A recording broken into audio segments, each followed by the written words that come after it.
America's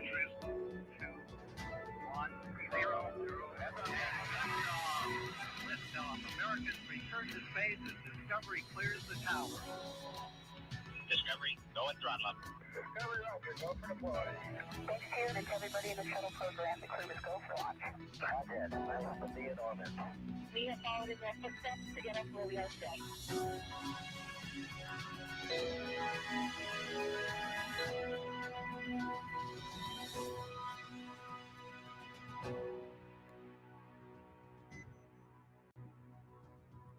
You're looking live at the Crew Dragon spacecraft on top of a Falcon 9 rocket set to launch 3 astronauts and 1 cosmonaut to the International Space Station in a little more than 3 hours.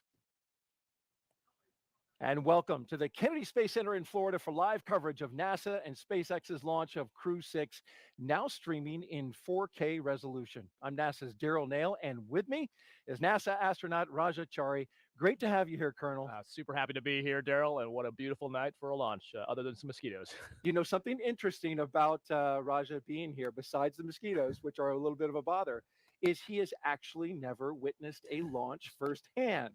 Yeah, so Kayla and I, our first launch was being on the rocket. And so Kayla got to see one. Now I get to see one live myself. So looking forward to seeing it from the outside. We are going to enjoy seeing and hearing it through your perspective as you watch it for the first time. But you were in the rocket, and that's why you're here to give us all of that. Exactly. I don't get a whole lot of pity when I tell people I haven't seen it. No, not at all. Well, let's talk about Crew-6. They are already getting suited up. And we've got a little bit of video that was recorded earlier, less than an hour ago, of Crew-6 in that historic astronaut crew quarters suit-up room. And there you see the commander, Stephen Bowen, in his seat. It is exactly as the seats are inside the Dragon. There's Woody Hoburg, the pilot for today. Yep, that's exactly it. The foam fittings and everything like that are exactly their Sultan, one of the mission specialists. And so what they do is 2 by 2, they pressurize them up, check the comm system, and basically are checking to make sure there's no malfunctions in the suit, because you'd rather fix that there than out on the pad. Absolutely. And so they're also connected up there, right? With those umbilicals. They are, yep, just like they are in the spacecraft. So they're checking out the suit side umbilical connection, make sure the cooling's working, make sure the comm's working. They take them up to pressure just like they would in the suit pressure checks, and make sure that there's 2 layers of the suit. There's a pressure garment and then a restraint garment. And so they're making sure all the zippers for both those layers are holding correctly before they go out to the pad. Good to get them all zipped up before they go out there to the pad. Now, throughout the broadcast, you will hear pre-launch communication audio between the core and the astronauts. The core is the crew operations resource engineer with SpaceX. We will try to pause to hear what that person is saying, and so you can hear what the core is saying. You will also hear others from the launch team too, including the launch director, the mission director, and others. And Raja, you remember the back and forth with those individuals, and it's really critical to be able to communicate with the ground team. Yeah, so we've simmed with these people, so by the time the crew's in here, there's the same voices they've heard the last few weeks of the sims, and so it's kind of reassuring to hear them again. But yeah, there's a whole bunch of ground loops that you don't hear in the Dragon, and they're tying certain people and certain control loops onto the ones that the crew can hear. And so you're checking all those comp links, and you'll hear that once they get strapped in. You'll hear them going through all those different systems. And that's right before fueling, right, to get everybody on the same comm channel? Exactly, just to make sure everyone has a direct comm link to the crew, and the crew has a direct comm link to everyone else. And there's various relays, whether it's through satellites or ground stations or ground connections, and you're checking all of those different links. All right, very good.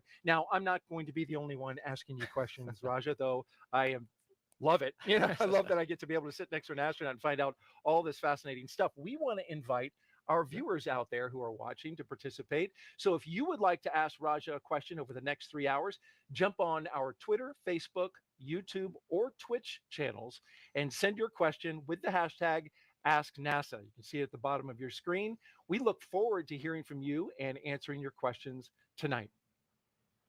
And now we're looking at the doors to the astronaut crew quarters here at the Kennedy Space Center, the doors where the astronauts will take their last steps before they go out on a ride to the launch pad. And the cool thing about that door, if you look around the frame of it, you'll see the mission patch stickers of all the other crews that have walked through that door. So it's got a long history and proud tradition of doing that. So most likely yesterday sometime, Crew-6 slapped their patch up there somewhere. And then every time you come back in through those doors, it's a good reminder of the memories and the mission. And that's a long-standing tradition. I think that went back to shuttle though is, I yep. think they had to redo the door, so some of those You're came off. exactly right, Daryl. So they had to basically, when they redesigned that inside thing, the inside corridor, but they do still have most of those patches actually are shuttle patches. And there's some traditions as well. So inside crew quarters, as they come out of the suit room, more than likely there's a Crew-6 patch, and they would have all signed that. And then around that, there's also the previous mission patches with a sticker, and they would have signed their name around the sticker.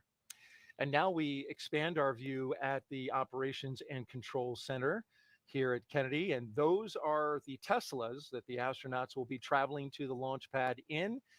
You might notice these are black. And the previous ones were white. Talk about that in a second. And here they come. Yep, and there they are heading out. And just to Steve's left is where they would have signed the patch already. Probably did that this morning. You can see the chief of the astronaut office, Joe Akaba, just behind them. Yeah, there's Woody and Stephen, and then behind them, Andrey and Sultan. Andrey, and then Norm Knight's in the tan jacket there, the head of FOD, the Core on Operations countdown. Directorate. About to step into crew walkout. We remain on schedule. So you can see that poster behind them has been signed by tons of people on the launch team. So you can see the picture, but then all around it is signatures, which was a kind of a cool surprise to see. They don't see that until that moment when they get in the elevator and then see all those signatures. And when you walked in there, you saw those signatures. You knew these were people that worked on your mission to get it ready to go. Exactly. So it's people from JSC, KSC, the Commercial wave. Crew Program. Woody waved a little too aggressively. No waving when the doors are closing. No, that's right. Well, they got plenty of margin, so I think they'll be all right. So we have lots for you as we wait for the astronauts to walk out that front door and the cosmonaut. In addition to Raja's analysis, coming up, we'll have live updates from Mission Control in Houston. Hello, Houston. And live interviews from our VIP viewing location here at Kennedy. And as well, we will welcome in SpaceX live from Hawthorne, California at T-1 hour. But right now, we're focused back on those front doors. And, well, that's the license plate to the Teslas that are headed out to the pad. And you'll see that it is a nod to Crew Dragon and Crew-6. Notice the G is actually the number 6. It's very cool. Yeah, I didn't. I've seen our video of walkout multiple times, and it's ours was send it with the 3 as an E, and I thought everyone had send it. I didn't realize that it was crew specific. Yeah, I thought everyone got a 3. It's a nice touch that SpaceX adds to the ride out and allows the crew, as you know, to select what they're going to have in addition to designing that mission patch. And we're going to talk more about that. Raja, I know you had a lot of involvement with the design of your patch, and we'll get into that a little bit later in the show, but we want to be focused here. You can see the crowd that has gathered. Yep, and so right now you've seen a mix of family, friends, loved ones, and then there's some folks that are in quarantine, not in quarantine, so they basically got set up differently, but that's a chance for the crew to see family and friends right before they head out to the pad in the Tesla. And I spy an astronaut peeking out the window. Yeah, I think that good eyes. It's all, as you can imagine, very choreographed time-wise, because everything's on a very tight timeline. So when they get the signal, it'll cut on out. You can see the bigger view there of sort of what's called the O&C building, and the third floor of that building is where crew quarters are at. But the rest of the building is actually an office and a work building. And there's actually engineering, like actual manufacturing going on in that building. Some floors are offices, and this happens that one of the floors is the crew quarters where they go into quarantine, and that's where the suit up room is at as well. That's a sprawling crew quarters, 26,000 feet, features 23 bedrooms. Access, of course, restricted when the astronauts are there because you're under quarantine. Yep, it's kind of like a little mini hotel, basically, like the wing of a hotel. And, a hotel or dorm room? More of a dorm, yeah, I would say. Not a, yeah, definitely don't have any visions of grandeur. And so we expect him to walk out any moment now.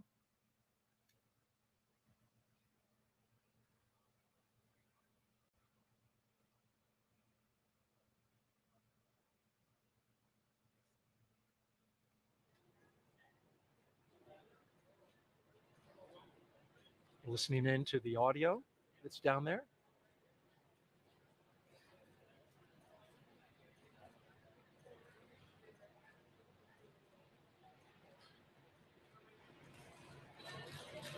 And here they come, Crew-6, taking their first steps outside before their journey to space. From left to right, we have Andrey Fedyaev, Woody Hoburg, Stephen Bowen, and Sultan Al-Neyadi. And now they'll stand in front of their family and loved ones and have some exchange. You remember this moment? I do. So we've had some time with the families and friends prior, where you actually, especially for the folks who are in quarantine, kind of give last hugs and stuff like that. But this is sort of one last chance to say bye. Maybe some long distance hugs, and then sometimes we'll also see some NASA headquarters officials down there as well. So basically a chance just to everyone get eyes on the crew. Because up to this point, you've been in quarantine the whole time, and even with the families here on a very tight schedule. So it's just a little bit of a break before you have to get in the car. Let's listen in now.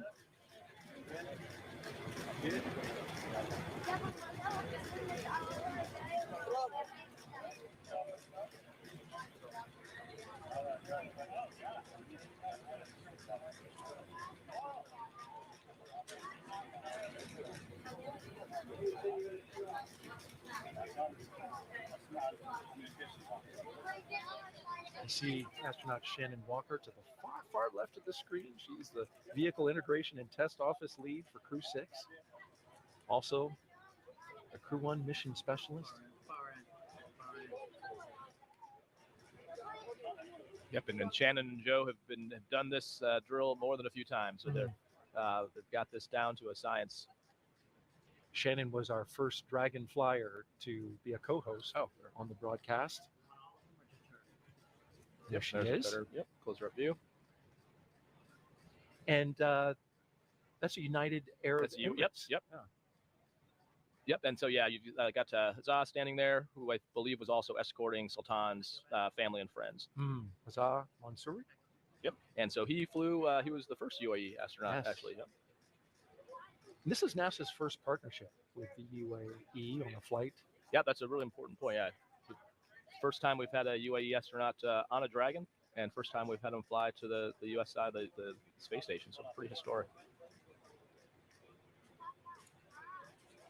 Now in the first Tesla, which is off screen, that will have the closeout lead and 2 suit technicians. The second one, which is the one on the right you see in your screen, that'll have the commander and the pilot, which of course is Stephen Bowen and Woody Hoburg.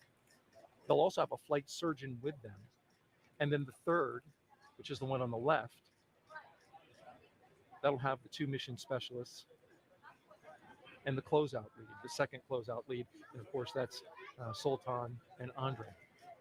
So Ninja number 19 there, Sarah Stringfellow. She's one of the key SpaceX folks that helps integrate all this. And so you'll see we call them the ninjas in the black outfits throughout the night. Ninja number 12 is actually Nick Hague of the astronaut office. But that's all the various members of the closeout team that will help when they get into the white room and the crew access arm and around the vehicle itself. Getting a round of applause now as they get into their vehicles. You mentioned Nick Hague wearing number 12. He's currently in the position of astronaut support person.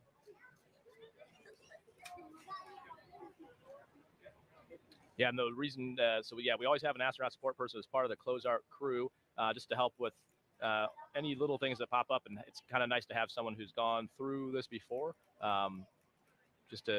any last minute ads or asks. You mentioned there's a flight dock in each of these cars. So when they get in, they're actually hooking them up to cooling. So they've got a cooling box to keep the suit cool, because it does get pretty hot, especially on a warm, humid night like tonight.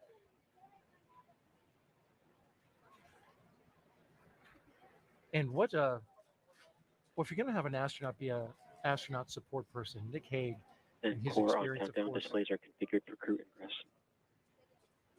The launch abort in 2018. This is a guy he's seen. Yeah, he's seen some stuff. Yeah. You heard the core there call that the launch display, the displays are configured for launch, which basically is telling the control team that the displays are powered up inside the Endeavour Dragon vehicle and should be ready for when the crew gets in there. Right now, booting them up. Exactly. Yep.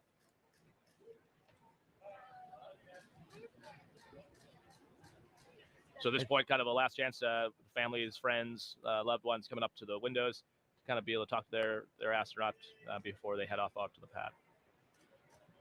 Now, the family has been in quarantine as well, right? Exactly. Yep. And so it depends on, there's different levels of quarantine depending on, when people traveled. But yes, there's full quarantine, Oh, and look then at the high five. and then you see another UAE astronaut there, one of the astronaut candidates, Nora, on the other side, standing next to Hazaz, who just walked off to the left.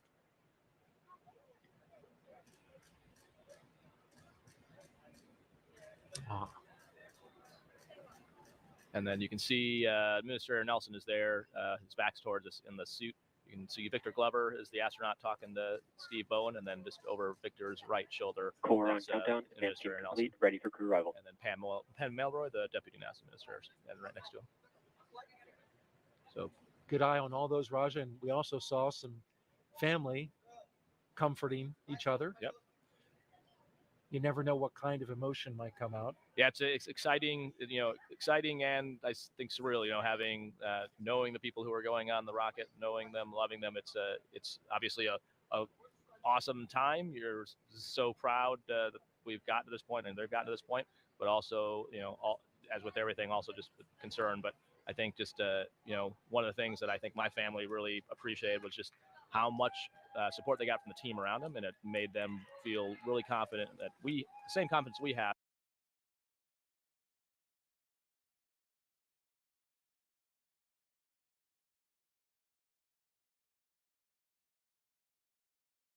There we go, pulling out of the operations and control and checkout center. 3 Teslas on the way to the pad. And we've got a camera on the lead Tesla. This is looking cool. Forward, Yeah, this is an upgrade. We didn't have this. We enjoy seeing that view. We also have a helicopter high above that will be tracking them along the way. This is a night launch, so a lot of things will be in the dark. But one of the things about the night launch is that you get to see that lit up crew access arm, and you can see the astronauts as they go across, come out on the launch tower. It's neat to see. Yep, there's a view of the helicopter. You can see going left to right at the top of the screen as it flies over. More than likely on the wet dress a few days prior, probably. And really quick about the Teslas, you notice they were black, and SpaceX basically saying they're expanding their fleet of vehicles, more launches. We've got private launches as well. And so they said that they expanded and added some cars to the fleet, and they're black ones. The ones that we've used from Demo 2 all the way up to Crew 5 were white. That's a good point. Yeah. So a new set of windshields to brand with new stickers. That's right. And so let's introduce you now to today's crew, now that they're safely inside the vehicles and headed to the launch pad. Captain Stephen Bowen. He hails from Cohasset, Massachusetts, and is married with 3 children. He holds the title of first U.S. Navy submarine officer to be selected as a mission specialist by NASA. Captain Bowen is also a veteran of NASA space flights, including space shuttle flights on STS-126, 132, and 133. During those missions, he and his crew expanded the living quarters on the International Space Station. They delivered an integrated cargo carrier and a Russian mini research module.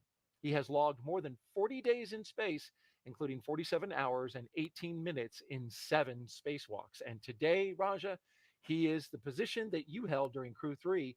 He's the commander. Yeah, he is. Yeah. And Steve is a great guy for it. Like you mentioned, he's the first submarine officer, but not the last in the astronaut corps.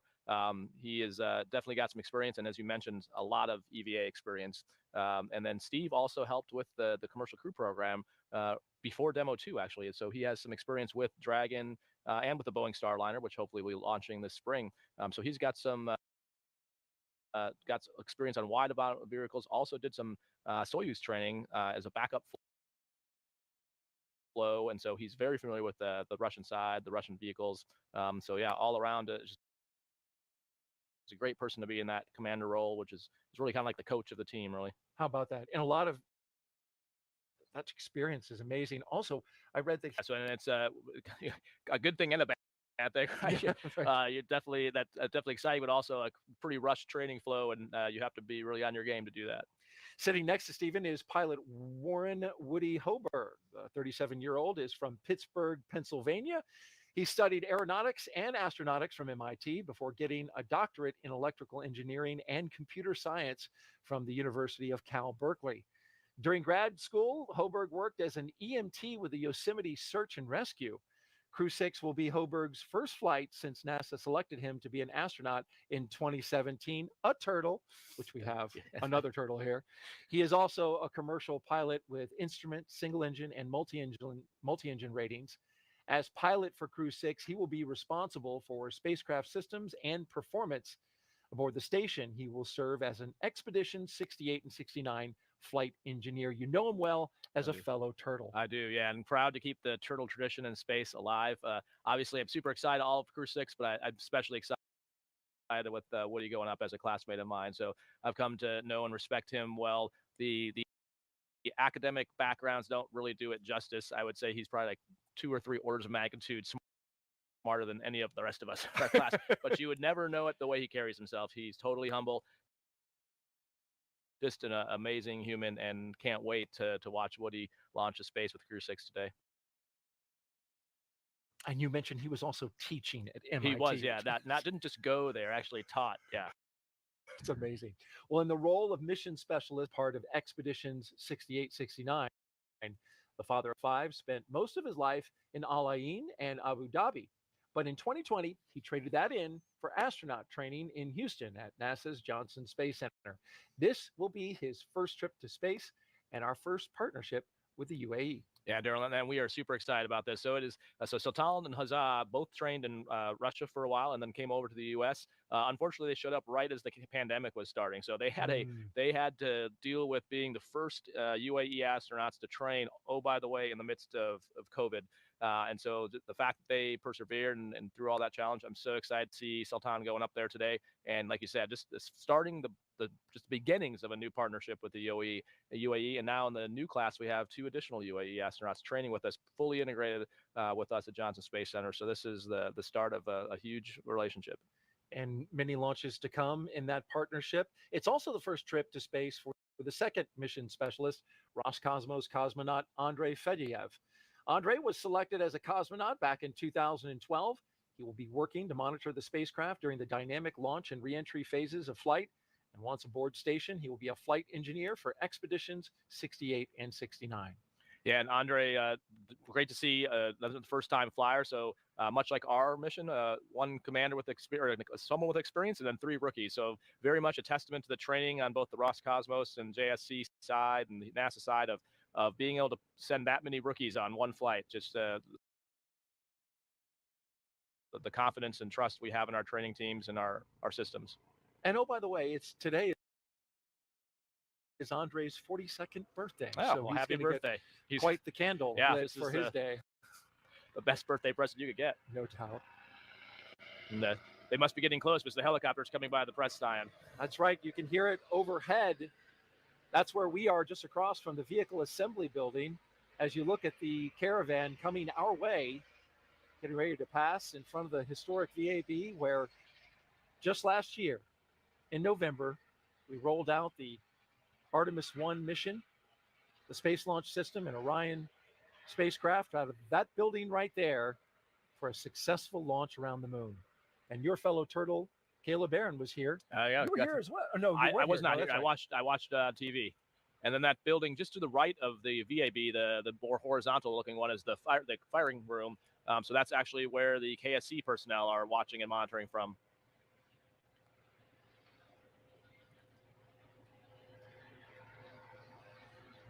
Well, you can see as they're passing there's some folks waving and wishing them good luck on the road. You mentioned the Launch Control Center. That's where Firing Room 4 is, and SpaceX has got their launch team. But just to the right of this caravan here is the turn basin. Can't see the water, but it's a large body of water. That's where we bring in big hardware, like the core stage for SLS. And it's also where several weeks ago, Raja, NASA's recovery team was in the water training to return NASA astronauts after a flight back from the moon. Let's take a look now at more in our Artemis update. Right now, NASA scientists and engineers are preparing for Artemis 2. The mission will send 4 astronauts on a trip around the moon in 2024. But before that happens, test crews are practicing how to recover astronauts from the Orion spacecraft after splashing down in the Pacific Ocean. This black full-scale replica capsule, named Vader, stands for Vehicle Advanced Demonstrator for Emergency Rescue. It spent the last couple of weeks in the turn basin here at the Kennedy Space Center, where it was floated on the water and tested. Crews practice opening the hatch and installing an inflatable porch, an important piece of equipment to make sure astronauts can be recovered safely. If needed, adjustments will be made, and then it will be shipped to San Diego, where NASA and the Navy can perform recovery tests in the Pacific Ocean.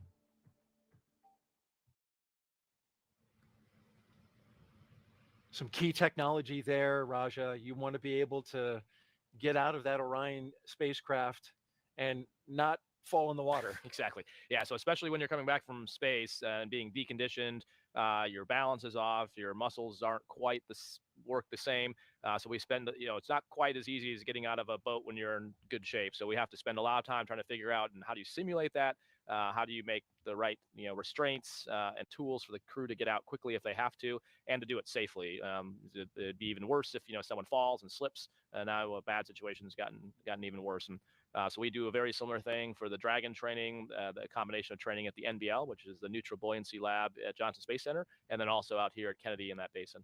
Great point about the condition of the astronauts, especially since being on Orion, that's tight quarters going around the moon. Want to mention really quickly, if you want to see more Artemis updates and track them as we go along the way, please see the QR code right now to the right of your screen. You can scan that. That'll take you to our Artemis blog, where you can catch up with all the latest updates on Artemis. And now we resume our focus on Crew-6 and the caravan that's taking them out to Launch Complex 39A. One quick note I do want to mention, Raja, before we totally wrap Artemis is, in a few months, we're going to have the announcement for the crew of Artemis 2. Yeah, so it's going to be everyone's pretty excited to hear that. I think one of the cool things about being in our office, I think most of us, the reason we like working in our office is just the people. And so we're all excited to see who's going to be doing Artemis 2 and all ready to jump in and support them. It's going to be amazing as they suss out and figure out the training flow. As you mentioned, we just had a greatly successful Artemis 1, and now the next step is to put people on board, check out what we call the ECLSS, or the life control system on that spacecraft, go around the moon, go further than we've ever gone as humans before, and then come back and check out the splashdown and check out all those systems before the next step of actually going to land on the moon. So it's a very exciting time, and can't wait to support the folks who are doing that. We already do support that, and the fact that most of us are working on Artemis programs, that's really our job in the office, is whether it's the lunar lander, the Orion capsule, the Gateway, Habitat, the SLS. So actually having crew assigned and working will be great. Are your fingers crossed? And toes? Whatever it's, I'll cross them. I'd love to be part of that, but just the fact that we're all working on it is so rewarding. Absolutely. Well, let's check in now for the first time. Head back to where you live, the Johnson Space Center in Houston, Texas, and that's where we find our Courtney Beasley with an update from Mission Control. Good evening, Courtney. Good evening and welcome to the International Space Station Flight Control Room at NASA's Johnson Space Center in Houston, Texas. Mission Control Houston is essentially the nerve center for operating the International Space Station, working in tandem with our partner agencies and providers around the globe. Together, we've ensured the station is ready to welcome Crew-6. Leading the team inside the room right now is Flight Director Mike Lammers.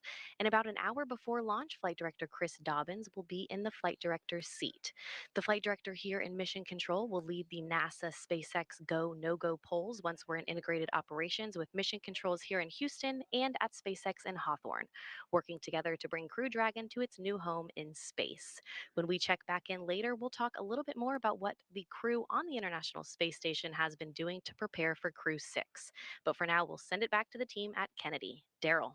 Thank you, Courtney. And as we look back to the crew with that live camera on the Tesla, that was really neat to see that shot driving up and seeing a rocket dead ahead. Yeah, that is a cool. Yeah, that's awesome to be able to see what they're seeing. And the crew got to go do this usually a day prior to go do a pad tour, but now seeing it with the lights on, with the getting ready to start loading prop here shortly, it's a much different feel. And depending on how you mentioned, there's a flight surgeon and closeout crew with them in the vehicle. The other thing they're doing is monitoring their playlist. So Yes. if everything is nominal and everything's fine with the suit and things like that, their other job is to curate the playlist for the crew, to try to time it such that their playlist is working out so what the time they pull up it's finishing, and some good effort and fun goes into picking the songs they listen to on the drive out. Yeah, you mentioned that the playlist we got them from Dan Hewitt over at Johnson. He mentioned that Stephen Woody. Let's talk a little bit about their playlist, right? So theirs was they had some really good songs in there. Traveling Band by CCR, Creedence Clearwater Revival, May We All by the Florida Georgia Line with Tim McGraw, The Space Traveler's Lullaby by Kamasi Washington. He's an American jazz saxophonist. Sing Me to Sleep by Alan Walker. Spaceman by Harry Nilsson. That's an American singer, popular during the 70s. You might remember Everybody's Talking at Me. I kind of think Bowen picked that one. I have a feeling. Arrived at the pad. We remain on schedule. All right. There's your announcement that the Corps just put out, that the crew has arrived at the pad. Yep, and you mentioned so when they drove out, they're in two vehicles. So what we'll eventually see is they'll be in two groups because they go 2 by 2, crossed into the crew access arm and through this whole process. So basically, we'll see Woody and Steve do something, and then a few minutes later, we'll see Sultan and Andrey do the exact same thing. So they'll be sort of broken up in pairs. And so they continue to rock out real quick with Sultan and Andrei's playlist: A Sky Full of Stars by Coldplay, Don't Stop Believin' by Journey, and Push It to the Limit by Paul Engelman, which came from the Scarface soundtrack. And boy, that's some pure 80s right there. It's my kind of Your kind of stuff. Yeah. Crew-6 is NASA and SpaceX's sixth crew rotation to the International Space Station since 2020. This successful NASA program is called Commercial Crew, and it's based right here at the Kennedy Space Center. So now we want to turn over to Jasmine Hopkins, who is joining us live now with one of the leaders of this program. Jasmine. Thanks so much, Daryl. We are here on the balcony of the Operations Support Building number 2 at Kennedy. It feels great tonight, and right now I'm happy to be joined by Ken Bowersox. He is the Deputy Associate Administrator for NASA's Space Operations Mission Directorate. Good evening, Ken. Hi, Jasmine. It's great to be out here tonight. Yeah, we're so glad to have you here. As we just heard Daryl say, this is the 6th crew rotation flight from NASA and SpaceX to the space station since 2020. What do you think of that cadence that Commercial Crew has achieved? I think it's awesome. You know, we're launching every 6 months. That was the plan going in. It's been our plan for a long time. I think folks may not appreciate how hard it is, but the team has been very successful keeping up that cadence. But I look back, you know, in the early days of space station, we thought 3 months would be a long mission. And now 6 months is just normal. 1 year is longer. You know, when we go to Mars, 2-3 years is going to be normal. And this is all part of getting there. Right, exactly. And every 6 months, you know, Commercial Crew is really keeping us busy right now. What can you say about the continuous presence of the United States on the space station? Well, it's great to be up there doing science. Every day the team is doing some sort of science, keeping the space station flying. But it's given us the experience we need, again, to go to Mars. The longer we're in space, the more we learn, and that prepares us for that eventual trip away from Earth and on out into the solar system. Right, and we're going deeper than we have before. Right now, I mean, NASA is no longer the only player. We have a lot of our partners working with us. So what are we doing to support the industry in low Earth orbit? Well, we've got international partners and we've got commercial partners. And it's great to see how our commercial partners are stepping up and taking on more and more of the things that NASA used to do. And that frees up capacity for NASA to do new things, right? So we're not afraid of them coming in and doing work. We welcome it, and we're trying to actually develop the capability for commercial partners to do more. We want them to be able to launch their own crews to their own space stations someday, and that's what we think will follow the International Space Station, our private space stations. But it's all about moving NASA further out into the solar system. Right, we're all working together to get further than we have before. Ken, you know, there's a lot going on with Commercial Crew right now. So what other milestones are you guys looking to check off this year, 2023? Well, we've got another crew rotation later in the year. I mean, that's every 6 months. We got to keep the crews moving to the International Space Station. But then we've got the Starliner flight coming up here soon. So we'll have a second provider, which is really exciting. We'll have 2 commercial vehicles that'll be able to take us into low Earth orbit operating out of the United States. So we're all eager to see that commercial flight test mission, or that crewed flight test mission, happen this spring. Right, we're all looking forward to that. It's a great time for commercial crew. Thank you so much, Ken. Hey, thanks for being here. Of course. Daryl, back to you. Thank you, Jasmine and Ken. And if you're just joining us, you're watching live coverage of NASA's SpaceX mission known as Crew-6. Good evening and welcome to the Kennedy Space Center in Florida. I'm Daryl Nail, along with a recent flyer on a SpaceX Dragon, NASA astronaut Raja Chari. Thanks, Daryl. Good to have you here, Colonel. Thanks. Yeah, and it was a cool shot there. You got to just see of the crew arm at night. That's a really cool view with it all lit up on the inside. That's their path from the tower elevator over into their vehicle into Endeavour. So, and it's a beautiful night out. We've got a nice cool breeze. Temperatures are in the upper 60s, and launch weather is cooperating wonderfully. We have only a 5% chance that there would be a violation of the weather criteria for launch. And the corridor, the ascent corridor, we're looking pretty good there too. So 2 areas that need to be good in order to get this rocket off. Yeah, and a lot of people don't always think about that. It's really easy for especially the folks that come out to watch the launch. It's really obvious what the local weather is like. But like you mentioned, the bigger concern often is the ascent corridor. So we need to protect in the event of having to abort. So the Dragon has the ability to save itself off the rocket. If there's a problem with F9, it can basically fire off the top and then land in the water. And so that entire area for the first stage and second stage, we look at the weather, look at the winds and the waves, and figure out if that would be safe to do, and have to just make a decision about that. So today, like you mentioned, it's looking great, but that is trying to look at the weather for the entire Atlantic Ocean is a big challenge, and it can also, so that is not always a given. And here come our first 2 astronauts, Stephen and Woody. Yeah, and you can see there, so they're coming around. There's, like we mentioned before, they're going to go in groups of 2, and like you can see in the far background, you can see Sultan and Andrey still back there. And then this is always an awkward thing, was the suit kind of restrains your head. So I think ever since Bob and Doug, all of us have tried to foolishly look upwards, and you strain your neck, but it looks kind of goofy. but it's hard not to want to look, because of course you want to look up at the rocket. But the suit, for a good reason, is meant to restrain you. So it's you'll see as they try to create. Yeah, there you go. We call it the rocket recline back here at the broadcast booth. Maybe we should build chairs out there or something that you can sit in, so you can sit in and lean back. And so that's a rigid area from the helmet all the way down to the body. And the reason is because if it was to pressurize, you wouldn't want the helmet to get so far up that you can't see out of it anymore. So it has to be sewn very tightly to restrain it when it's under full pressure. But when it's not under full pressure, then it can be hard to lean backwards. You can say Nick Hague, Ninja number 12 there, will be going up with the astronauts. There he is.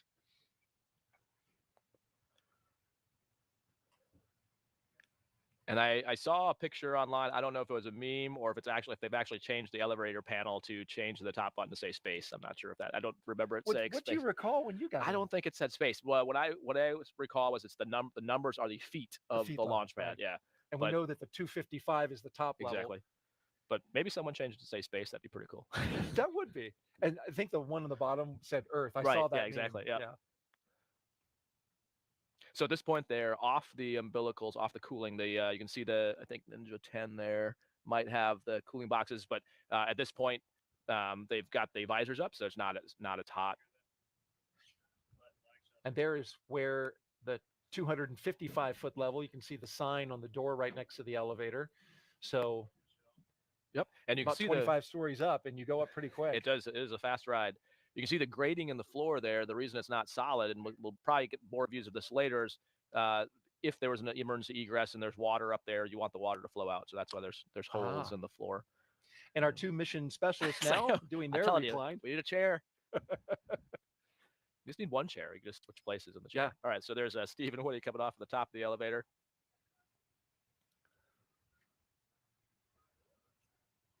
So we'll split the screen now, and on the right-hand side, we have our mission specialists giving a fist bump, Sultan and Andrey, as they head to the elevator. And Woody and Stephen, commander and pilot, now going against the chevrons, which are there for a purpose. Exactly. So those chevrons are the direction you would go if there was an emergency egress. So if there's any kind of problem on the pad, the crew's well trained to basically be able to egress on their own if the closeout crew has already left. And those chevrons are a visual way to see exactly where you would go, and they take you eventually to slide wires, which are basically some high up zip lines with a basket that you get into and then ride down to the ground. You can see now they're standing in front of the red NASA worm there, the crew arms off to the right, and then Sultan and Andrey are just getting in the elevator, head on up. Those slide wires are on the left-hand side of your screen in the box on the left, and just to the far left of that, you can start to see a little bit of that structure. Yeah, you and can just see it kind of angling down. Yeah. Unfortunately, Did you ever ride one of those? No, I was just going to say, unfortunately, we don't get to test those. We get to test it at the top getting in, and then we test it at the bottom getting out. But just because the first time we see it is about a week prior to launch, the last thing they want to do is have us fall out of the slide wire box and break a leg a week before we launch. The Sultan and Andrey getting off the elevator, and they'll come upstairs and join. So right now, Woody and Steve are standing there's a phone up there. At the launch pad. These are the two astronauts in the upper right-hand Correct. part. Yep. So they're more than likely calling family or loved one just to kind of give the last "I love you" before you have to do it over the radio. Who'd you call? I called my wife. Yeah. But a key life hack is that you need to make sure that the person you're going to call has the phone number up there, which is for obvious reason guarded. But the last thing I wanted my wife to do is not answer the phone because she thought it was a spam call. Oh, right. So get that number in. Yeah, soon. exactly. Looks like we've got a little backup in the queue here. So the mission specialist will stand by.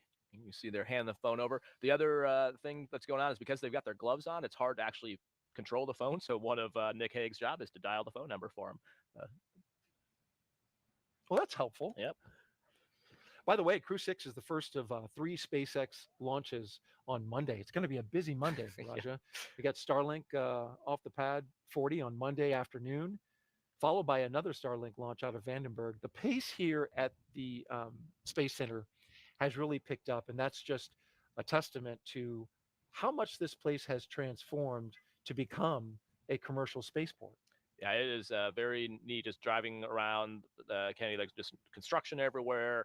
You see trucks with parts of rockets moving around. Just the other day, there was a booster stage getting carted around. So there's always something. And like you said, it is a exciting time in the industry, whether it's Artemis, like you said, Starliner about to fly, a Crew-6 launch. There is just so much happening right now. Tonight, though, we count down to 1:45 a.m. and I believe 3 seconds. If you want to know exactly the second it's supposed to lift off, 1:45 and 3 seconds in the morning tomorrow. You start to see Steve and Woody going across the crew access arm there. And that's a neat shot, courtesy of our crew in the helicopter. And here comes Woody and Steve down the crew access arm, ready to get inside the Dragon spacecraft. And so you'll see there's a NASA meatball there. With the signatures of all the previous Crew Dragons. Your signature is there? It is. Yep. And then the SpaceX for the private mission. So they basically kind of, and you'll see, I think they're about to hand them a Sharpie. Yeah, they are. This is on the crew checklist. Now you got to decide if you want to take your hands out of the gloves or keep them in the gloves. So it's different people prefer different things. You can take your hands in and out without breaking the validity of the leak check. But if you undo any of the other zippers, then you do have to redo the leak check, which you're going to do anyways in the vehicle. But taking your hands in and out can just be a little more comfortable, a little more cooling. That looks like what Woody's doing. Exactly. He's got gloves. You can see he's got comfort gloves on there, which are basically just to help with if you're to absorb some of the sweat and perspiration. You want to make sure you sign this, nice and legible. Yeah. There's always no shortage of dragonflies as well out here in Florida, and so that's always one of the other good luck omens that the closeout crew will talk about is having seeing a dragonfly come around near the White Room. Oh, really? That space is open there? There's a little bit of the black part is kind of like seals up against it, but there is open air inside the crew access arm. And you can see they're getting glasses positioned. So the other thing that the closeout crew is helping them with, they've got some crew personal items like glasses, watches. If they've got the watches they're going to wear on the outside of the suit, this is the kind of time we'd start donning that kind of stuff. If they'd have like wrist mirrors and anything like that, they'll start getting that on now, and as well as once they're inside the capsule. Well, White Room is a term first used during the Gemini era, literally for the description of the color of the room, but it's not really much of a room, right? It's pretty tight. Yeah, it's more of exactly. It's more of a clean room. You see they're grabbing name tags there. So they'll basically kind of a tradition that started with the first Dragon launch of grabbing some of the closeout crews name tags, people who haven't either worked on the closeout crew before or haven't had their name tag float in space, and then they'll fly it and Endeavor with them and bring it on back, so they have something to remember the flight by. That's really neat for the SpaceX team. Yep. Yeah, it is a cool tradition, and the hardest thing is remembering where you put them all.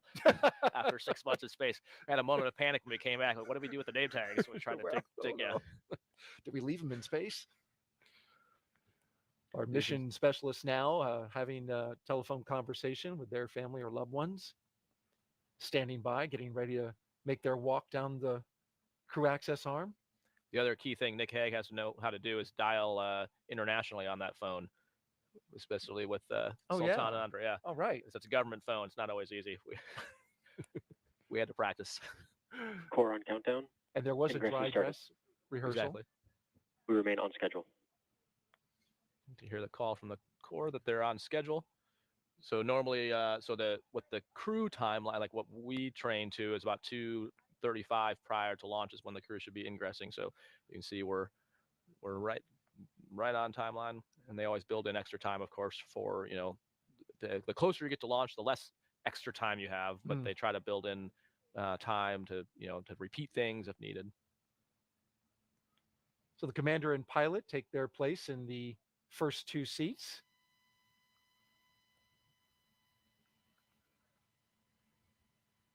On deck are the mission specialists. And you can see they're just starting to come across the crew access arm now. All right, good news. Thanks, Steve.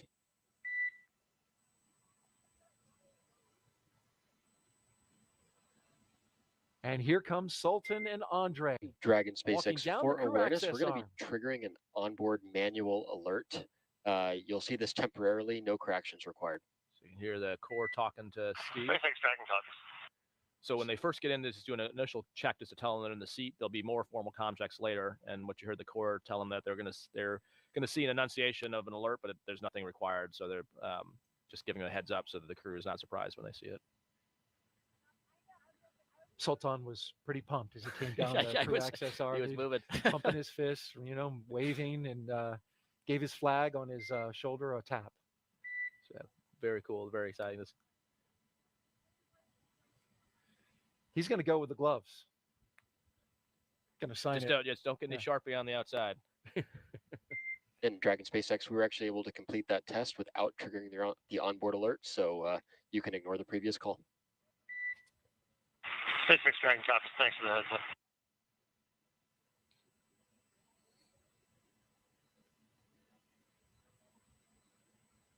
So what the ninjas are doing there is making sure that the suit, that's that white outer layer. SpaceX Dragon, seat 3, comm check. That's Woody checking in. Got you loud and clear, Woody. How me? I have you the same. Good morning, Arthur. Good morning. And for your awareness, as promised, I am wearing the shirt. I love it. That makes us so happy. So Arthur, one of the cores at SpaceX, and usually the crews have pretty good relationships with all the cores and the MDs because we've worked with them so much. So obviously Arthur has either lost some kind of bet or made some kind of bet to have to wear some kind of shirt. Maybe when we see MCCX later, we'll get a peek at what he's got on. You can see Sultan's grabbing some name tags there as well. The practical side of that is it would be great if one person grabbed all the name tags, but they don't fit. Those packs you have on your leg are so tightly packed with checklist pages, some emergency meds if you need those, things like that, that you actually distribute those name tags amongst a few different people in the crew so you don't bust the zipper on the pack. I see. And that's what so you can see the crew exactly. Yep, exactly. There's a little interior pocket there. So like a watch or glasses case or any things like that would be going in there at this point. Well, there's some motivation by the SpaceX crew to make sure it gets in the right place, right? Exactly, zipped up and nice and tight. You may have noticed something, folks, that's a little different than even when you flew, Raja, and that is that SpaceX is now doing some of the checks and operations in parallel. We heard the communication checks. That's going to reduce the total time by about 27 minutes, but it will still be included in the nominal timeline for troubleshooting. So, for example, when they perform the seat rotation, the core comm check, the suit lead checks, they'll also perform the side hatch inspection. And then we started hearing those comm checks as even the mission specialists are starting to ingress. Exactly. Yeah. So I think every time we do a launch, we learn from it. So as much as we like to think things are routine, we're always learning and trying to improve from those. And in this case, trying to be a little more efficient, look for places where we can combine efforts to the same. Do some operations in parallel and save some time, because you never know. You might get some FOD on the seal, and you might need some extra time. It's always nice to be ahead of the timeline versus rushing to catch up, especially when you've got an instantaneous launch window. You want to preserve as much margin as you can. So you can see Sultan and Andrey getting in the vehicle now. Really got a duck. Well, the real danger is bumping your helmet visor, because you can see it's easier for the ninjas to get in there. While wearing that suit, and again with the kind of like limited head mobility, it's easy to forget that you've got a giant bulb attached to the top of your head and then bump that visor into something. I like that shot that SpaceX showed us going into Dragon with the closeout team following right behind the astronauts and you the can cosmonaut. See pretty good view of Andrei's armrest there, and you can see the buttons on there. And so you can see that one at the bottom center of your screen with the little white dot. So that's actually a little Velcro button. And so the reason we do that is all those buttons would normally feel the same. So you put a little piece of Velcro on that one, and that way, even through the suit, you can have the tactile feel to know that's the push to talk button. In case you're just like if you were typing on a keyboard, once you find the space bar and you can orient your fingers, that's the same thing for that. Once you find that button, then you know where the other buttons are without having to look down to see them. But you've got a volume, a Vox, which is the sensitivity of your mic, and then a push to talk. When the crew climbs aboard Dragon, it is referred to as crew ingress. The term ingress is used when crew members are getting into a spacecraft or airlock, while egress means just the opposite, they're exiting. Prior to getting on board, the crew completed a foreign object debris check, or FOD check. That means they basically had to be inspected, and this is what the closeout crew was doing, checking them for substance or debris that isn't supposed to be on them or their suits, which could potentially cause damage to Dragon. And that's also why the crew wears covers on their boots. We didn't see it because the shot was kind of high, but they had them on. They also have their umbilical port on their suits. Those covers get removed. They have covers on top of them before they enter the spacecraft, and you can see them right there where you go in and just plug right into your armrest, right? Yep, exactly. So that umbilical on their right thigh essentially is that umbilical. And you mentioned the boot covers, all that is a precaution. You can see they're wearing gloves. The closeout crew is essentially a clean room. The capsule is built in a clean room, refurbished in a clean room, and even though it's out on a launch pad, we still have to maintain the integrity of that. It's the last thing you want to do is have something floating around the capsule, especially when it's in microgravity, that can either get ingested, inhale, cause an eye injury, or damage something. And the foreign object debris, Raja, actually the prevention of it begins all the way back in Hawthorne. Before the spacecraft leaves SpaceX headquarters, it's carefully controlled all the way through launch day, and then until we will see in just a few, the hatch is closed. Exactly. Yeah, it's the last thing you want is anything loose in a spacecraft, and so it is from the time they build the components, everything is very, very tightly controlled and accounted for. Well, the closeout crew is buckling them in. Com check. You can see the next com check there. Loud and clear. Seat 1, how me? Got you the same.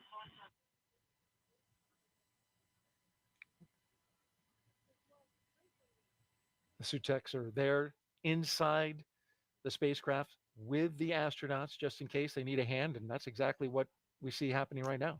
Exactly. Yep. And so it's a mix of crew strapping themselves in, but then generally the closeout crew is going to cinch down the shoulder straps and just make sure you're really secure.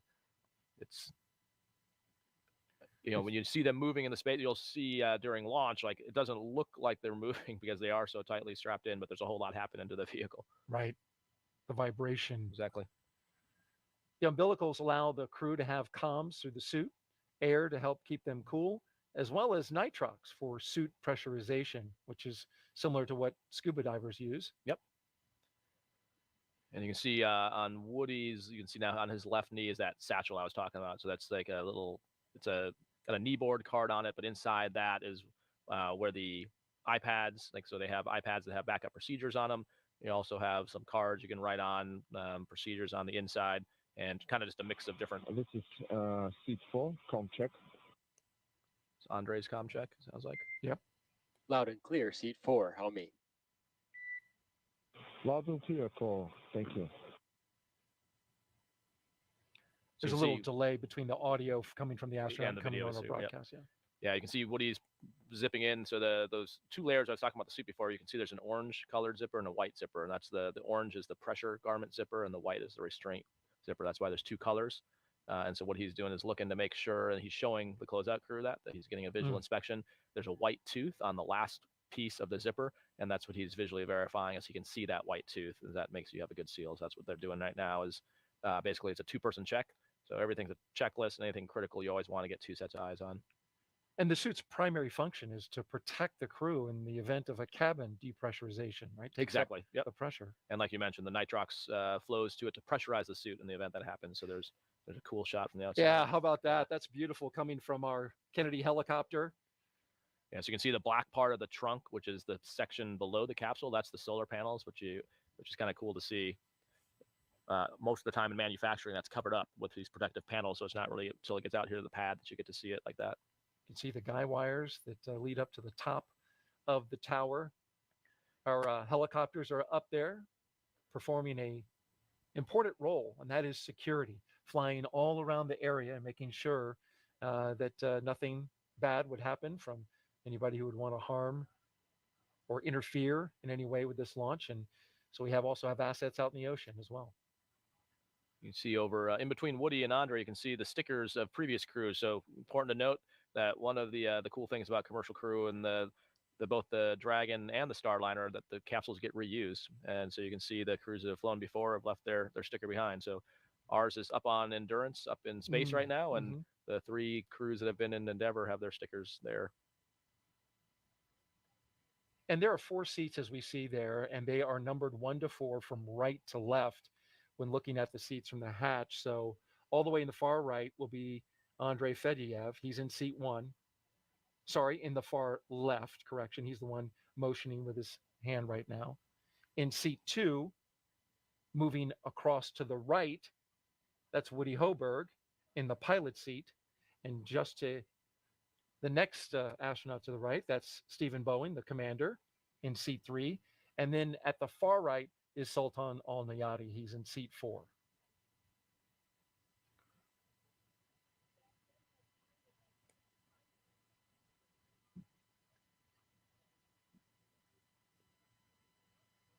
All right, kind of giving some last minute handshakes here. Closeout crew doing some fist bumps.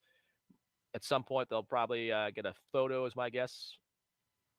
You become close with the closeout. You do, yeah. Like I said, you know these people. Like it's actually really cool. By the time you're at the end of the sim campaign, you can tell just by the tone of someone's voice. Before you even hear what the problem is or what the thing is in a sim, you know, okay, this is good or bad, just by the way they sound. Well, we're ready for some social questions. We mentioned at the top of the show that we want to take your questions throughout this show. And while we've got a little moment here, while the astronauts and cosmonaut are settled into their seats inside the Dragon, we want to check in and take a question. This comes from Sotex Rangerman. What time does the crew wake up for this late night launch? So actually, to them, it seems like the day, even though it's dark out, because we do a thing called sleep shifting. So once they set the launch time, then the entire schedule, even as far back as when they're in quarantine, when they're at Johnson Space Center, they start to change the schedule of the crew to shift their circadian rhythm. And it's a blend of the launch time, but the other thing is we don't completely shift it because they also need to, when they get to the space station, we run on GMT or Zulu time.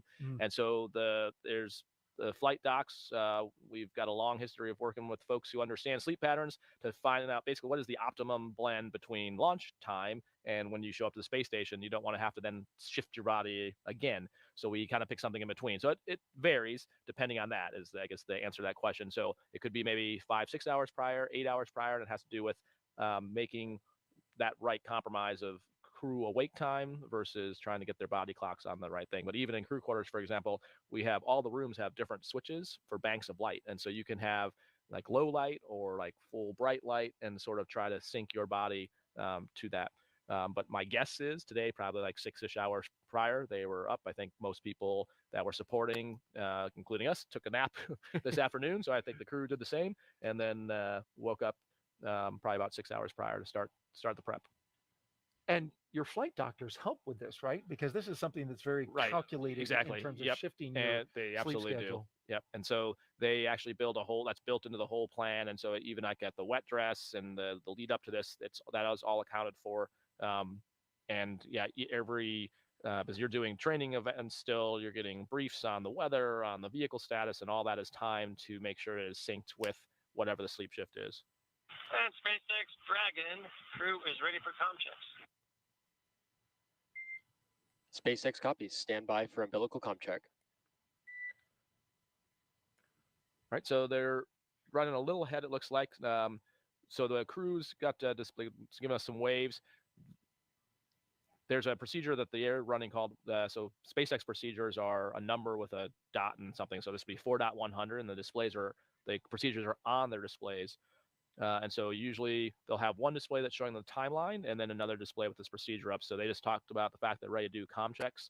And so there's going to be a series of checks here. We talked earlier, Daryl, about how there's different relays. One's to the umbilical, which is the physical connection between the Dragon, the launch pad, and the ground. There's a TDRS connection you'll hear them talking about, which is a satellite connection. And then you'll hear different people talking to them. The MD is a mission director. Commander, pilot, MS1, MS2, comm check.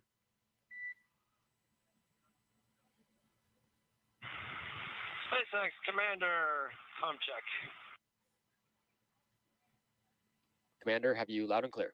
And that's Arthur the Core you hear talking to him. And Commander has you loud and clear as well. That's the crew operation. SpaceX pilot, we had you loud and clear. Resource engineer. Pilot, loud and clear.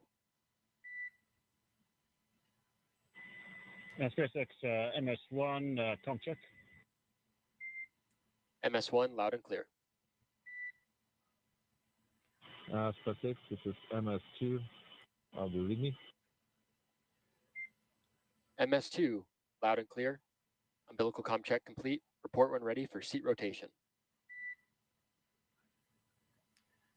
So there you heard the call for the seat rotation. So we're seeing the astronauts and the cosmonaut for the last time with that camera inside the spacecraft before that camera has to pull out. And SpaceX Dragon crew is ready for seat rotation.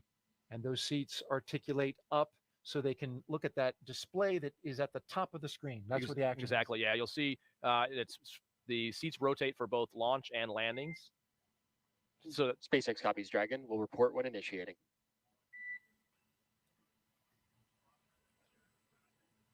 yeah, so it's like this to make it easier to get. Initiating seat rotation. You'll start to make it easier to get in and out for both the people and the cargo, but then you rotate the seats for launch and landing so the G forces are more through your chest and not in like a more odd. You don't want to be like in a pulling it down from your weird. head. Yeah, let's say, like exactly. the blood It down makes to it your feet. exactly. So this makes it much more easy to sustain the G's when it's pushing through your chest, kind of like someone sitting on your chest, as opposed to pulling it down towards your feet. And you can see the cargo underneath there. There they go. Rotating, articulating, I should say, up into that flight position. And they'll be able to look at their screen and monitor the systems as Dragon is prepared for flight along with the Falcon 9. Neat shot there. Yep. So you can see it's not just people going up to the space station, a whole bunch of stuff getting hauled up there as well. That's right. Dragon SpaceX seats are in the launch position. SpaceX Dragon copies.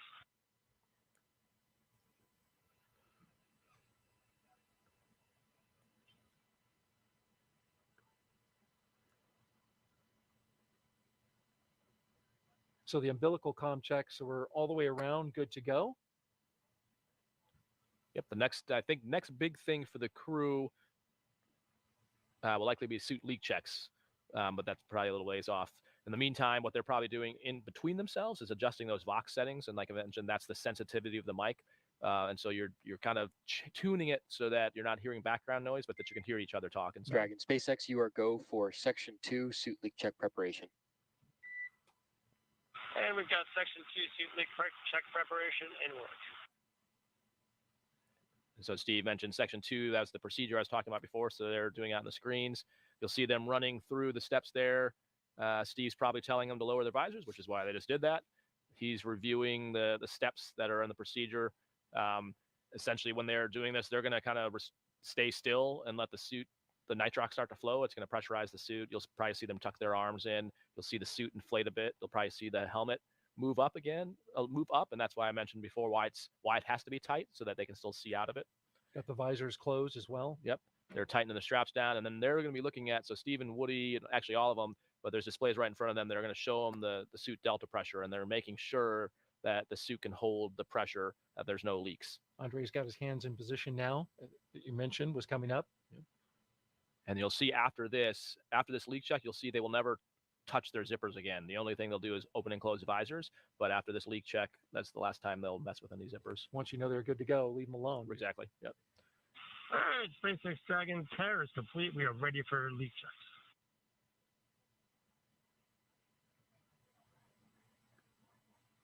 T-minus 2 hours and 24 minutes until liftoff. SpaceX copies. You are go for Section 3, suit leak check. And we got Section 3, suit leak check in work. So you heard Steve first mention that the tear was complete. So just like if you're weighing food when you're cooking it, you tear it, like with the dish, they tear the suits to zeroize it, and then they start the leak check. So that way you've basically taken out any bias in the suit pressure meetings. And now they're just going through it. You'll know they're about to do it when you see Woody and Steve's hands come down and get still, and they'll kind of all just sit there.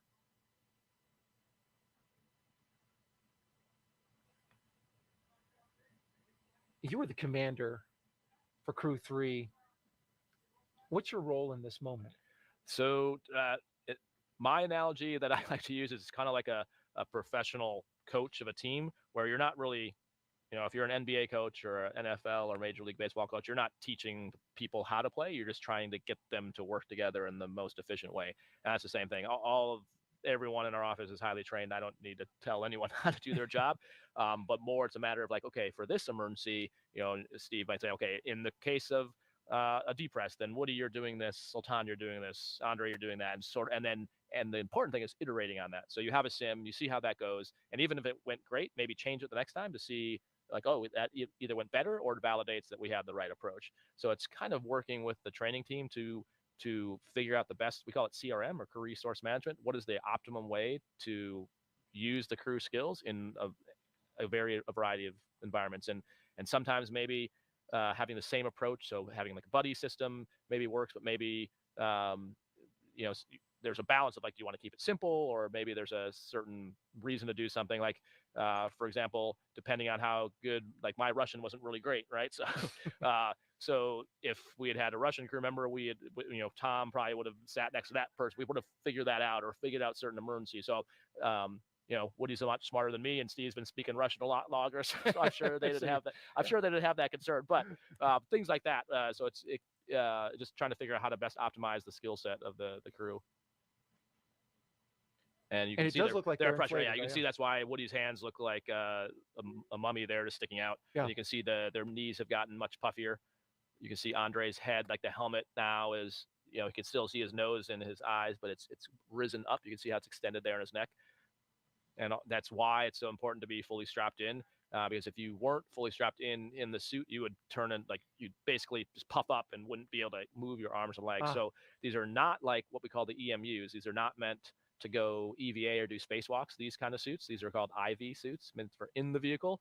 And as you mentioned, to protect you from a fire or a depress, but not to go outside and actually move around.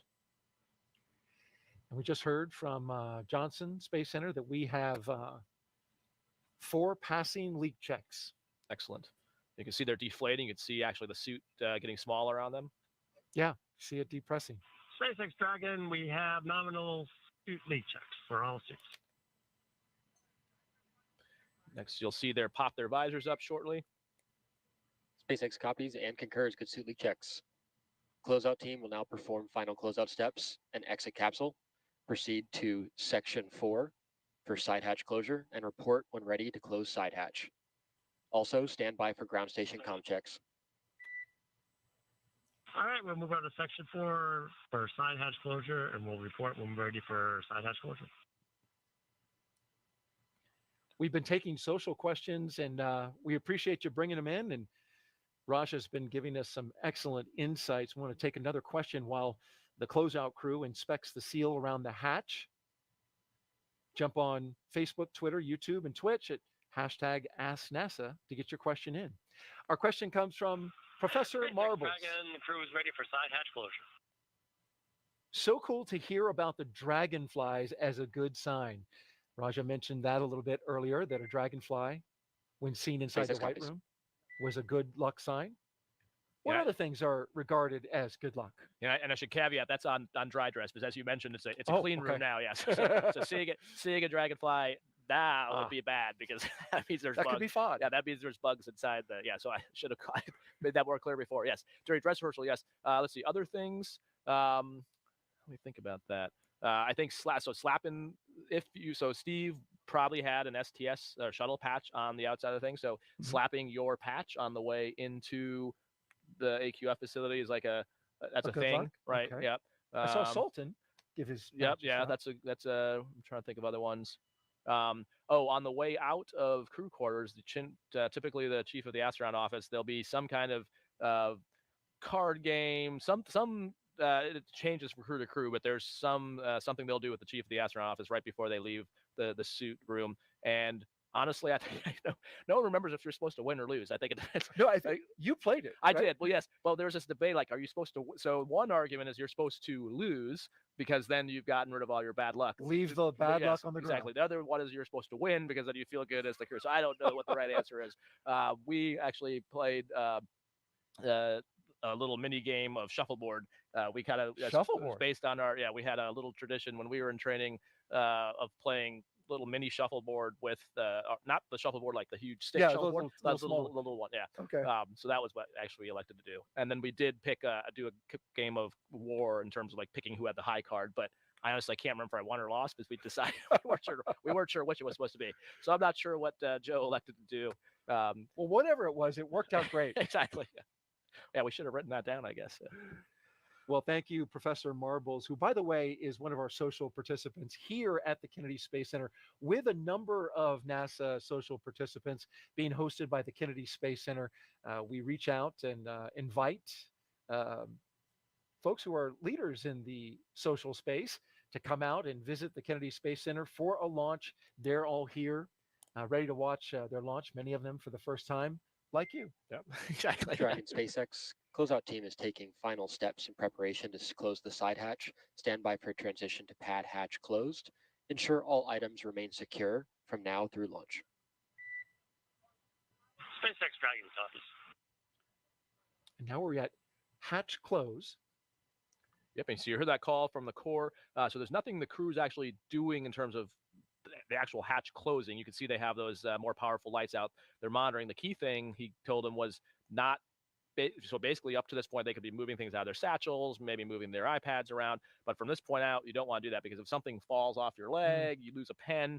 Now you've got a piece of FOD in the capsule. So basically, they're no longer going to mess with anything other than the displays and their armrests. Nothing, no taking pencils out or doing like that. So they are probably doing the last bit of configuration. You saw those like kneeboard cards that they had on their legs, like making sure those are velcroed on, that they have access to the pen or pencil they want to be able to write down notes with, and getting all that done.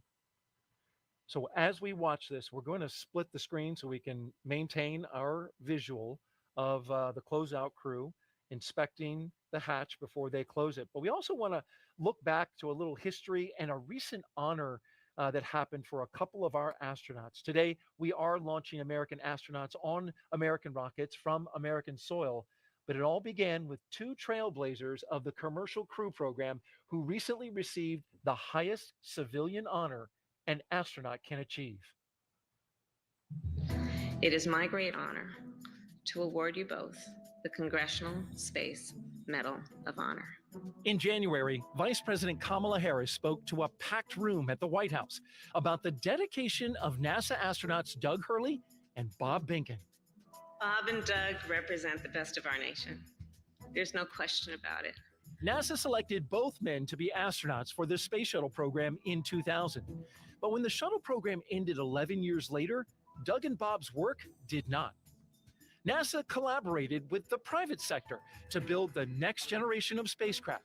Every part of the capsule, from flight controls and emergency procedures to computer displays and cockpit layout, all of that shaped by Bob and Doug's decades of know-how. And in May of 2020, the SpaceX Crew Dragon was ready to soar. Bob and Doug returned to the Kennedy Space Center. They suited up, they waved to their families, and they rode an elevator up nearly 20 stories. They strapped in to their seats and waited as the tanks beneath them filled with tens of thousands of gallons of fuel. And then 3, 2, 1, 0. Ignition. Liftoff of the Falcon 9 and Crew Dragon. Go NASA. Go SpaceX. Godspeed, Bob and Doug. Demo 2 was the first crewed flight for NASA's Commercial Crew program, ushering in a new era of human spaceflight. And now, the names Doug Hurley and Bob Behnken have been added to an elite list. Prior to the ceremony, the Congressional Space Medal of Honor had only been given to 28 people, astronauts like Neil Armstrong and John Glenn. We're following in their footsteps, and so it's just an incredible honor. It was humbling to be a part of the mission. We got to be the smiling faces on the pointy end of a rocket ship. Because of their bravery, missions like Crew-6 are happening today. Bob and Doug together have written the first page of a new chapter in the history of American space flight. Bob and Doug dedicated their careers to space flight. What an honor, Raja. Yeah, it was so cool. I got the honor to work with them as we approached Demo 2, and the vice president couldn't have said it better. They have set the stage for a whole new era of space flight, and we are seeing it. That we whether it's the Dragon, the Starliner, they were in on the ground floor doing all that. And exactly like she said, their influence is all over this vehicle, and their, the way they worked with SpaceX to help design it, we are all benefiting that. We continue to benefit from it today. And so actually more than a few times in training, like, why is it like this? Like, oh, Bob and Doug, like, that makes sense. About that. Yeah. So it was very cool, and very well deserved. And the office, NASA, the country is in such a better place because of the work they did. Well said, Raja. And while we're talking about honors and the office of the president, I want to mention that Raja was nominated by the President of the United States for the appointment to the grade of Air Force Brigadier General. Still needs to be confirmed by the Senate, right? Yep. But the Senate, of course, approves all senior civilian and military appointments. But congratulations Thanks very much, on getting that nomination. Yeah, my wife and I are super honored and humbled to be able to continue serving in the next grades. But yeah, we're very honored and special to be able to do that here at NASA. Oh, very good. I don't have to call you General yet. Definitely not. Please don't. Yeah. Okay, Colonel. Not even that. How much is Raja? Okay, will do. Let's check in now with Courtney Beasley at the Johnson Space Center for an update in Houston, Texas. Hey, Courtney. Hey, Daryl, thanks. As we said earlier, the team here in Mission Control Houston is actively monitoring the International Space Station as they await Dragon's arrival. The crew aboard the station is currently in a sleep period, and they are scheduled to wake up at midnight Central Time. They have completed a number of tasks to prepare the station for Crew-6, like setting up tools to monitor Dragon's arrival and prepping the sleep stations for new residents. Many of their clothes and other belongings launched on a previous cargo resupply mission. Back here in Houston, Flight Director Mike Lammers and his team are in constant communication with the SpaceX mission director for Crew-6's launch to the space station. Once we get to integrated operations, the NASA flight director will be conducting a series of go, no-go polls at the predetermined checkpoints for Dragon's approach. For now, we'll continue to follow along from here in Mission Control Houston, and I'll send it back to the team over at Kennedy. Over to you, Jasmine. Thanks so much, Courtney. Back at Kennedy here. Joining us now is NASA Recovery Director Brian Berry. Thanks for being here. Of course, thank you. Of course. So, Brian, we understand that you are the NASA Recovery Director for Crew-5, but you've actually done a lot of things for human spaceflight. Can you tell us more about that? Sure. Yeah, that's right. So I started my career as a flight controller for the ISS program. My team was responsible for maintenance on the space station. So I had the opportunity to work directly with the astronauts, train them on tools and repair procedures. So that was a lot of fun and something I never thought I would do when I was studying to be an engineer. After that, I moved over to the safety team, and I was our safety rep for the Commercial Crew Program Safety Panel. So that was my first exposure to CCP, and I would go review the hazard reports for Dragon and Starliner. That was a pretty neat experience also because I was able to work with Bob and Doug prior to Demo 2 and just kind of work with them on the hazard reports and get their perspective on the risk and the mission overall. After that, in 2020, I came out to Commercial Crew and I work for them directly now. And I've been doing launch and recovery operations since then. On the launch team, my role is to lead the rescue effort if we need to. If there's a pad emergency egress or a pad aboard, the launch rescue director calls in the rescue forces. So that's what I did for Crew 5 launch last year. And then as the recovery director, I lead the NASA portion of the team that goes out on the ship with SpaceX. We bring out our flight surgeons and we check out the crew and we load them up on the helicopter and get them back home. Right, so you've worn a lot of hats for the Commercial Crew program. How did your work as a flight controller in Houston prepare you to be a NASA recovery director? Well, in Houston, working the ISS operations, you see day in and day out in the control center, you get the full feel of the 6-month mission. So you understand what the crew is going through for that long of a mission. And I think I just kind of bring that crew perspective of the ISS side to the CCP program. And so when it's time to bring the crew home, we know we owe them a smooth and speedy recovery. So that's our priority and our objective. Right. Brian, it's great that you have that personal relationship with them. What challenges do you and the recovery team have to be prepared for? Well, the biggest challenge for recovery for Dragon is definitely the weather. We have to find a landing site where the winds are low and the waves are low.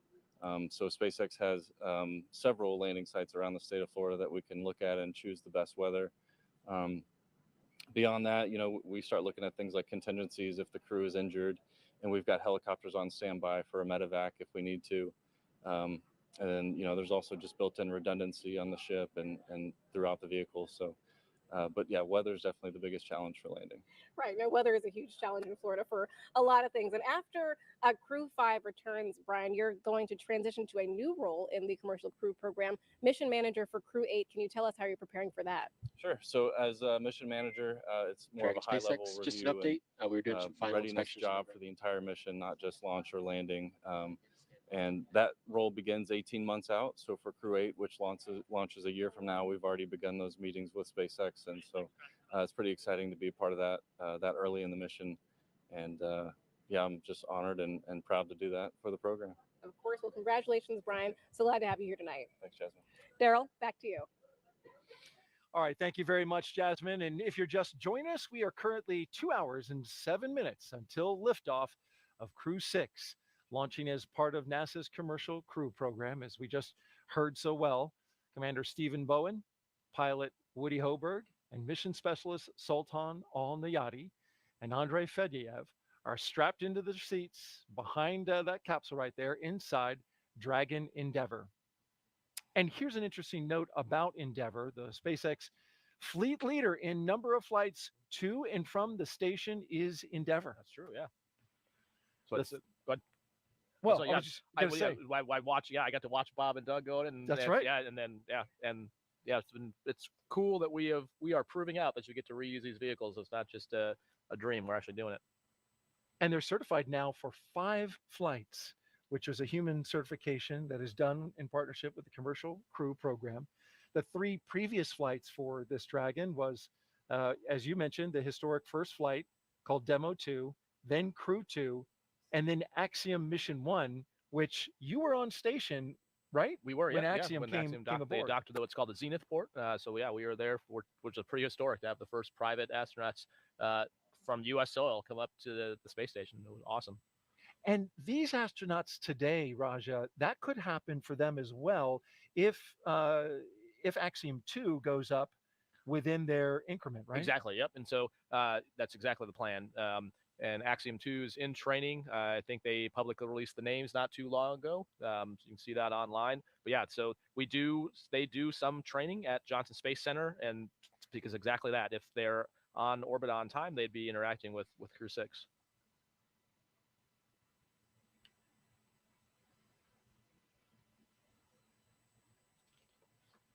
And we're also going to take some social media questions, and we've been taking them along the way. Raja's been doing a great job answering those. So let's take a question now as the closeout crew gets that hatch closed. Seth Milborn 99 asks, how does the docking process work? All right. Well, Seth, first off, I like the 99 because I'm a class of 99 grad from the academy. So I was going to throw out a shout to the 99ers out there. But so how does the docking process work? So we have what's called an instantaneous launch window. And the reason is because you're trying to align the orbit that we're going to put the Dragon into with the orbit of the space station. And there's different windows every day, but we choose that so that we're trying to, it's a combination of optimizing the prop you need to use, the propellant, and the timing. So you could go faster to the space station, you could go slower. It depends on the propellant, but we have to build in all these contingencies. So Dragon, SpaceX, ComCheck over ground station. And I'll pause for just a second for the comm checks, and I'll come back to your answers. SpaceX Dragon, have you loud and clear over the ground station? Core, loud and clear. Ground station ComCheck complete. Stand by for TDRS ComChecks.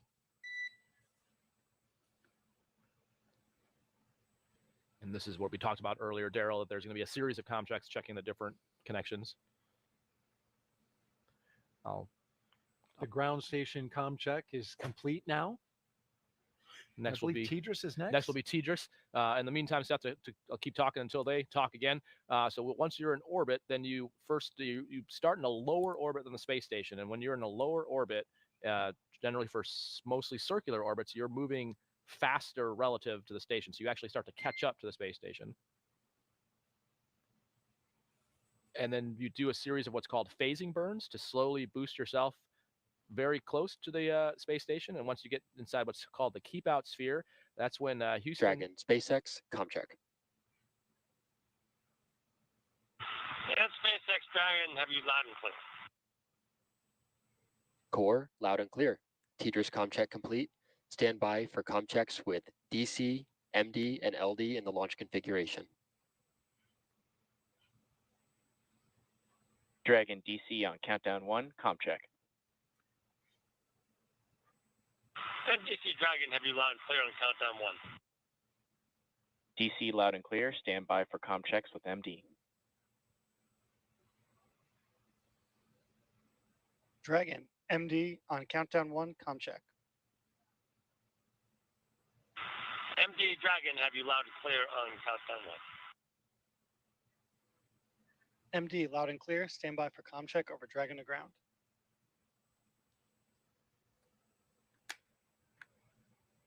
Dragon, MD on Dragon to ground, ComCheck. MD Dragon, have you loud and clear over Dragon to ground? MD loud and clear, stand by for ComChecks with LD. Dragon, LD on countdown 1, ComCheck. LD Dragon, have you loud and clear on countdown 1? LD, loud and clear, stand by for ComCheck over Dragon to ground.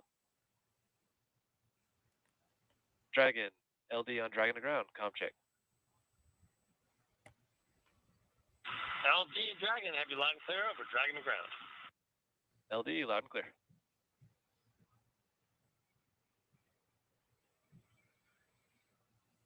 Dragon, SpaceX with that launch configuration, ComChecks are now complete.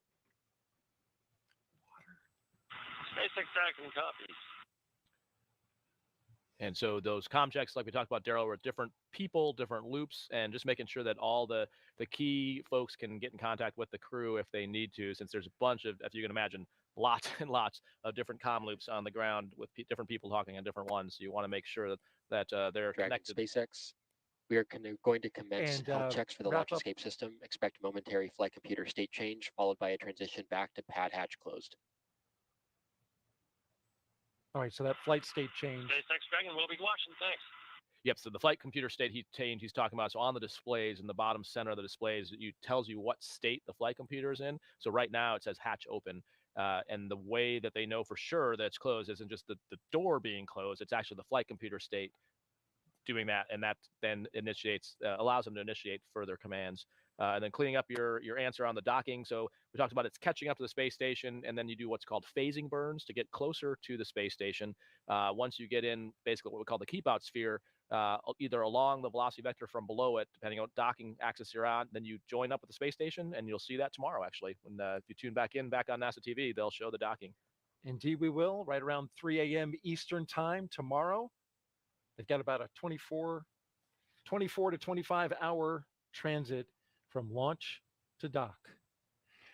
We want to take a pause now, and we'll keep monitoring the progress inside Dragon with the 3 astronauts and 1 cosmonaut. But in the meantime, we also want to check in with a special guest. Jasmine Hopkins, take it away. Thanks so much, Daryl. Joining us now on the balcony of OSB-2 is Kurt Costello, the ISS Chief Scientist. Good evening, Kurt. Good evening, Jasmine. We are so glad to have you here tonight. After Crew-6 launches, they'll become part of the Expedition 69 crew, and their time will be packed with spacewalks, a lot of science. So can you unpack some of that for us?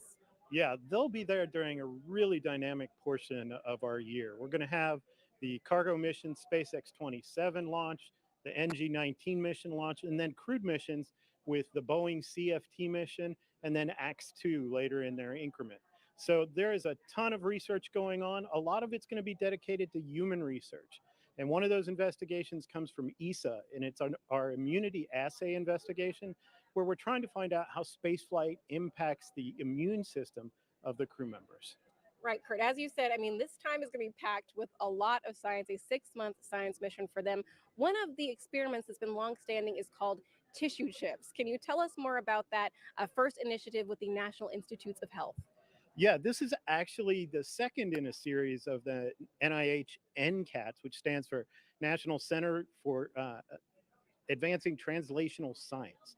And what we're looking at are tissue chips, which are sets of cells and tissues that go into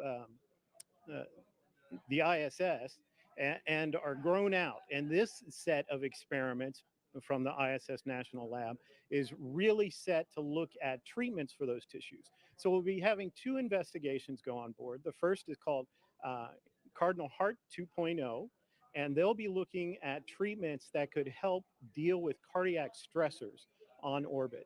And the other one is called Engineered Heart Tissues 2.0. And this one is really interesting. They've got those same heart tissues growing, but this time they're attached to a magnet. And the magnet tells us how hard that heart tissue beats and contracts on orbit.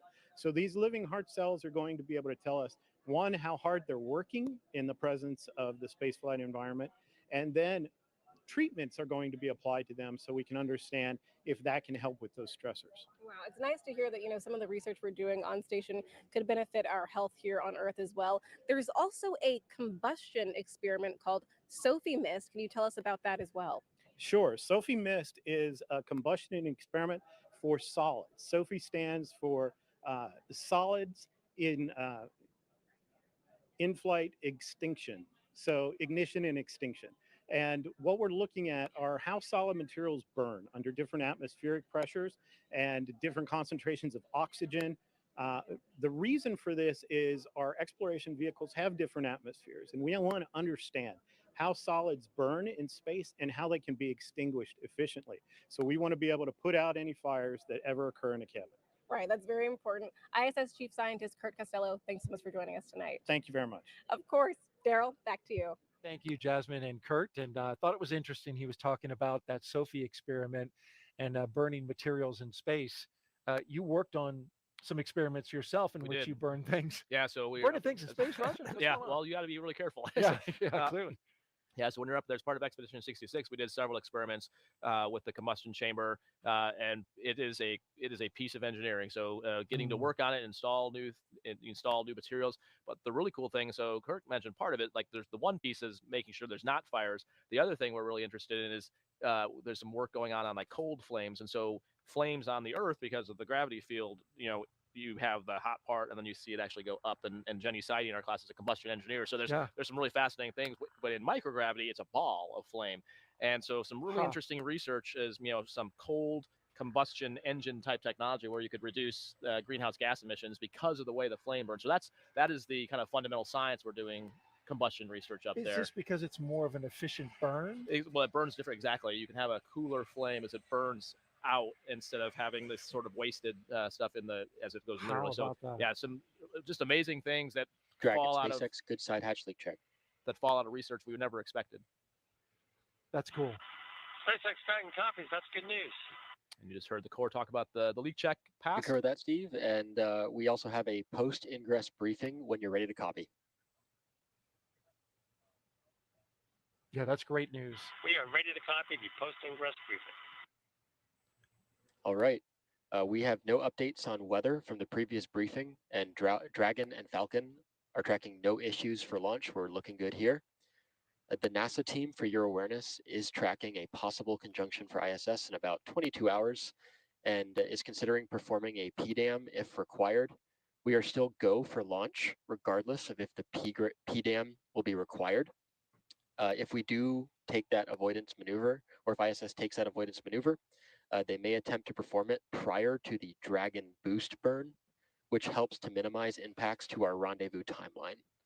We will come back after launch with more information as the joint teams evaluate if the PDAM is required, as well as if there are any updates to your mission timeline.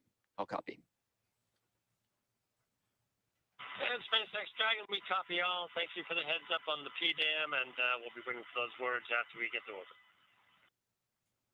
So a possible conjunction. Right, conjunction is a fancy term for hitting something, running into it. For the space station, right? Not the for the Dragon. So as you heard, there's still go for launch, and kind of ties into this question we had from social media before about docking. I mentioned there's a timeline, and you heard the That's core a talk. good read back, Dragon. And at this time, we'll step into comm checks with Falcon 9 operators. Please report when you're ready. All right, SpaceX Dragon, we're ready for comm check with the Falcon 9 operators. So before they did the comm checks with the SpaceX, the Dragon team, now this is the rocket. CE on countdown 1, initiating RE comm checks. GNC is first. So this is the launch Dragon, team. GNC on countdown 1, comm check. And GNC Dragon, have you loud and clear on countdown 1. GNC loud and clear. Stand by for comm check by the propulsion engineer. Dragon, prop on countdown 1, comm check. And prop, Dragon, have you loud and clear on countdown 1. Prop, loud and clear. Stand by for comm check with the avionics engineer. Dragon avionics on countdown 1, comm check. Avionics Dragon, have you loud and clear on countdown 1. Avionics loud and clear. Stand by for comm check by the ground segment engineer. Dragon, ground segment on countdown 1, comm check. And ground Dragon, have you loud and clear on countdown 1. Ground segment, loud and clear. Stand by for comm check by launch control. Dragon, launch control on countdown 1, comm check. Launch control, Dragon, have you loud and clear on countdown 1. Launch control, loud and clear. Stand by for comm check by the chief engineer. Dragon, CE on countdown 1, comm check. CE Dragon, have you loud and clear on countdown 1. CE, loud and clear. This completes the F9 responsible engineer comm checks.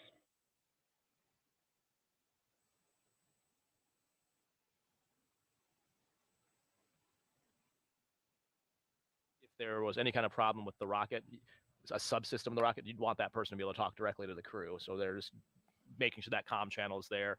Going back to the PDAM you mentioned, that stands for a debris avoidance maneuver. And so Space Force is actually constantly watching all the things in orbit.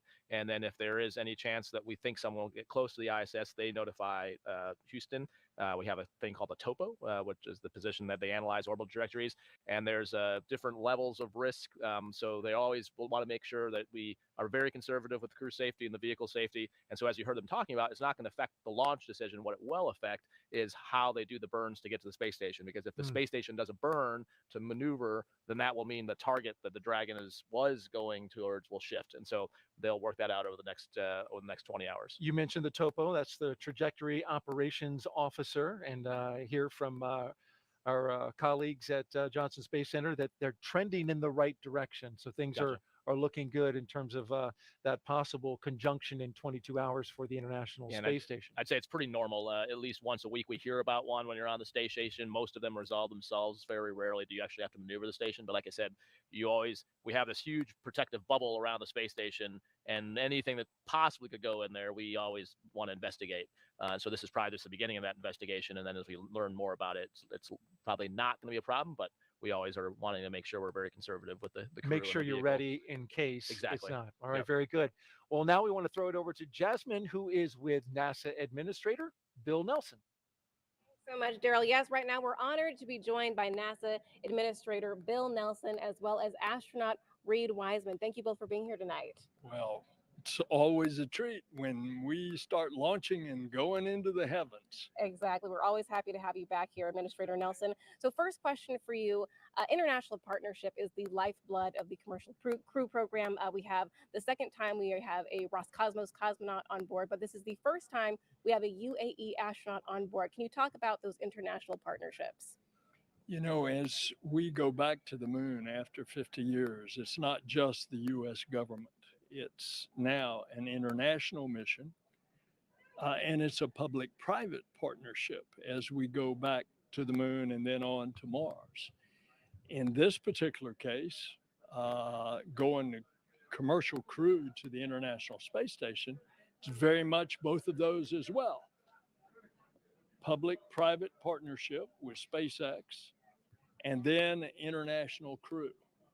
So much so that you've got our partners ever since we built the space station, the Russians. We're now sending an American astronaut on the Soyuz, and they are sending a Russian cosmonaut on Dragon. And we will have many other nationalities going as well. Right, we go farther if we go together. Reed, question for you. We right now are in low Earth orbit on the International Space Station. That is paving the way for deep space. Can you tell us about that? I think the International Space Station, we've had crew on there since the year 2000. We don't even think about it anymore, right? So we have 7 folks up there right now, and they've been orbiting the Earth. They just flew over us here about a half an hour ago, and they're going to come back around. But the thing that really blows your mind up there is all of the environmental control, life support systems that we have, how much we're recycling water, all the science that we're conducting. And we really have learned how to operate off of our planet. So we can do that now 250 miles up. So it's time to start doing that 250,000 miles away at the moon and then heading on to Mars. Right, we're very exciting. Great time to be at NASA. We actually polled the NASA workforce, and they want to know from both of you, what missions are you most looking forward to in 2023? A very exciting time for us. All of them. Good answer. Good answer. And by the way, it's not just space. We're going to fly the X-57 all-electric airplane, the X-59 supersonic, low sonic boom airplane, and then our climate. We are putting up all kinds of instruments up there that are measuring very specifically what's happening to the Earth. Right, that's really important for us to know what's going on here on the planet. Reed, would you like to add anything? I have to add that we're standing here at Cape Canaveral. We got 4 of our friends behind us, so I'm rooting for Crew-6 today. Absolutely, go Crew-6. Thank you both for being here tonight. Daryl, back to you. Thank you very much, Jasmine. And although going into space is not child's play, every Dragon astronaut crew brings, every Dragon astronaut, I should say, they bring a stuffed toy with them. And its purpose, when the toy starts floating, the strapped-in crew has confirmation they've reached microgravity. And what is this called? This is called a zero-G indicator. It's a long-standing tradition, and there's been 7 on Dragon so far. There's 1 in this Dragon as well, starting with this guy. It all began with Plush Earth. Who can forget him floating around by himself in the first uncrewed flight in 2017 called Demo 1. That was followed up by a sequin bedazzled dinosaur named Tremor, picked out by Bob Benken's son Theo and crewmate Doug Hurley's son Jack. Crew 1 took a toy Baby Yoda with them to show the first 4-person crew when they reached space. But since then, it's been all stuffed animals. A penguin for Crew 2. And then, of course, Raj's flight, a turtle for Crew 3. Good old There's Bob, Caleb Aaron, yeah. And then a turtle and a chimp for Crew 4. For the last mission, though, on Crew 5, they unveiled the first humanoid, the Albert Einstein Little Thinker plush doll. And so that begs the question, what is Crew 6's zero-G? We'll find out later. But you had the turtle, and there's a special reason for that. What it is, yeah. So our class of 2017, we're called the Turtles, which so the previous class always names the next class, and I think a lot of people thought Turtles was supposed to be an insult because it's slow, but that's actually quite the opposite. The reason is when the vice president announced our class, he said that if you ever see a turtle on a fence post, you know the turtle didn't get there by itself. And so we take it as quite a nod to the people that got us to where we're at, which is very true, that none of us would be where we're at without our families, the flight controllers, the trainers that got us there. And so we actually love the term turtle and don't take it as an insult at all. But yeah, we had to, every crew takes a while to develop theirs. With ours, actually our turtle was named Pfau, which is German for turtle, since Matthias was our German crewmate, and it was actually a rainbow turtle, a peacock turtle, which is because Tom was class the peacock. So it was a nod to everyone on the crew. You merged that in We there. did, That yep. was nice. All right, as they seal up, get the final, they've sealed the hatch, but now they're doing some final checks there with the crew. We want to check in back with Mission Control in Houston and our own Courtney Beasley. Courtney? Thanks, Daryl. When Crew-6 arrives at the space station tomorrow morning, they will officially become Expedition 68 flight engineers. Once on board, they'll do something known as a direct handover, basically saying that Crew-5 and Crew-6 will be aboard the space station all together until Crew-5 comes home. Crew-5 will be able to give Crew-6 an orientation and show them the ropes, which might be particularly helpful for the first time space flyers on this flight: NASA's Woody Hoburg, UAE astronaut Sultan Al-Neyadi, and Roscosmos cosmonaut Andrey Fedyaev. A direct handover also helps ensure a continuous presence on the space station, a record we've held for more than 22 years. As the station is first and foremost a laboratory, the crew will jump right into conducting experiments, with new research still to be delivered on upcoming cargo flights. And now we'll go ahead and toss it back to the team out at Kennedy. Daryl. All right, thank you very much, Courtney. And as you can see on the screen there, the closeout crew, they are tethered because they're up so high. That's a 255-foot level. It's a safety measure. Yep, they're basically taking some closeout photographs to document the hatch closure. We heard them talk about earlier that the hatch close state. Remember, that's the cue to the crew that's happening. And after they get some closeout photos, they can start backing away and closing out, hence the name of the crew, closing out the white room. And while we do that, we've got a special guest here that we want to talk to out here at the host desk. Our next guest played a key supportive role in the development of the Falcon 9 rocket and that Dragon spacecraft that we've been watching and will eventually launch here in an hour and 42 minutes. His name is John Posey, and he is NASA's Crew Dragon lead engineer. Thank you so much for being here, John. Glad to be here. So tell me, we want to, first of all, make something clear about SpaceX's Dragon, right? They designed it, they built Dragon, they fly it for us, and our astronauts go in it. But since the beginning, there's been NASA expertise supporting them. So what would you say is some of the best expertise that NASA has provided in this regard? Oh yeah, excellent question. So with the commercial crew program, it's kind of different from past crew spaceflight programs, right? We have a smaller team. Like for the spacecraft, there's around only about 100 NASA engineers on our team that are getting all the work done. And, NASA brings a lot of, very special expertise to the table to try to help SpaceX and our other commercial partners, prepare for this day, right? Getting everything ready. We especially brought some great expertise in things like life support systems, of course, spacesuits, thermal protection systems, and perform a lot of analysis, in a lot of cases, double checking the great analysis performed by SpaceX, running the numbers, making sure everything matches up so that, we're assured of crew safety on launch day. Absolutely. Well, that is important. And you were telling me that, speaking of safety requirements, that there was a NASA safety requirement in the case of extreme fire emergency that combined with a Dragon design will make it so that astronauts will be able to do something that's never been done before. What is that? Oh yeah. So as you mentioned, right, NASA set some really great safety requirements for our crew. The Crew Dragon has a lot of oxygen and nitrox systems on board for those really deep emergency contingency cases. For instance, feed the leak. If we were to have a 1/4-inch sized hole in the cabin, we could provide breathable nitrox air to the crew all the way to landing. Also, in like a fire scenario, if our air scrubber systems couldn't scrub it out or dilution purge wasn't enough, we had the ability to vent the cabin completely to vacuum, while the crew's safely pressurized in their spacesuits and press it back up with a clean atmosphere. And so, that's where, the commercial aspect of this is really exciting for us. You saw SpaceX announce for Polaris Dawn, right? Yeah. They're going to perform their first Dragon extravehicular activity, EVA, right? Actually do that similar type of a thing where they can vent down the cabin, create like an impromptu airlock, and then repressurize it. How about that? Yeah. And we've got Raja here, an astronaut. Depress the cabin. You were ready for it as an emergency scenario, but for Polaris Dawn, going to depress the cabin and they float right out the door. Yeah, it's super exciting to see the progress going on in low Earth orbit and commercialization. I mean, that's exactly the NASA dream. And you heard the administrator talk about that's what we want to do is enable industry to do things in low Earth orbit and then let NASA work on exploration in the moon and Mars. So this is it's amazing to see it happening. And NASA is right there by the side. Let's talk a little bit now about the Falcon 9. Coincidentally, you were also involved at the beginning of that vehicle with NASA. What contributions were made to the Falcon 9 and getting it going?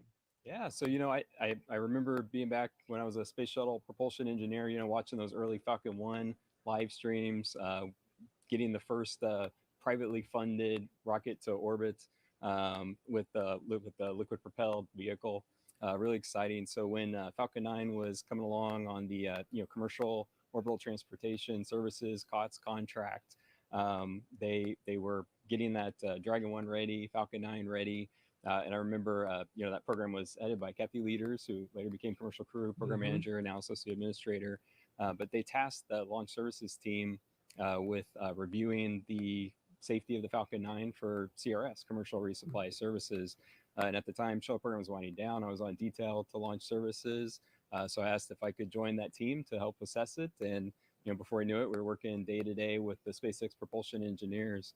And, that was really an eye-opening experience, right? SpaceX was moving at a high pace, rapid pace of innovation, getting a lot of hardware built, getting out there, testing it.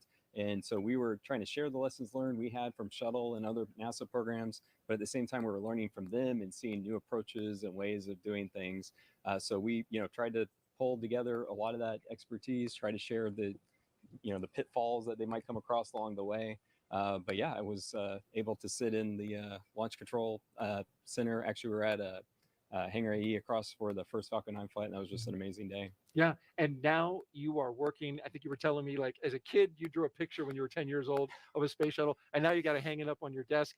You have been working in space and thinking about it for a long time. Oh yeah. When I was a kid, I was a big fan of NASA. Space shuttle was on TV, pop culture everywhere. Yeah. I was a big Star Trek buff. But it really was solidified when my family went to the Johnson Visitor Center when I was 10.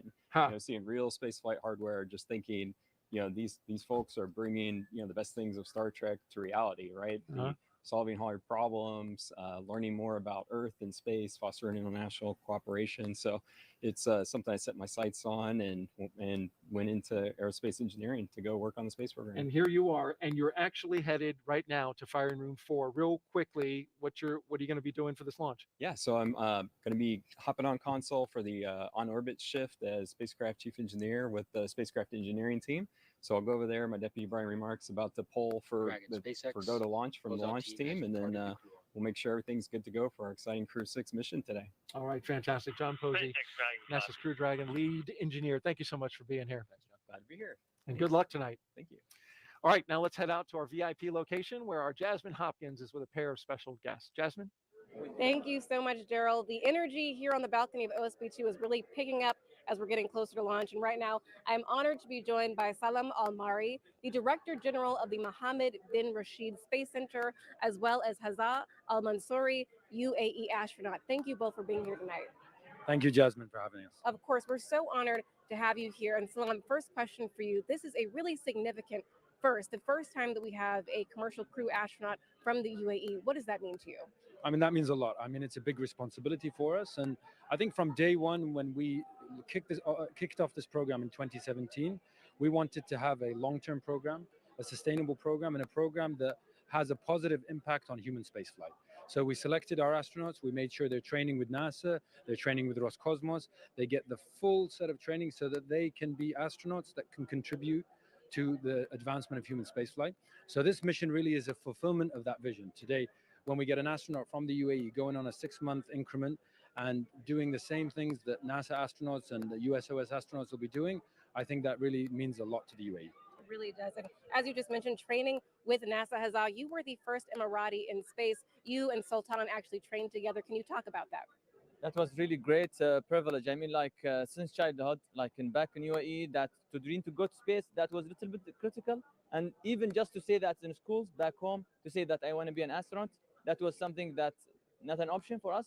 But when they did the announcement back in 2017, and we saw that opportunity, we applied, Sultan and myself and 4,000 applicants from UAE just to apply to be UAE astronauts. So we had that privilege. We have been selected for the first batch in UAE. We went to Russia to train, and I went to space. I flew to space in 2019. Sultan, he was my backup in that mission, and I am now as his backup in this mission. That was an amazing journey for both of us. I mean, like, we trained back in Russia, and we came here. We did the whole ASCAN training. The amount of support we saw in the whole community here at NASA, that was really huge. Just to make this mission happen for UAE, it's big and huge, and we are really excited. I am super excited to see my colleague Sultan and Woody, Steve, and Andrey Fedyaev launch to space. It's gonna be an amazing mission for them. 6 months on board the station, doing science, exploring, and conducting different sessions with different schools and kids. That's for me is a big thing. It really is. It's a big thing. We're so glad to have both of you tonight. Thank you so much. Thank you. Thank you. Of course. Daryl, back to you. Thank you, Jasmine. And now we are T-minus 1 hour and 33 minutes from launch as we get ready for Crew-6 to take off from the Kennedy Space Center. Now, here's a closer look at some of the life-changing science astronauts are performing aboard the International Space Station. The International Space Station is a state-of-the-art microgravity laboratory that is unlocking discoveries not possible on Earth and helping us push farther into deep space. Every single day, we are answering big questions about Earth and about space, about where we came from and about where we're going. But the other thing that we're doing is we're learning more questions to ask. Microgravity turns almost everything we know upside down. Liquids behave completely differently. Fire burns in new ways.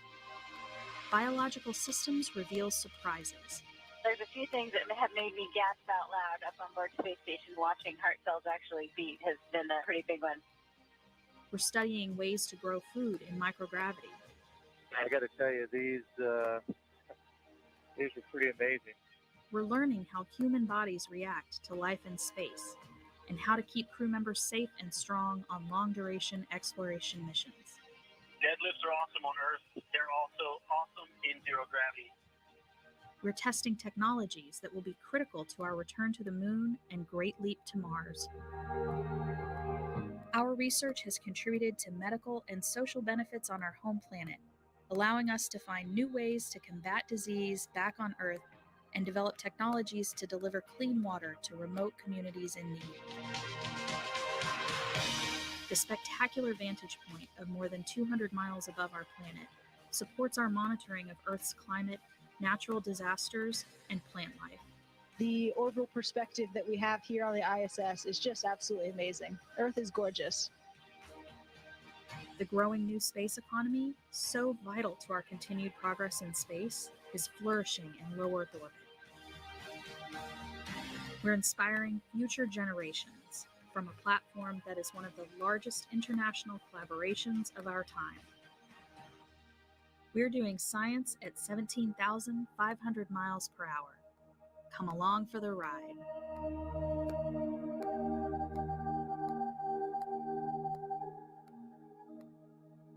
And that's where our 3 astronauts and 1 cosmonaut are headed. But first, got some pre-launch configuration to do. Got to fuel up the rocket. And then, of course, light it and launch. We're coming up on 1 hour and 30 minutes before we launch Crew-6 to the International Space Station. The crew of 4 are in the capsule, as you just saw. The hatch is closed, and we successfully completed a leak check on the hatch, as well as the cabin. Launch engineers are located in firing room 4. at the NASA Launch Control Center at Kennedy Space Center. They have a view through their large window of Pad 39A, and this is what they're looking at. You can see the Launch Control Center. It's the building just to the right of the large VAB, just below that NASA logo. The Falcon 9 team is loading helium and nitrogen gas into storage bottles on the launch vehicle.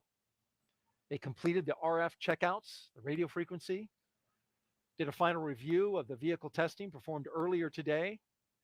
And the SpaceX chief engineer for this mission, he's Dan Alix, and he will check with the team at T-minus 80 minutes to verify that we are good to continue the countdown.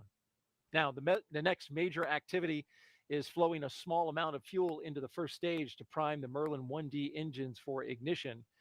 The team is also monitoring fuel and liquid oxygen loading preparations to make sure the propellants in the ground tanks are correctly chilled prior to loading them on the Falcon, and that will happen at T-minus 35 minutes. I'm with NASA astronaut Raja Chari, and let's take a look at the weather really quick. Weather is looking great. We are only a 5% probability of violation, and that's only for the possibility, a very slight possibility, that a cumulus cloud goes over the launch pad. Right now, we're looking clear. We are green on weather. Winds are 7 to 12 miles per hour out of the southwest. Temperature is a comfortable 72 degrees. And the weather and the ascent corridor is also good to go in case there were abort. Can't ask for better weather conditions than this, Raja. Yeah, this is a great night for a launch, and let's hope the vehicle stays on progress. Like you mentioned, right now, the next big thing will be when they arm the LES, but before they do that, they'll have to clear out the crew arm. So we saw, like you mentioned, the hatch seal's been checked, and now they're closing out the white room. They'll evacuate the closeout crew, and then that will be when they let the crew know that they're ready to actually arm the LES before they can start prop loading.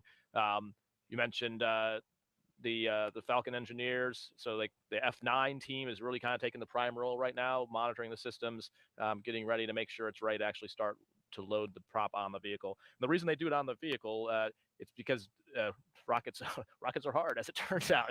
These spaces are hard, and so your mass margins, the weight is so critical. So you really want to wait until the latest you possibly can to put the gas on the vehicle, because it's cryogenically cooled. I mean, it's super cold, and so it starts to boil off. And so the less amount of time it's on the rocket, the more gas you have. And so you want to wait until as late as you can, but also have enough time, obviously, to do it and get to space. So the longer you wait, it's a balance of wait as long as you can, but still have enough to get it all on board. And that gives you the most gas to use to get into orbit and then have gas to get to the space station. And SpaceX using super chilled, highly densified liquid oxygen that, as you say, you get more performance out of it the later they load. Currently, we're at 1 hour and 27 minutes and counting, looking at Launch Complex 39A and the Falcon 9 rocket, a new booster on this one, along with the Dragon Endeavour. The booster 1078-1. No soot on this one, so it didn't return from a flight. They're going to fly it for the first time for Crew-6. It's in good shape and ready to go. Dragon will fly its next 4-person crew to the International Space Station. The astronauts that are inside are Commander Stephen Bowen. He's in seat number 3, pilot Woody Hoburg, and mission specialist Sultan Al-Neyadi and Andrey Fedyaev. And you can see they've got their visors up. We talked before about they'll leave their visors up until they arm the LES, or the launch escape system, just to be a little more comfortable. And you did mention we had actually the opposite configuration for Crew 3. We had a new capsule, Endurance, and then a reused booster. But today, like you said, the fleet-leading Endeavour capsule and a new booster, a new first stage. And one of the cool things we get to see, while the launch coverage, the folks here actually KSC, the launch coverage is on the capsule, but the other thing that happens with the SpaceX launch is that first stage coming back, which is also a cool thing to see, which I haven't seen before because I haven't seen a launch, but I'm looking forward to that today. So I got to enjoy the ride in the Falcon 9, but never actually saw what happened the first stage on my launch. Well, just read the instructions. That's the ship, the autonomous drone ship. It is a landing platform that is out in the Atlantic Ocean right now, several hundred miles offshore, and it will be receiving, as you mentioned, that first stage booster. And we'll see that in our coverage as it comes back down to Earth. And of course, SpaceX has had great success lately with landing that first stage booster, and then they'll put it right back in and get it refurbished and put it into the cycle of boosters for flight. Yeah, it's impressive the cadence that we've seen them develop with how quickly we can recycle the boosters. And actually, it's funny, the capsules takes about as long to recycle as it does for us to rehab. So my post-flight rehab was about 6-ish months to kind of feel back to normal. And it's about the same time Endurance launched again onto the space station with Crew-5. So it's up there now. So about the time I had my bone density and muscle all back was the same time that the capsule I rode in was ready to go, new heat shield layers and ready to blast off. So it's kind of cool. The person and the machine are both refurbished. Yeah, you were mentioning when you came back from space, you had to get acclimated, and there was an adjustment period. Yeah, absolutely. And it's kind of different phases. When you'll see, like when Crew-5 comes back here in a few weeks, you'll see them take them out of the capsule on gurneys. It's difficult to walk and maintain your balance. You can, but it is easy to tip over. And so it takes a few days for your vestibular system to reset, about a week for kind of your balance and stability, and then potentially a few months for some of your full strength to come back. When you're in space, you get to bring some personal items with you to kind of remind you of home, right? Each Crew-6 astronaut is allowed to bring a few personal items for the roughly 6-month stay in space. And so here are a few of the items that they are taking up for Crew-6. Sultan Al-Neyadi said he's bringing a kimono, the traditional training attire of the martial art jiu-jitsu. He's on all the way far right of the screen. He's also bringing some small toy rockets from the popular European comic Tintin. Andrey Fedyaev is taking his family photos and some pins he plans on bringing back and sharing with his family. But for the astronaut right there, the second from the left, Woody Hoburg, he's bringing one simple item, and that's a photograph with deep personal meaning to him. In terms of personal items, mine's simple. Unfortunately, over the summer, I lost my father, and so I'm just bringing a photo of him that means a lot to me. And I wish he could come along with me, but at least I will be bringing him along with me. So. And here is the photo that he's bringing. Woody says it's a picture of his dad, Jim Hoburg, finishing the Boston Marathon and leaving it all on the course. Jim Hoburg, along with his wife Peggy, raised Woody and his brother in Pittsburgh, Pennsylvania. He was an electrical engineering professor at Carnegie Mellon University, where he was known for his exceptional teaching. He was 75 years of age when he passed away last year. Woody says he will remember his father for always showing up and for his relentless pursuit of truth. And he says when he gets to space, he plans to keep the photo in his crew quarters. That's a touching thing to do. Yeah. And an honor for his father. And I think just all the more reason we're proud of the turtle's name is Woody's dad is why Woody is Woody, right? Mm. So it's just like all of us. And yeah, it was sad for that to happen while he was in training, and I'm glad he's able to take him with him to orbit. Now, you mentioned that you actually brought some items aboard, and we actually have some of them, some of the things from your flight kits. I want to take a look at that. So basically, in the Dragon, you have about a shoebox size of stuff that you can bring, the crew can bring things. So I brought some show and tell. So I also brought some pictures along with my kids. So I've got some cards that my children made for me. So all in all, just like Woody, all these things wound up in my crew quarters on the space station. This went to space. This all went to space. This is my my PT gear from the Academy, the Air Force Academy. Okay. And people accused me of buying one, but it's legit because it's still got the stamp with like the laundry stamp. Yeah. So that's the real deal. That's it doesn't fit. I think maybe the shirt shrunk over the years. I think is what happened. That's what I tell myself. My wife's gonna kill me, but I'm not supposed to show this. Oh, this boy. is my space retainer.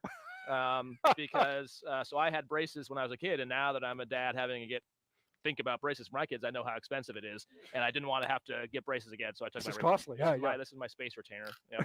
You don't want to have to redo braces. Exactly. No. So those things floated around in space these and were in your mouth. my mouth. Yeah. A turtle patch.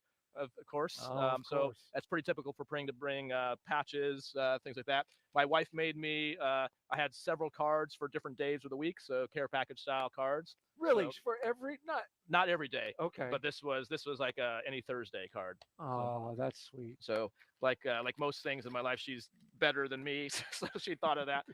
This is a pair of dice. So this is in my Okay. first fighter squadron in the Air Force was the 90th Fighter Squadron, which is the pair of dice. And if you notice, any direction is always 7, lucky 7. And so you get Okay. your first one. You basically get these pair after you're combat qualified in the 90th Fighter Squadron, and then you wear them on your pocket.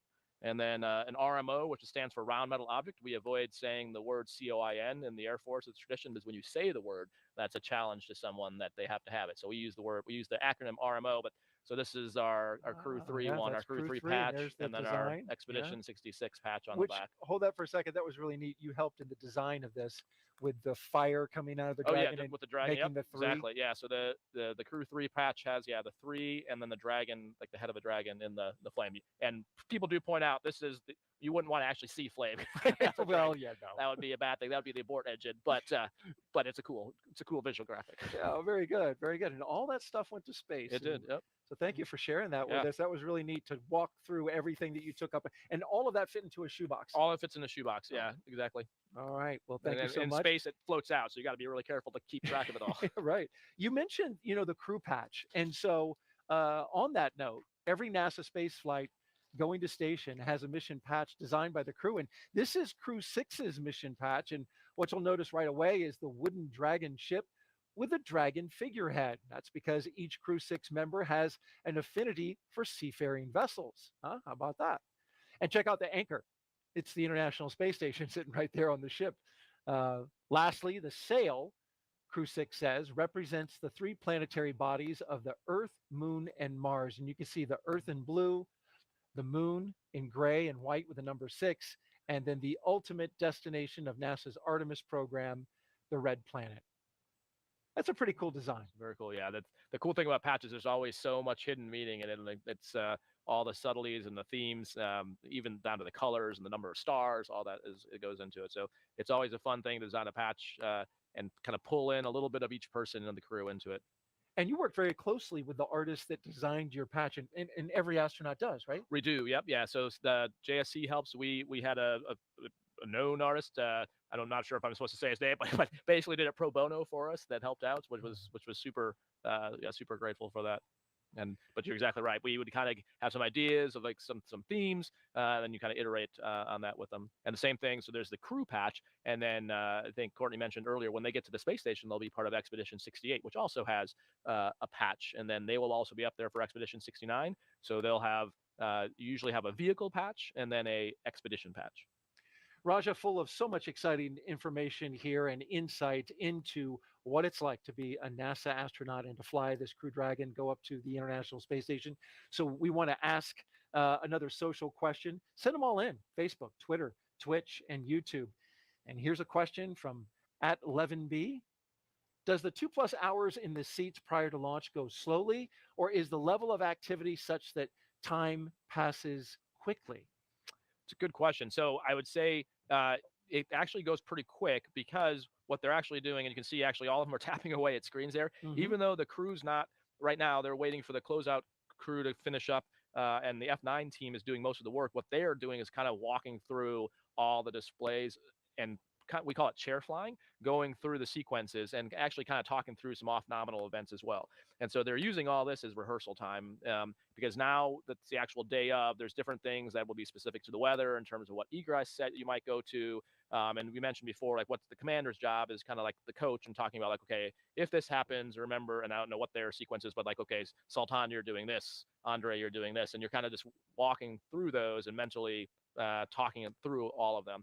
And then what Woody and Steve are probably doing on their iPads is going through the displays they're going to see for the different phases of the launch, the different stages. So they have basically a preview mode on there, and they can talk through, okay, at, stage 1A, I'm going to make that call. This is what we're looking for. Remember, we're looking at the altitude tape. So they're basically mentally walking through all the phases, because once it happens, once the rocket lights, it happens fast. That's exactly from the time it lights to orbit's like 8 to 9 minutes. So you can't, it's too late to talk about it then. So you're using all this time to go through all those sequences and talk about, okay, what if we have to, what if the cage of a stage 2D abort, and what are we going to do? And all the different what ifs, because there's different decision paths in each of those procedures. And you're sort of walking through like, okay, if we go down this path, remember, here's the things to remember. So it's just one last training session, if you will. Seems like a lot doing these mental reps and going through, but that really greases you. Exactly. And that's why then it becomes just, kind of muscle memory when you're actually in the moment then. All right, we have another question. Joab MSM asks, what does an astronaut do for NASA while they are not in space? I'm glad you asked that, because that's one of the things I try to harp on the most when I do public affairs events is most of our job is not flying in space. Of course, we all love to fly in space. But for example, Tom Marshburn, who was my pilot on Crew 3, he was in the office for 28 years and spent, about a year and a half in space, but that's not much time compared to the 28 years in the office. So most of our job is all the development and engineering and science work for all the programs that are going on. So right now, Artemis is what we're all working on. So there's the SLS rocket, there's the Gateway lunar habitat, there's the HLS, which is the human landing system. That's the lunar lander. That's what you're working on. That's what I'm working on. There's the Orion capsule. So all of us are working on these different programs, helping with the development of them. And then we also have all kinds of other jobs just to keep the office going. So we have you saw Reed, who was the former chief of the office. Joe is now the chief. So that's a job. Right? You've got branch chiefs who are running all the different personnel in the office. So these are all those jobs are what we do when we're not flying in space, but we still maintain a currency. So you're doing a job, but you're still flying the T-38. You're still doing NBL runs, the neutral buoyancy, which is where we practice our spacewalks. You're still doing biology training, geology training. You're doing all these things, ISS training at a currency level. And then once you're assigned, you stop doing your technical job and work solely on preparing for the launch vehicle on that particular expedition on the space station. And I know you've been busy too, because even in your time helping us with the broadcast, we're greatly appreciative of you being here. You've been busy, like you're on your laptop, finishing up some work and stuff. So we really appreciate you taking the time to be here for the broadcast. I think that's why we all love our jobs. Yeah. It's fun. All right, let's check in now. Go back to Houston, Texas with Courtney Beasley. What's happening in Mission Control, Courtney? Thanks, Daryl. The flight controllers here in Mission Control Houston are laser focused on the onboard systems of the space station, ensuring it is ready to receive Crew Dragon. They're also making sure all communication links between the station, Dragon, and the ground are working properly. The consensus to this point is that everything is proceeding right on track. Teams here in Mission Control Houston, the team in Hawthorne, and the astronauts aboard the space station will monitor the autonomous docking of the spacecraft tomorrow. They'll perform a series of leak checks, then work to open the hatches on the Dragon side and inside the station's pressurized mating adapter. We expect hatch opening to take place about an hour and a half after docking. Once on board, the astronauts will be greeted by the space station crew and will then join in for welcoming remarks for the new crew members. From there on out, they will no longer be referred to as Crew-6, but rather as flight engineers of the International Space Station until their return back to Earth. Here in Mission Control Houston, Flight Director Chris Dobbins is now on console overseeing the team for launch. And that's it from Mission Control Houston for now, so I'll toss it back to the team in Florida. Daryl. Commercial Crew program. It was created in 2011 and has been flying astronauts from American soil to the International Space Station for the last 2 years. Let's bring in NASA's Jasmine Hopkins again, who's with Kennedy Center Director Janet Petro and Deputy Director Kelvin Manning. Thank you so much, Daryl. Janet Petro, Kelvin Manning, always a pleasure to have you guys here. Thanks for being here tonight. Thank you, Jasmine. Of course. So, Janet, I know that your one of your catchphrases is embrace the challenge. So talk to us about how the workforce has done that here at Kennedy to return to human spaceflight in just the past few years. Yeah, you're exactly right. I do like to say embrace the challenge. And I would tell you the Kennedy workforce has really embraced the challenge. If I start with last year, we were celebrating our 60th anniversary. We ended the year with that very historic Artemis 1 mission. And we were established 60 years ago, all about the Apollo missions and going back to the moon. So Artemis, we're going back to the moon, more sustainable way. And here we are, and we are going to be with our 6th SpaceX operational mission, Crew-6 tonight. So the whole transformation of the center from that just government-only focused center to what we are today. We have a very vibrant space ecosystem out here, multitude of commercial companies, as well as our government programs working. So we have embraced the challenge of transforming to be the 21st century spaceport. Exactly. And Janet, I'm glad you used that word spaceport. Kelvin, question for you. It's no longer just NASA out here. We're working with a lot of our industry partners. So how is Kennedy supporting them? Well, we're supporting them in many ways, Jasmine. It's interesting because we have a new vision statement, and our vision is that igniting exploration and discovery for all. And the mission is to provide continuous access to space from Earth's premier spaceport right here through creativity and innovation. So you see all that coming to fruition here through our vision, and it's the government, industry, as well as our international partners. That is great, Kelvin. Thank you so much for sharing that vision. And right now, Crew-6 is launching at the end of Black History Month. We know that Kennedy has been doing a lot to celebrate that, as well as the agency. Can you both tell us about that? Yeah, so we've had a number of events around. One of our employee resource groups is the Black Engineering Strategy Team, BEST. That's our African, but really all of our ERGs here really promote our core value of inclusion that we have here at NASA. We're so proud of all the ERGs. Numerous events throughout this throughout the month of February celebrating that. Exactly. Kelvin, would you like to add anything? Oh, sure. So, by the way, Kelvin's our champion for BEST. Oh, executive fantastic. champion. Executive champion. That's correct. And through diversity gives us innovation. You know, people with different backgrounds, different thoughts. We want to be inclusive, like Janet said, and through diversity, we get that innovation that helps us solve the agency's challenges. And we've got a lot in front of us to return to the moon and onto Mars. Exactly. And one last question. Last year, we had 57 launches from Cape Canaveral. This year, we're slated to have over 90. What do you think of that fury of launches coming for us, Janet? It really is amazing. You know, the year before last, it was 31, 57, 94. We're going to be well over 100 in a couple years. And all of across the center requires the support for every single launch, whether it's on our property or if it's on the Space Force property. Together, Kelvin talked a little bit about those partnerships. We work together to make all those launches successful, whether it's commercial, whether it's a government launch, a national security mission. We all work together for that. So we're busy, busy, busy. You know, I thought we were really busy for Artemis at the end, and 57 launches this year. We're even going to be more busy, if you will, supporting all those launches. But we are incredibly proud of what we have accomplished at the spaceport.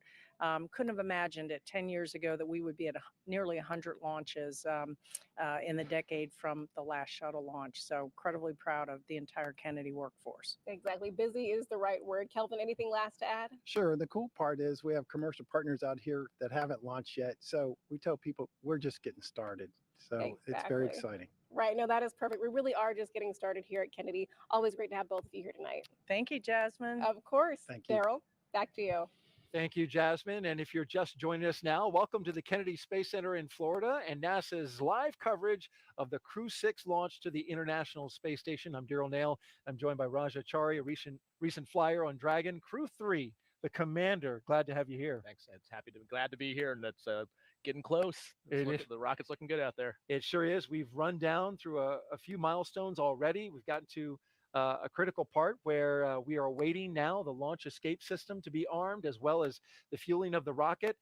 Leading up until that point, we've had the crew go into the spacecraft that you see right there. They were helped by our closeout team. The umbilicals were attached, which provide breathing air and communications to the astronauts. They did their suit leak checks. We saw them pressurized and then depressed. And then the comms checks were completed with the core, the crew operations resource engineer with SpaceX, and the launch director. And now we are standing by for those next big milestones. And in the meantime, we've been taking your questions from #AskNASA, all of them from social media, YouTube, Twitch, Twitter, and Facebook. And we've got a question coming up for us right now on the screen for Raja. And from Twitch asks, how long will the crew stay on space station? Well, it varies, but generally the expeditions are about 4 to 6 months. It can change a little bit depending on the traffic flow. The space station is sort of like a giant bus terminal in the sky with vehicles coming and going. So yeah, Crew-6 planned about a 6-month stay. When I was up there, Mark Vanderhyde did a year-long mission. Then Frank Rubio, who's up there now, will also be about a year-long mission.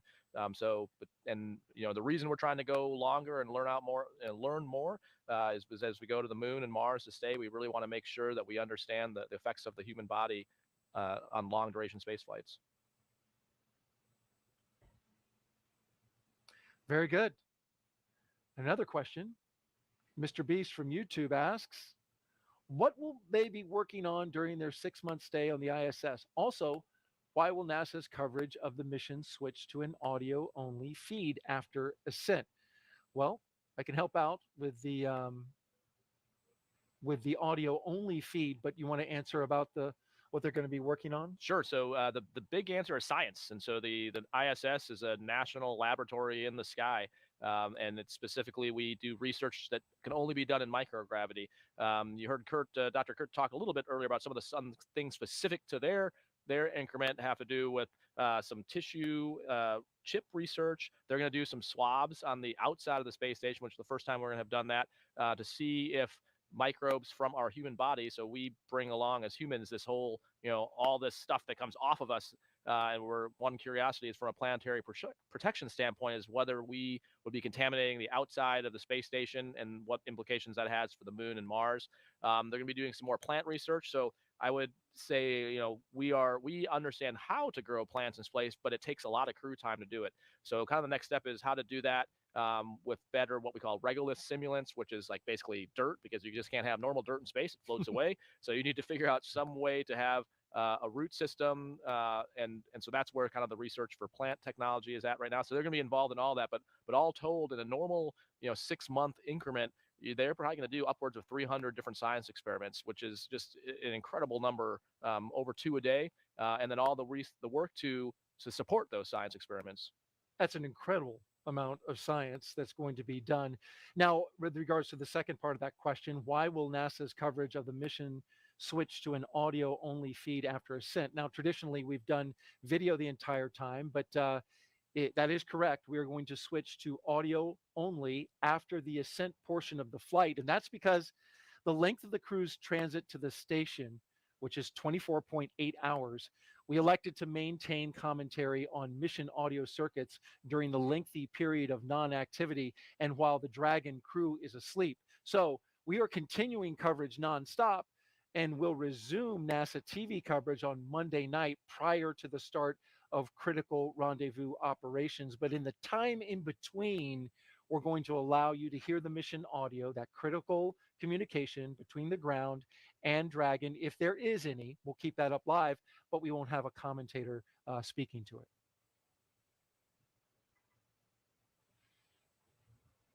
And now we are getting close to 1 hour until liftoff. This day is the continuation of regular crew flights to the space station from U.S. soil. T-minus 1 hour and 2 minutes and counting until SpaceX's Crew-6 mission, which will be the company's 6th crewed space flight for NASA, following the crewed test flight of Demo 2 and 4 previous operational crewed missions to the space station. It will also be SpaceX's 8th crewed space flight overall, and that includes the private missions, Inspiration 4 and Axiom 1, which visited Raja while he was on board station. Today, our crew is flying on board Dragon Endeavour. It will be the 4th flight for this capsule, and it will be taking a ride on a brand new Falcon 9 rocket that you see below it. We've had a great countdown so far. We just got a report on the weather, and it's just spectacular out there, both at the pad and then the corridor weather also looks great, according to our friends at JSC. So they're doing some final pad wind evaluations, and it's all coming together, releasing some balloons, getting those final wind data in the upper parts of the atmosphere, and so far everything's looking good. We're getting a little bit of a breeze now, Dragon which is SpaceX keeping the cycling bugs orbit off us, tank which is isolation nice. valves to equalize low flow pressure. SpaceX Dragon copies. And so the reason they tell them, so there's nothing the crew's actually doing for that particular call, but they let the crew know a lot of those valve openings and closings, because you can actually hear it and feel it inside the vehicle. You can hear the funk or the clunk, and so it's good to know that's about to happen, so you don't just hear something happening in your vehicle without, otherwise it'd be a bit discomforting to hear a big metal shank clunk without knowing if that's supposed to happen or not. It's a good heads up by SpaceX to let the astronauts know what's coming. So with about an hour to go until liftoff, things are really going to start picking up, as you've already noticed. We'll get close to the go, no-go pole to arm the launch escape system, and then, of course, begin the propellant loading. The crew poll for readiness happens at T-minus 60 minutes in just a few seconds. And then the Dragon poll for prop load is at T-minus 55 minutes. From there, at T-minus 45 minutes, there will be an internal mission control Hawthorne poll, and then the launch director's poll for propellant loading. And then when we get to about T-minus 40 minutes, Dragon the crew SpaceX, access arm will you are retract. go for section 5 of 4.100. When ready, report go for launch. And there's the T-minus 60 And poll. we copy. We're picking up in 5.1 of 4.100. So that's that 4.100 procedure we were talking about earlier. So they're still in that. And then there's different sections like we described. So this particular section is preparation for LES arming, or the launch escape system arming. And so what they're doing inside the capsule now is one last check, making sure they're fully restrained. There's no loose items. They may have had their feet out of the boot restraints just to relax and stretch out their legs. But at this point, they're going to be putting them all in. And the reason is, once the launch escape system is hot, it's just like an ejection seat. The whole thing can fire. And so you want to be fully restrained, fully in a position where if it did basically pop the capsule off, that you're not going to get injured doing that. And it's armed prior to launch, because as soon as we start putting propellant in the Dragon, you want the ability to basically have that system active. And when we get to about T-minus 40 minutes, the crew access arm will retract, and the crew will get the call to close their visors and to arm the launch escape system. This is the automated safety system in place that can fire the 8 Super Draco thrusters on Dragon to quickly separate the crew from the rocket, either on the pad or during flight on the ride uphill. And then once we reach about T-minus 35 minutes, propellant loading for the Falcon 9 will begin.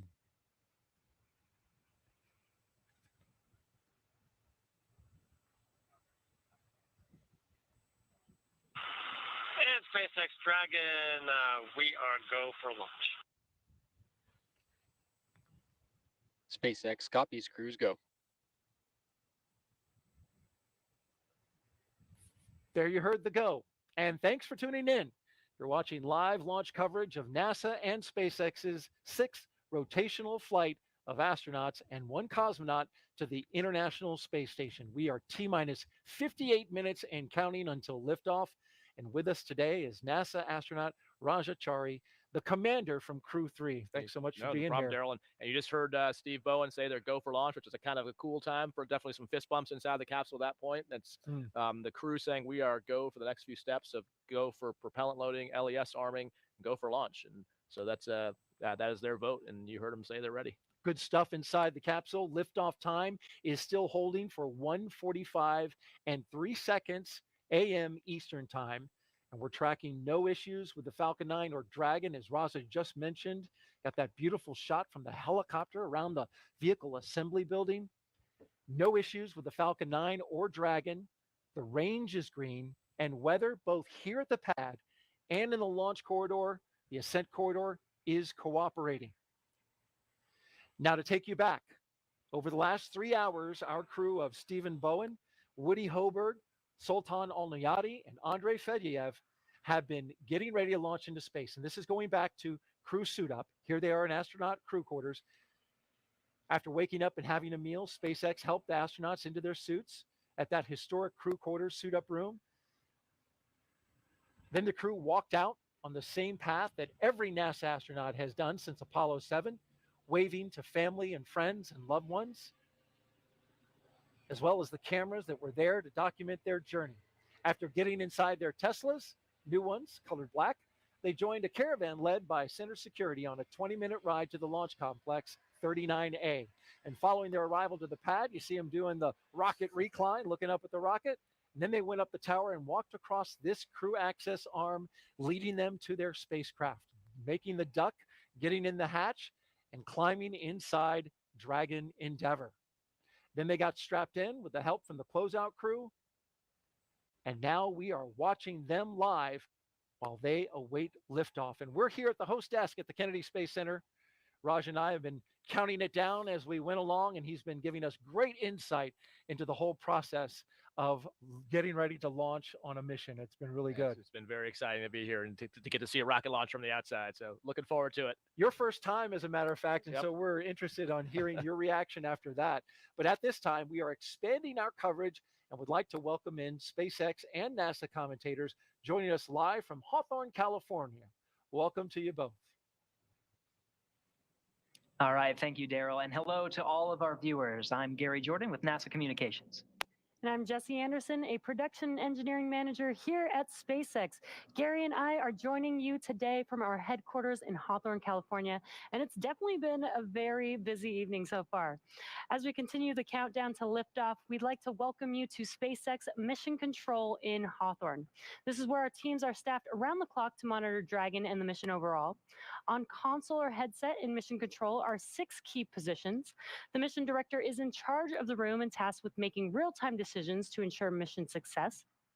The person that you may have heard talking to the astronauts is the crew operations and resources engineer, who you'll hear us refer to as the core throughout the broadcast. And the 4 additional team members are focused on vehicle systems, including avionics, navigation and control, software, propulsion, life support, and communication with ground support teams.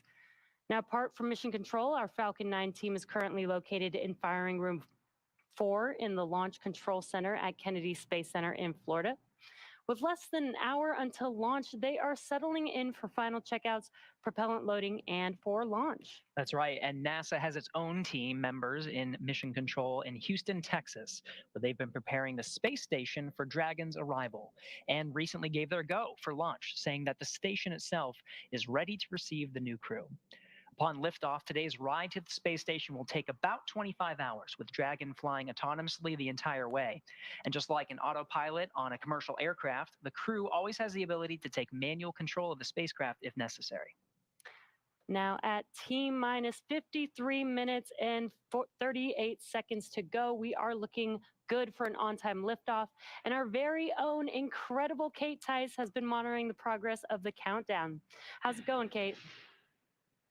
Thanks, Jesse. I'm Kate Tice, SpaceX Quality Systems Engineering Manager. And for those that have just recently tuned in, we had a smooth countdown so far today. The Crew-6 astronauts completed ingress at T-minus 2 hours and 23 minutes.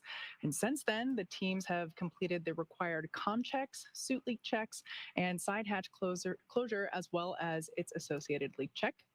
As for Falcon 9, our 2-stage reusable rocket, final propulsion checkouts of first and second stages of the engine began a few minutes ago in preparation for propellant loading. Now that involves testing and cycling the valves and engine pneumatics for pressurization. At T-minus 45 minutes, the team will report their readiness for prop load with a final electronic go, no-go poll. But before we can start loading propellant on the Falcon 9, we have a few tasks to perform. First, we need to retract the crew access arm away from the Dragon capsule to its launch position. That will happen between T-minus 44 minutes and T-minus 42 minutes. Then with that crew arm out of the way, the launch escape system will be armed. Once those 2 events are complete, Dragon will be ready for Falcon propellant loading. Now, we'll also verify with the launch weather officer that all the weather meets all the constraints. That includes items such as wind speed, as well as lightning and precipitation. However, for tonight, we expect acceptable weather conditions for launch, both at surface level and upper altitudes. As we reported earlier, the possibility of violation for all of those criteria is only 5%. So pretty good for Cape Canaveral, looking good there. As for the range, currently clear for launch from historic pad 39A, worldwide network of ground stations and the tracking and data relay satellites, or TDRS, as you hear it called out on the nets, those are ready to support Dragon as it heads into orbit. Today, we have an instantaneous launch window at 1:45 a.m. Eastern. Once we begin propellant loading, there is no opportunity to change that T0. The timing for Dragon to rendezvous with the ISS is incredibly precise down to the exact second. So therefore, we only get one chance to go to space today. But at good news, at T-minus 51 minutes and 5 seconds, we are good for launch, good to go. Great to hear, Kate. Today's launch marks the 6th time a rotational crew will fly on a commercial spacecraft. And much like our previous crews, today's crew has been training with our teams at SpaceX for the last several months, running nominal and emergency simulations of what the full mission will look like while seated inside of Dragon. And as with every mission, each one of our crew members brings a diverse set of experiences to today's flight. That's right. And we'll start with the mission's commander. Steve Bowen was born in Cohasset, Massachusetts. He holds a bachelor's degree in electrical engineering from the U.S. Naval Academy and a master's in ocean engineering from the Joint Program in Applied Ocean Science and Engineering at MIT and Woods Hole Oceanographic Institution. In July 2000, Bowen became the first submarine officer selected as an astronaut by NASA. This will be Bowen's 4th trip into space as a veteran of 3 space shuttle missions, STS-126 in 2008, STS-132 in 2010, and STS-133 in 2011. Bowen has logged more than 40 days in space, including 47 hours, 18 minutes during 7 spacewalks. As the mission commander, he'll be responsible for all phases of flight aboard Dragon, from launch to re-entry. Warren Woody Hoburg is from Pittsburgh, Pennsylvania. He earned a bachelor's degree in aeronautics and astronautics from MIT and a doctorate in electrical engineering and computer science from the University of California, Berkeley. He is also a commercial pilot with instrument, single engine, and multi-engine ratings. The mission will be Hoburg's first flight since his selection as an astronaut in 2017. As pilot, he will be responsible for spacecraft systems and performance on Dragon. Sultan Al-Neyadi will be making his first trip into space, representing the Mohammed bin Rashid Space Center of the United Arab Emirates. Aboard Dragon, he'll serve as a mission specialist, working to monitor the spacecraft during the dynamic launch and re-entry phases of flight. He spent time in the UAE military prior to becoming one of the first 2 individuals selected by his country when they started their space program just a few short years ago in 2017. Al-Neyadi will be the first UAE astronaut to fly on a commercial spacecraft. Andrey Fedyaev will be making his first trip to space and will also serve as a mission specialist, monitoring the spacecraft during the dynamic launch and re-entry phases of flight. He was selected as a cosmonaut in 2012 and will be the 2nd cosmonaut to fly aboard a SpaceX Dragon. Each of these crew members will be a part of Expedition 68 upon their arrival to the International Space Station. Now let's head back over to Kate for another status update on the countdown. How's it going, Kate? Thanks, Jesse. It's now T-minus 48 minutes and 5 seconds. The SpaceX launch teams are finishing final review of data from checkouts of Falcon 9 that have occurred over the last hour. The launch director has confirmed with the launch weather officer that weather meets propellant loading constraints. So next up will be to poll the team for readiness, both to load propellant and to launch. Therefore, that will be the final poll that occurs prior to liftoff. The 7 SpaceX responsible engineers, often called REs, indicate that they are go for launch and prop load electronically, voting on the online countdown procedure.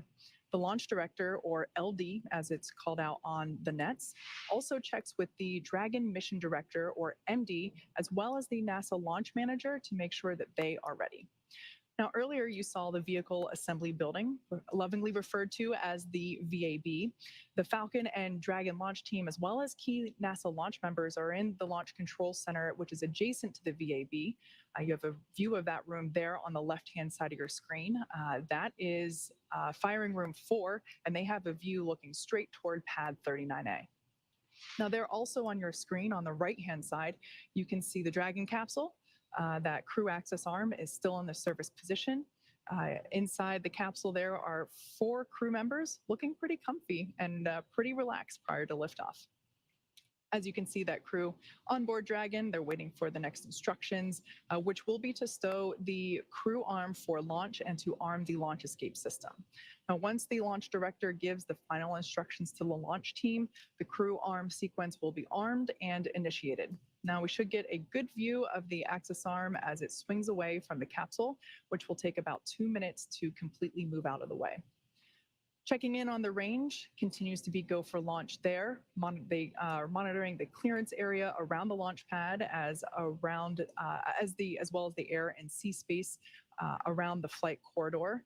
There at Kennedy Space Center, the weather conditions are predicted to be acceptable for launch. As I mentioned before, only a 5% chance of violating the conditions, which include winds, both upper and launch altitudes, thick clouds, as well as the downrange landing zones. In the unlikely event that an abort is called for in that escape sequence, we have to make sure that the weather for those downrange landing zones is also acceptable. But everything is looking good on the weather front. Now we are expecting that final pull from the LD to occur here in about 20 seconds. So we will pause and listen in for that announcement.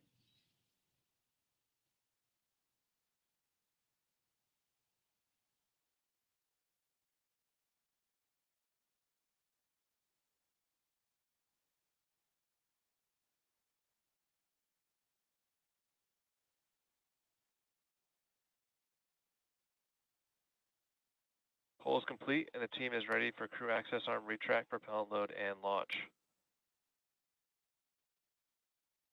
Both control rooms will go into lockdown at T-minus 45 minutes and remain in that state until the launch escape system is disarmed. All operators are to remain in their console and maintain a sterile cockpit until MD confirms successful disarming of the launch escape system following orbit insertion or propellant offload in the event of a scrub. For non-urgent no-go conditions, brief the CE or the LD, and they'll approve aborting the launch countdown. For urgent issues affecting the safety of the operation, operators shall call hold on the countdown net.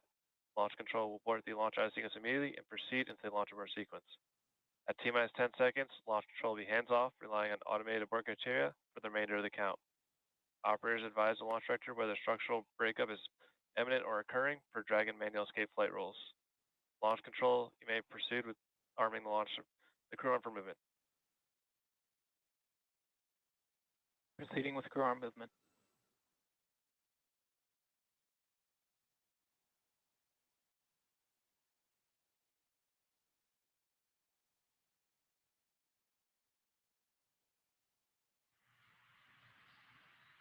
All right, as you just heard there, that final go for launch as well as for propellant load coming from the launch director or LD. So all good news there. We are still go for space tonight. As of right now, the crew access arm is being prepared to be moved out of the way. So to clear room for the Falcon 9 to lift off. So to follow along with that action live, let's go back Crew over access to... arm retraction has started. And there's that call out for that retraction beginning. Let's go back over to Daryl to follow that live at KSC. All right, thank you, Kate. Appreciate it. The countdown continuing to tick down as you see the crew access arm moving away. I'm here with astronaut Rajachari. That crew access arm, as it rotates out of the way, is that something that you can feel when it disconnects? So we talked about that. We could definitely hear sense the vibration of it. I think we got a little bit of sense of motion from the wind, but I don't know if we were just imagining it or not, because there's a whole lot of your senses are super heightened right now. Yeah. So you're definitely we actually did talk through, I do remember talking to them, as we talked earlier about how you're kind of going through different scenarios and timelines. And one thing is, if there is a emergency egress button in the capsule, but one of the things, the big difference is now that the arm is swung back, is you definitely want to make sure the arm has swung back towards you in the event of an egress. That makes sense, because you don't want to step out into nothing. Because at this point, the LES is not hot, but the arm So has the retracted arm would away. have to come the arm back. has to swing back. Yes, and there's two rates. So the arm moves away at a slow rate, but in the event of emergency egress, it swings back at a pretty quick rate, rightfully so, because you want to get out quickly. Yeah. But that's one of the things they're probably talking through. Is like, hey, don't forget, first person out the door, make sure to look down first. Make sure there's that's important. That's a big first step. Yeah. if it has to swung back into place. Great insight there, Raja, on the crew access arm. I didn't know that about it being able to return so quickly, but it makes great sense from a safety perspective. And so now, coming up, we expect to hear a call to arm the launch escape system. Yep, and so the crew at this point, in preparation for that, will be putting the visors down. They should have already done all those steps. They'll verify that, and once they get the go, then they will arm the LES and get confirmation that it is armed. We talked before about the hatch closed state, so that's also in this phase. That's the way you actually know it's armed is you see the flight computer state change. So it's a command you send to put it into the armed state, and then you know it's happened when you'll hear sounds, but that's the official way you know it's actually there. And really the purpose of the LES, the launch escape system, is it's both an automated and a manual system. So there's the vehicle is monitoring a whole bunch of parameters, and so one of the reasons they have to do a poll for arming is all the operators on the ground are checking that there's no parameter out of limits that would trigger an escape inadvertently. So you don't want to turn on the system only to have it immediately fire the capsule off. So the first thing they're doing is making sure all the parameters are stable, the telemetry is good, there's no noisy signals in the data that would inadvertently trigger it, and then you arm the system. And then once it's armed, there's the automated abort, and then there's also a manual abort. So I don't know that you can see it in the camera views we have, but there's a handle that sits between Woody and Steve that you can reach, you rotate and pull, that will manually initiate an abort. And so just very similar to an ejection seat where you pull the handle. Time retraction complete. I mean, that's a big responsibility for the commander and pilot if you had to pull that handle. I mean, you don't want to do that unless you're right, absolutely certain. Exactly. You gotta get out of there. Exactly. And so there's the few cases, or if that's why earlier they did all those checks on the loops to make sure that the people on the ground that have the insight to the status of the F9 and the Dragon have the ability to talk to the crew. So if there's a failure of the automated system, that someone could tell the crew to manual initiate, or there might be some scenarios where the crew may notice something first and manually initiate. In just a few seconds, we're going to hear Dragon to ground and that announcement for go for section 7. And, Dragon, SpaceX, you are go for section 6.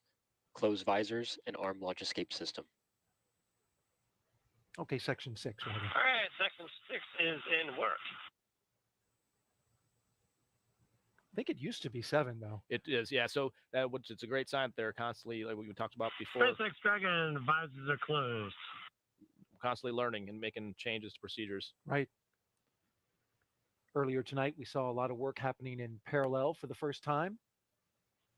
So we had a lot of margin left over. And there you can see the white room exposed to the elements outside. SpaceX Dragon arming and launch escape system. Okay, so that's Steve telling them that they're SpaceX copies. Initiating the command. Like we mentioned, they'll do it. Actually, you can hear this. You can definitely hear this and feel it in the vehicle. There's some valves that are opening that are to the Super Dracos, which are the engines that would fire to initiate an abort. And those valves are safed until this point. So this command is essentially unsafing those valves. And you can very definitely hear and feel that inside the capsule. Those Super Draco engines you mentioned, Raja, capable of moving Dragon half a mile in just 7.5 seconds, equivalent to a peak velocity of 436 miles per hour. Such a tremendous focus on safety because the astronaut lives are in the hands of SpaceX, and they want to get them out of there as fast as possible if there were to be an abort. It's an impressive system. So actually, we did a flight test of the abort system before Demo 2, and that was impressive to see that thing work. And yeah, just a strong testament. I think one of the key things of the commercial crew program of having launch abort systems on both the Starliner and the Dragon, just a testament to how much we've learned over the years of space flight and try to make it as safe as we can going forward. You heard the call from SpaceX confirming that the launch escape system is armed. So the next big thing now that it's armed, now it is safe to start loading prop once they get the go for that.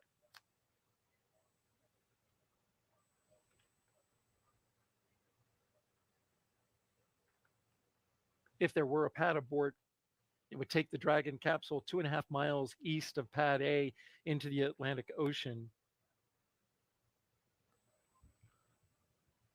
Dragon would come down under its parachutes, land in the ocean. Could take about 4 hours to remove the crew. We have assets with the Air Force called Detachment 3. Yep, Det 3 is what they call it. Yep. Yeah. Yeah, so there's what's called PJs, or pararescue jumpers. So we use a myriad of assets. The Air Force and Navy help support these launches on both coasts. And basically the C-17, C-130s, helicopters, PJs. It's quite a group, and all the more reason we have to look at that whole weather and a port corridor to have that ready if we need help. Yeah, because if they landed in the Atlantic Ocean, it would take some time to get there. We've got assets along the eastern seaboard. Could take about 6 to 8 hours. So you want those seas to be calm and not bobbing around in the ocean for that long. Yeah, exactly. All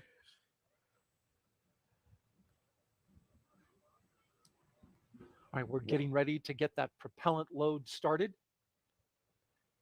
And once they start that load, you'll hear them making calls for different phases of load, like the LOX, the helium, different things. And the reason they're doing that is, again, you can hear that and feel it inside the vehicle as different valves open and close. You can hear the sounds of fluid flowing, feel some different vibrations. And so that's why they're calling those, so the crew is aware of if something's nominal or off nominal. If you hear a sound without a call, that could make you worry. So that way you know, like, okay, that's the one that we expected to, that valve was supposed to open or supposed to close. Mm.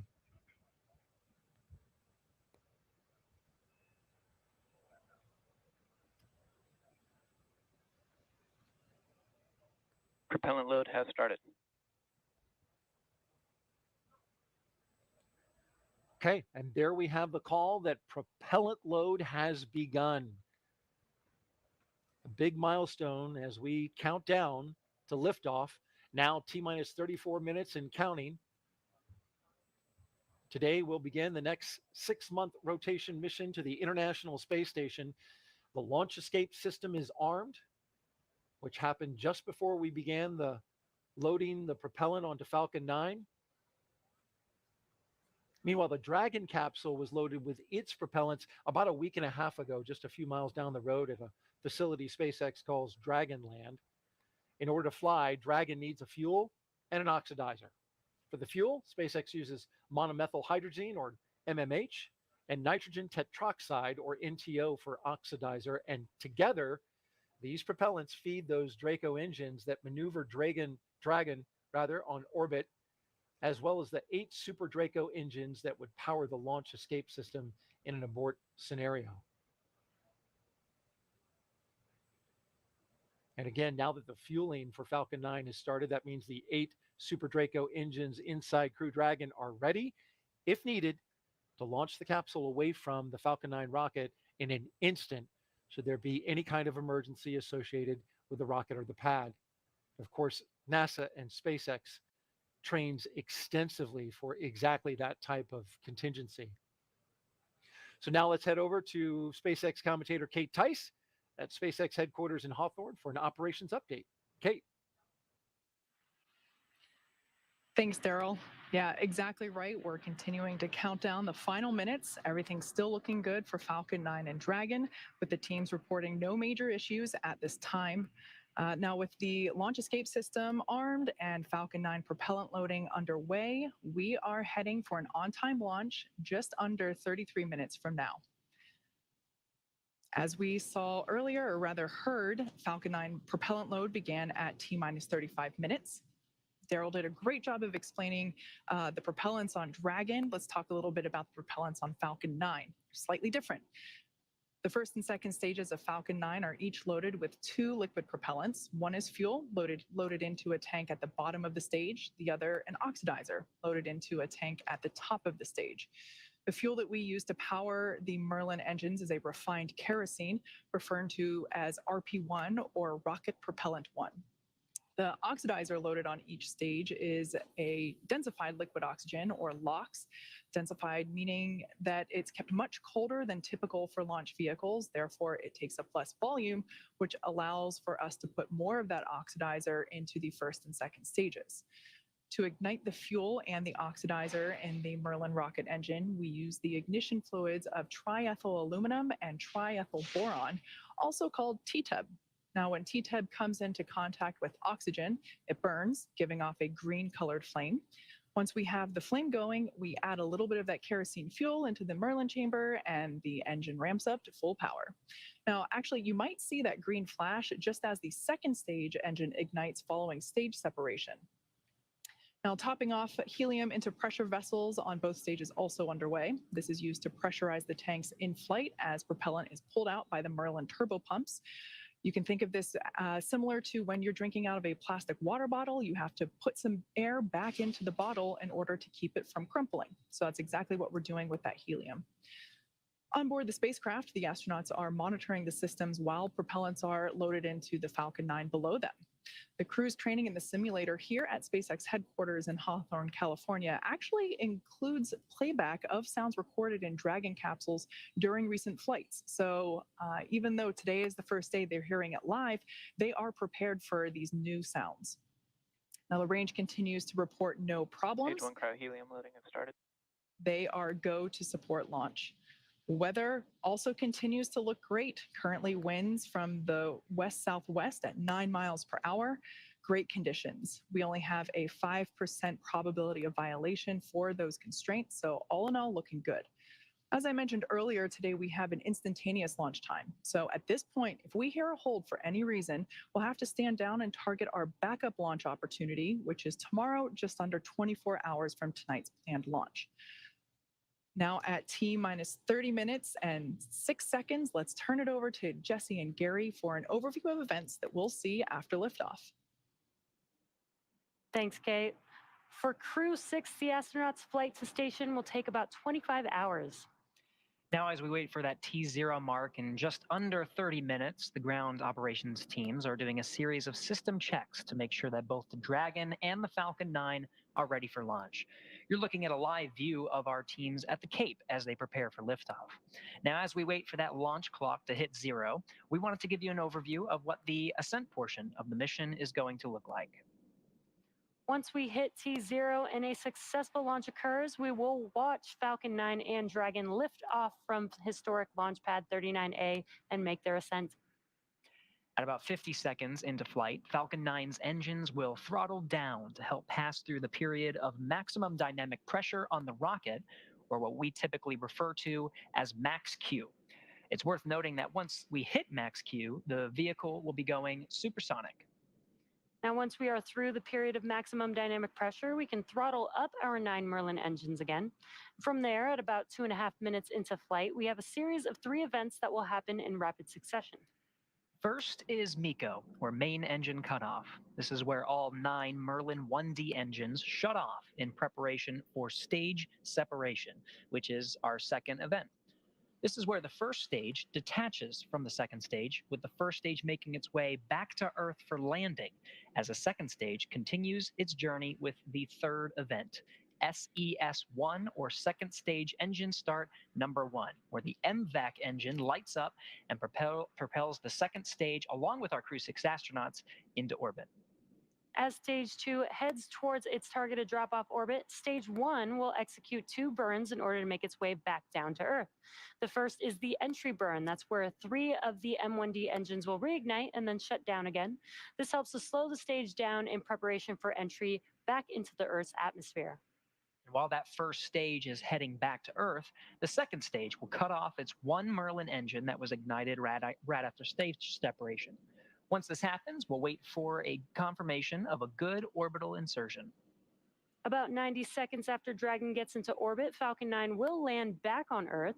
The landing burn is just a single engine burn, but it's powerful enough to bring the vehicle speed down rapidly in order to land on the drone ship at about 9.5 minutes into the mission. While Falcon 9 first stage is landing, Dragon is preparing to separate from the second stage. At about 3 minutes after the second stage gets into orbit, we should have a great view of Dragon with its 4-person crew drifting away from the second stage. Once Dragon is a short distance away, it'll begin checking out its Draco maneuvering thrusters to make sure Dragon continues to increase separation distance from that second stage. It's worth noting that these are not the Super Draco engines that would be used during an abort scenario. About 40 seconds after separation, Dragon's nose cone deploy sequence will begin. It will take roughly 4 minutes for the nose cone hooks to unlatch and open, exposing its guidance navigation controls that will help Dragon autonomously fly to the space station. And lastly, once the nose cone is deployed, the remaining Draco thrusters on the forward bulkhead will be checked. From there, over the next 25 hours, Dragon will be on its approach and rendezvous phases, undergoing a number of phasing burns as it makes its way to the station. And all of that will be coming up soon. But for now, let's check back in with Courtney in Mission Control Houston. Courtney. Thanks, Gary. The flight controllers here in Mission Control Houston are laser focused on the onboard systems of the space station, ensuring it is ready to receive Crew Dragon. They're also making sure all communication links between the station, Dragon, and the ground are working properly. The consensus to this point is that everything is proceeding right on track. The team here in Mission Control Houston, the team in Hawthorne, and the astronauts aboard the space station will monitor the autonomous docking of the Dragon spacecraft tomorrow. They'll perform a series of leak checks, then work to open the hatches on both the Dragon side and inside the station's pressurized mating adapter. We expect hatch opening to take place about an hour and a half after docking. And once on board, the astronauts will be greeted by the space station crew and will then join in for welcoming remarks for the new crew members. From there on out, they will no longer be referred to as Crew-6, but rather as flight engineers of the International Space Station until their return back to Earth. Here in Mission Control Houston, Flight Director Chris Dobbins is on console overseeing the team for launch. And that'll do it from here in Mission Control Houston, so I'll toss it back over to our team in Florida. Daryl, how's it looking? Thank you very much, Courtney. And we're out here at the Kennedy Space Center. Folks are gathering on the lawn now, getting ready for this launch. And it's a beautiful sight behind us, Raja. It's looking pretty good. It's a great view, and looking forward to seeing my first launch and watching another turtle go to space. Yeah, we're going to watch the launch. Oh, we're going to watch you. see your reaction. Well, if you're just joining us, we are T-minus 24 minutes and counting now until the 6th astronaut rotation mission to the International Space Station under NASA's Commercial Crew Program. Commander Stephen Bowen, pilot Woody Hoburg, and mission specialist Sultan Al-Neyadi and Andrey Fedyaev are strapped into their seats inside Dragon Endeavour. And they're in that capsule right there as the Falcon 9 rocket fueling operation is well underway. The launch escape system is armed, and that means Dragon is prepared to launch itself away from the Falcon 9 in case of an emergency on the pad or after liftoff. So far, operations look and sound as expected, counting down to that liftoff at 1:45 and 3 seconds a.m. Eastern Time. Yep, and we heard the call from the Corps that the stage 2 cryo-helium load had started, and like they described out at Hawthorne, so far what we've loaded is the gas to pressurize the tanks. Around probably about 3-ish minutes from now, we'll actually start the gas itself. So like they're describing, you need pressure to move the gas, and then you need the actual gas in the LOX itself. So right now they are loading that helium that pressurizes the tanks, and then the next thing will be the fuel and then the oxidizer. Those inert gases, key to pressurizing those, especially the LOX.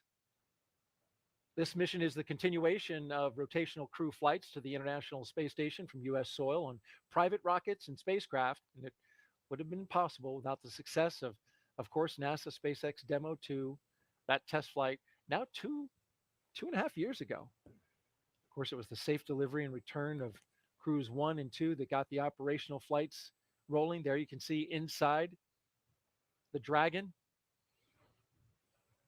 You can see their visors are down and will stay down now since the LES is armed. And you can see they're also not writing or doing anything more at this point with the LES armed.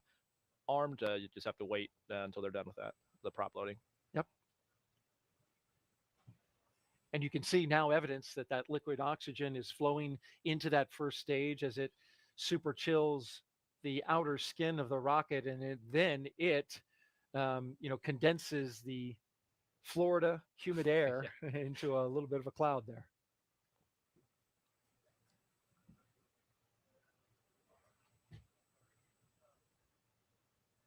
Talking about the crew inside, the commander of Crew-6 is Captain Stephen Bowen. He hails from Cohasset, Massachusetts. He's married with 3 children. He holds the title of first U.S. Navy submarine officer to be selected as a mission specialist by NASA. Captain Bowen is also a veteran of NASA space flights, including space shuttle flights on STS-126, 132, and 133. And Steve's a veteran spacewalker and just a great veteran to have around the office, and great commander to have for 3 rookies. He's just, and I think what we've learned about submarines is they're a lot like a space station. Kayla, who's also submarine, likes to say that both things are, putting people where people aren't meant to be, and a lot of the systems and ways you have to work together are very similar. And you need good people working together in those tight quarters. Sitting next to Stephen is pilot Warren Woody Hoburg. The 37-year-old is from Pittsburgh, Pennsylvania. He studied aeronautics and astronautics from MIT before getting a doctorate in electrical engineering and computer science from the University of California, Berkeley.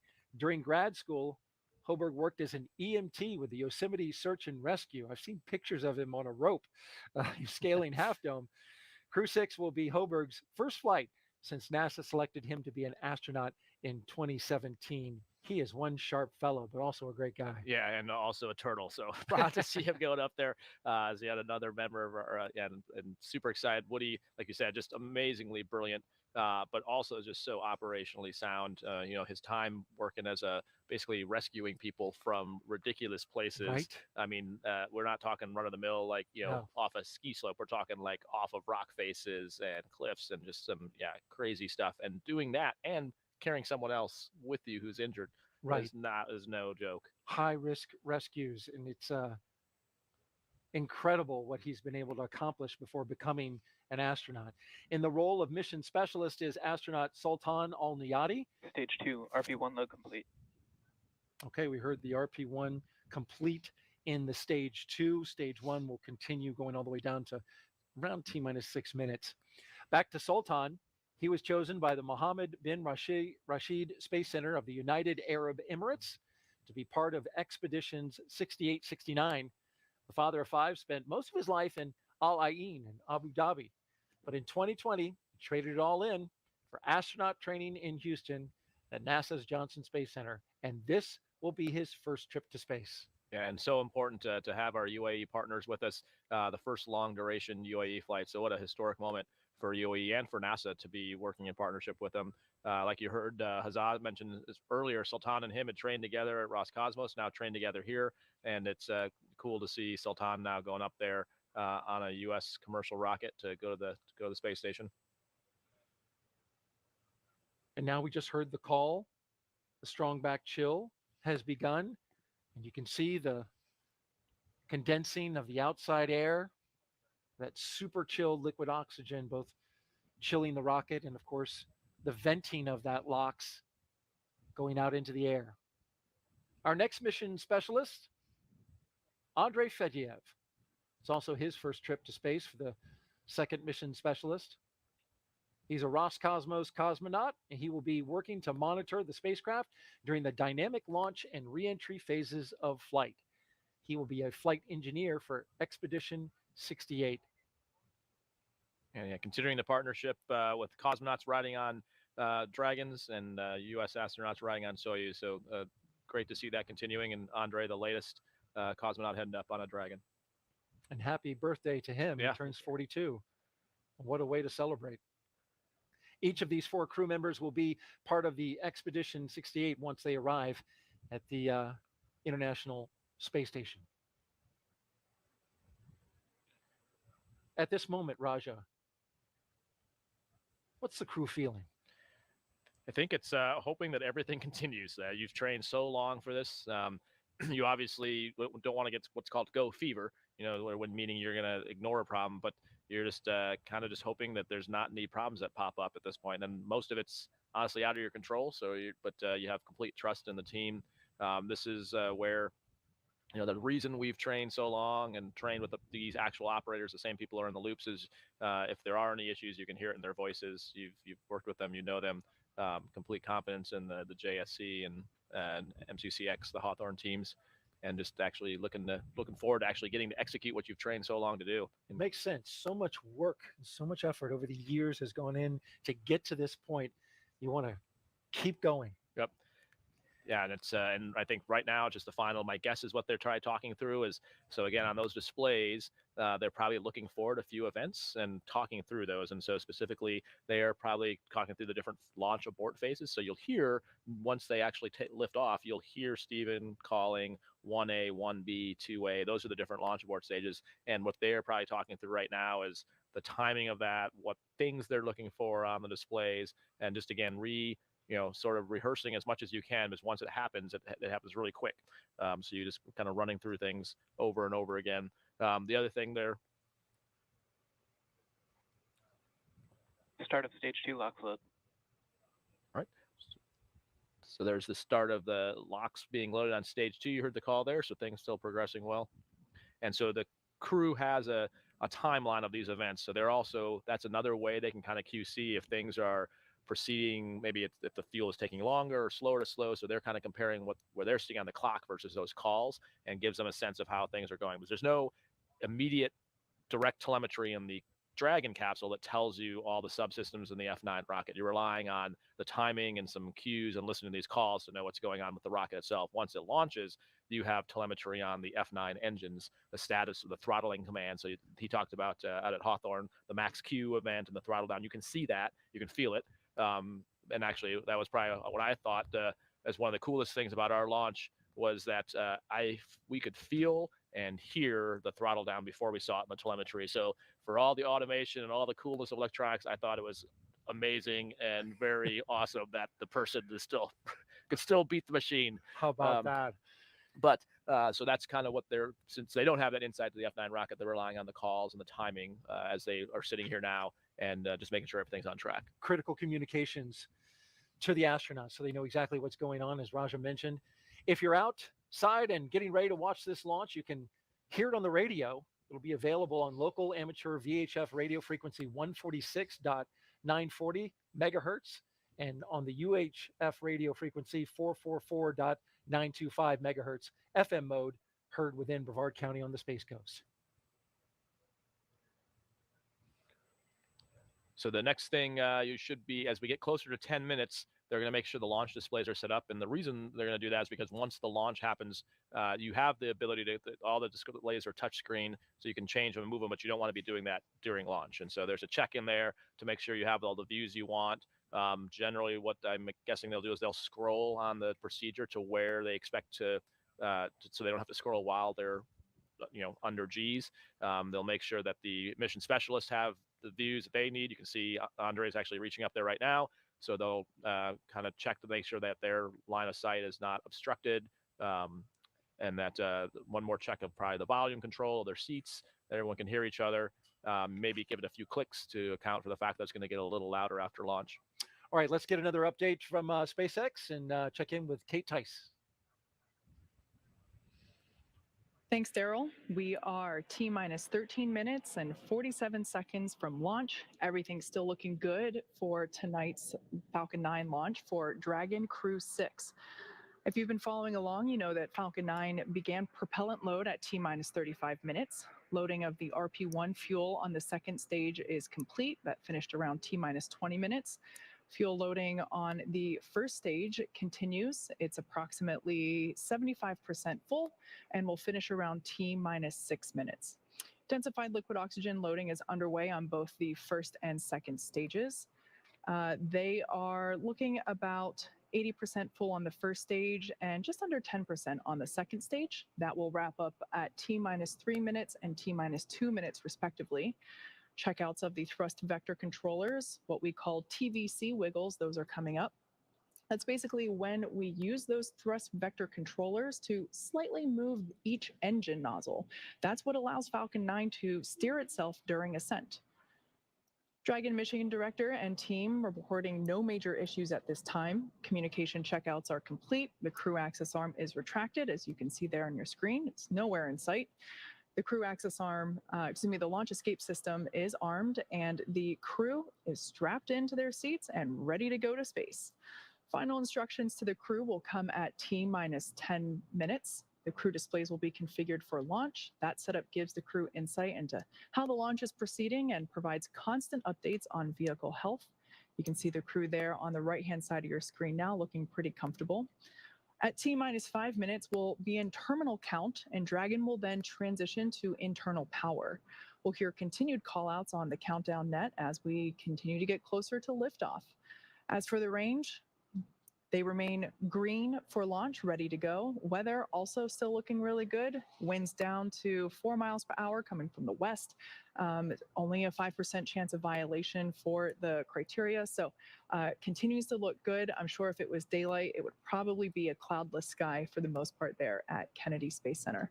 So with that in mind, let's go back to Daryl at Kennedy as we continue to approach liftoff just under 11 and a half minutes from now. All right, good call outs there, Kate. Appreciate that. Some final thoughts from the commander of Crew 3 before we watch Crew 6 lift off. It's a great time to be here. You'll hear them in a few minutes when they make the 10-minute call and confirm their displays are ready. The crew will probably give a message thanking folks and just the thoughts on their mind. There's a lot of work and a lot of people that have worked a long time to get them here, and it's a pretty special moment. And when they lift off, they'll be 260 miles over southwest of New Zealand. And with that, we want to focus on the pad now as we proceed through the final stretch of the countdown. We'll turn it over to Gary and Kate at SpaceX headquarters in Hawthorne, California, to take us through launch and ascent. Thanks, Daryl. The energy is certainly starting to grow as we get closer and closer to T0. As you can see the vehicle there at pad 39A, that's Falcon 9 with the Dragon capsule positioned on top. Now we're going to go through a couple of things, including some physical changes to the pad, but you will likely hear a number of call-outs after liftoff that are basically indicative of the various abort modes that Dragon passes through during flight.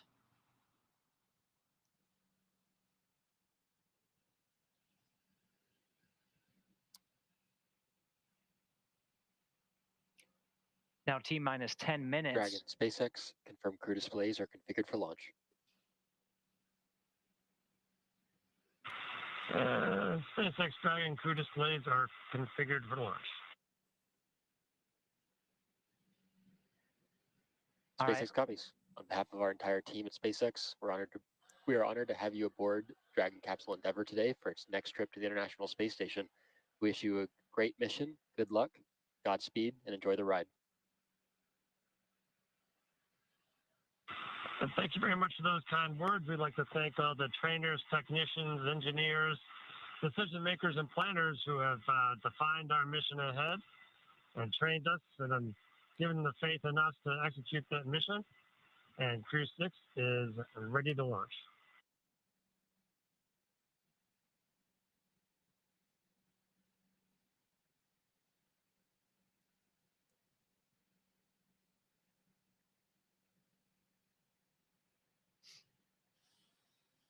And those words coming from the Crew 6 inside the Dragon right now, under 9 minutes from launch. Those final instructions meaning we are in terminal count. Falcon 9 launch commit criteria is getting checked by the computers. And we're in the final stretch here, inside 10 minutes until liftoff. Kate was mentioning a series of number and letter combinations that you'll hear upon ascent once we get to that point. That'll be those different abort modes that we'll be tracking throughout the ascent. There's an Alpha and Bravo on the first stage, and there's 2A through 2E on the second stage as we track it up the eastern seaboard. Right now coming up on T-minus 8 minutes, the next major milestone that we'll be hearing will be about the engine chill. That's right. That's a important step of the countdown. That's basically when at T-minus 7 minutes, we will open the pre-valves of the engines to allow a little bit of the super chilled liquid oxygen into the Merlin turbopumps prior to the full flow of LOX that occurs during ignition. Now, that's important because at this point in time, all the hardware is at ambient temperature. So by opening the pre-valves and flowing a little bit of that super chilled, densified liquid oxygen helps prepare the hardware for that colder temperature when the full flow of LOX occurs. We should hear that call out in about 10 seconds.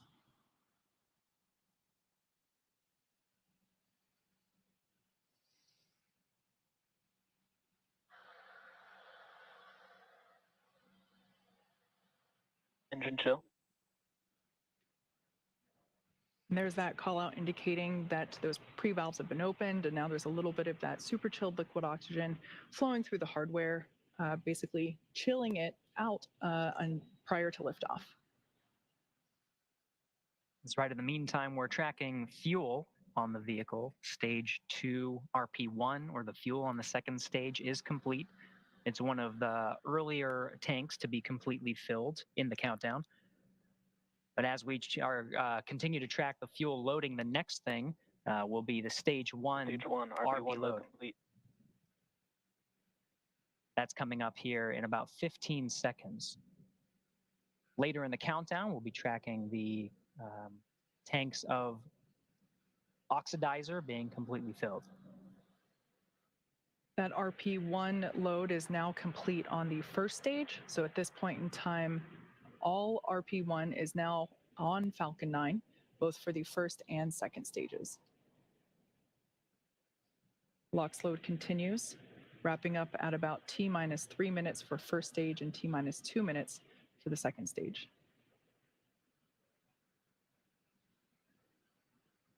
Coming up, we'll hear the call for Dragon to... Dragon SpaceX, for awareness, we are seeing a T-Tab load issue and are troubleshooting. We are currently still go, but have further evaluation before making a final decision. We'll get you a final read before T0.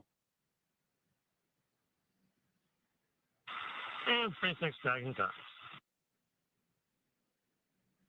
That call out there just communicating to the crew that the launch teams are troubleshooting a small issue with T-Teb, and they will have some more information for the crew in the next couple of minutes. That T-Teb, as I mentioned earlier. Dragon isn't configured for terminal count.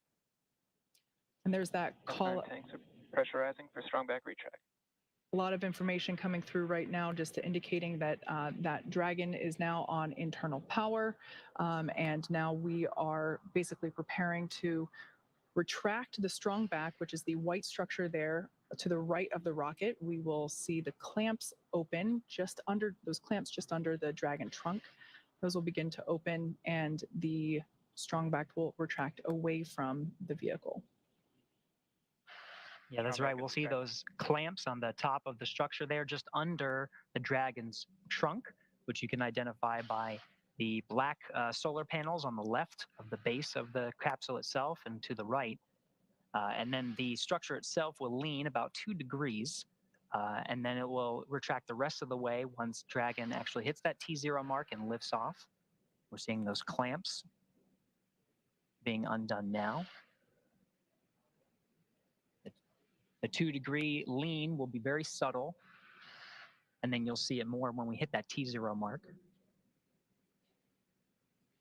That's right. At liftoff, Falcon 9 will, or excuse me, the TE will actually retract to 45 degrees to clear the way for Falcon 9.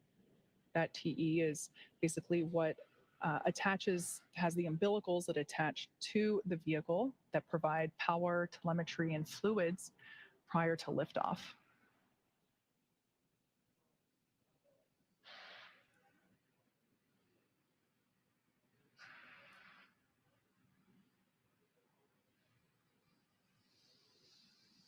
Now coming up in 10 seconds, we'll be listening for a call on stage 1 liquid oxygen load being complete.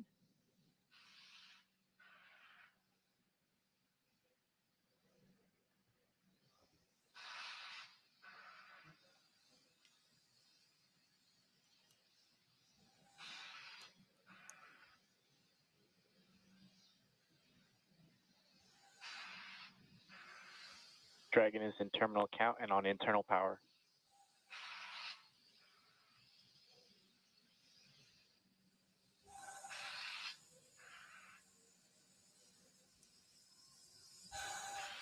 Minus 2 minutes, 30 This is seconds. the LD on countdown 1. Hold, hold, hold. We are standing down due to a T-Tab ground issue.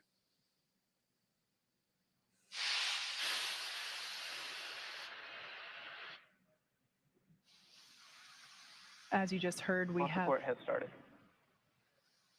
As you just heard, we have a hold tonight due to the T-Teb issue that I mentioned prior, and the Dragon SpaceX with that call from LD, you are go to step into 5.100 launch scrub.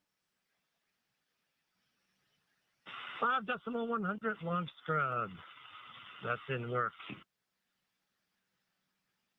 As with everything else, we are prepared for all scenarios, including, unfortunately, as we've seen tonight, a scrub. So the teams are now stepping into those procedures.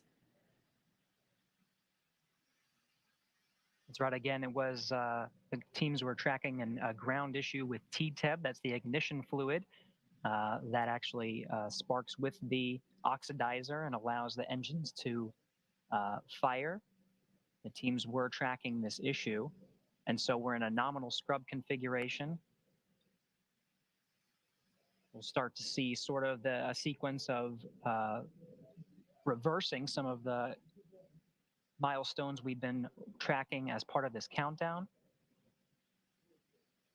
until the crew access arm swings back to the side hatch. And so the crew can egress the vehicle as part of a nominal launch scrub.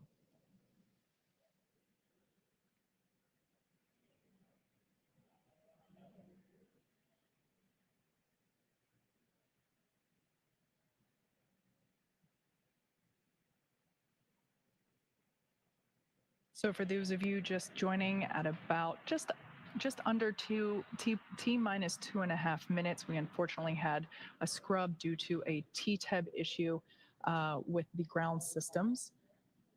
So as Gary mentioned, we are in a nominal scrub configuration. There we have our procedures now being enacted to basically reverse all the progress that we made this evening, including propellant offload and bringing that crew access arm back into position and getting the astronauts out. Up until that point, everything was looking good. The ground team had reported that issue. I believe it was around T minus 5 minutes.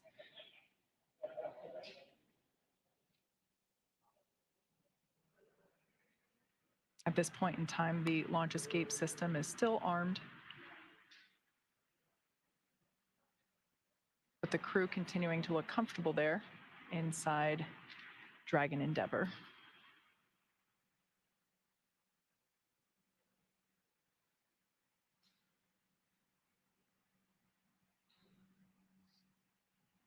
And Dragon LD on countdown 1. At this time, our offloads are underway.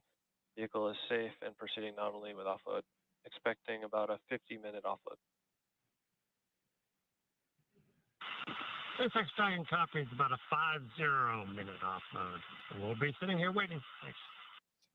So it will be a very methodical process to offload the Falcon 9 with the propellant and oxidizer. You can see some of that oxygen billowing off still. That'll be part of the sequence. They've also re-enabled auxiliary power to by umbilical to the Dragon as they work their way through the nominal scrub timeline. Again, that's a 50-minute offload. For those, again, that are joining, we are in a scrub situation just under 2 minutes and 30 seconds from launch. Teams declared a scrub due to tracking a ground issue with TTEB. This is the ignition fluid that's used for the first and second stages that ignites the oxidizer for igniting the engines themselves to lift Dragon and into space. They were tracking this issue and declared a scrub again at the 2-minute 30-second mark. So we're going through a nominal scrub with a 50-minute fuel offload. You can see the strong back clamps have been re-enabled in this view right here. After we offload prop, we'll see the crew access arm swing back to get the crew out. In the meantime, the launch escape system, which enables the Super Dracos to fire should there be any anomaly with the Falcon 9 during the offload procedure. The crew does have the ability to perform a pad abort. Right now, the ground teams are tracking no issues, everything going according to plan for a nominal scrub.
All right, for those who are just joining, as a reminder, we are in a scrub at just under 2 minutes, 30 seconds from launch.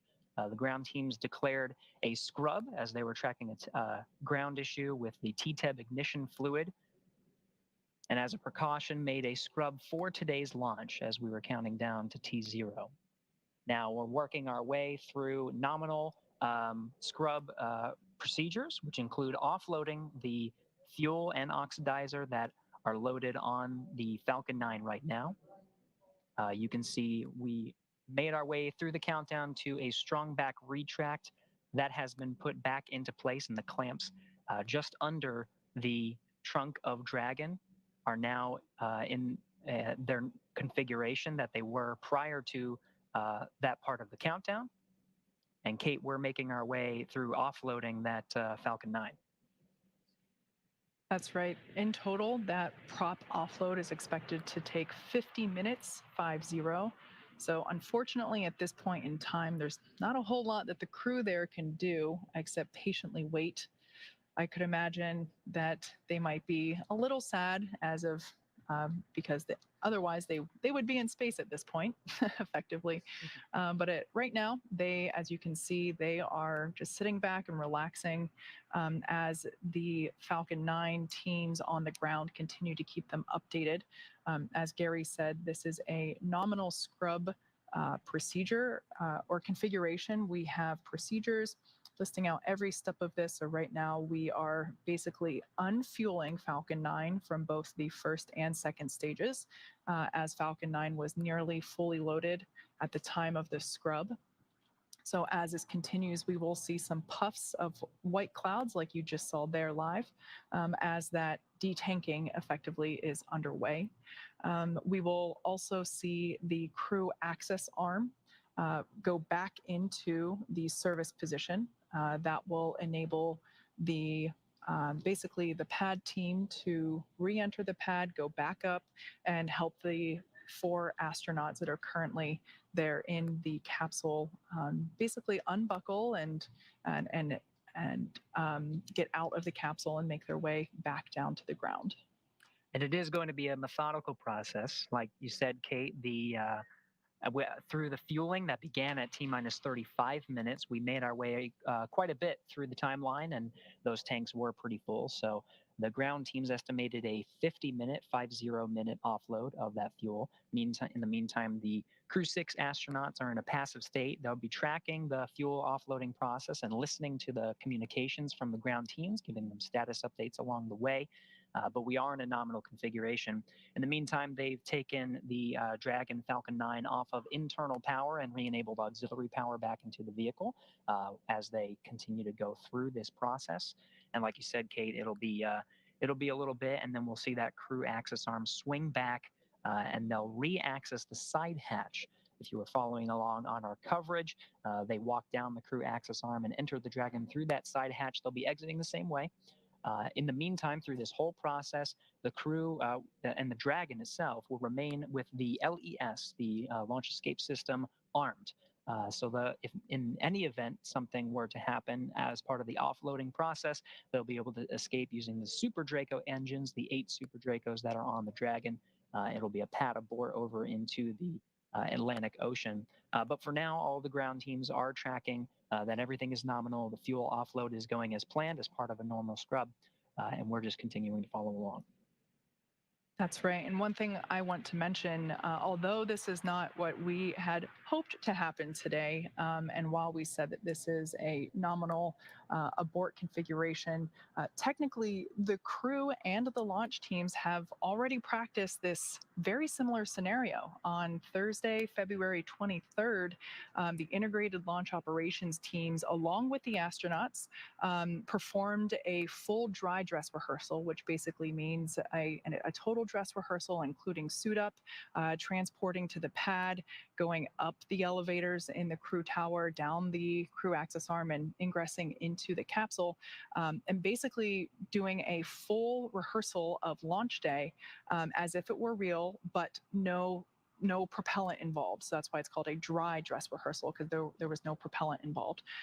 So technically, this is very similar to what they would have done on Thursday in terms of simulating that scrub and basically having the teams go back up into the crew tower and retrieve the astronauts from the capsule. So at this point in time, we are following along with the procedures for this unfortunate scrub, but everything continues to track nominally for this activity. Right now, for those that have recently joined, we had a hold called on the countdown at about T-minus 2.5 minutes. The crew had reported around T-minus 5 minutes, or excuse me, the ground teams the SpaceX ground teams had reported around T-minus 5 minutes an issue with the T-TEB, which is basically the stuff that we use to ignite the engines on the first stage. So out of an abundance of caution, the teams called that hold at T-minus 2.5 minutes and then proceeded into nominal off detanking or basically unloading the vehicle with all of its propellants. Given the fact that occurred at T-minus 2.5 minutes, the majority of the propellants were already on the vehicle. SpaceX with propellant offload update. SpaceX Dragon, go ahead. Offloads are proceeding nominally, anticipating another half hour until closeout. Understand, looking about a half hour to close out. Copy. Thank you. All right, so good news there coming from the ground teams, indicating that we have about 30 minutes left of the propellant offloading. We heard Commander Steve Bowen sounding pretty unbothered by everything. Like I mentioned before, everything is written down in the procedure. They practiced this very similar egress procedure during Thursday night's dry dress rehearsal. So all in all, everything continuing nominally there for these next steps. As I mentioned before, we will see eventually the crew access arms swing back into the service position, and we will have the pad teams re-enter the pad area and basically enable the astronauts to egress. I also mentioned earlier that our backup launch opportunity is about the same time tomorrow, roughly 24 hours after our initial T0.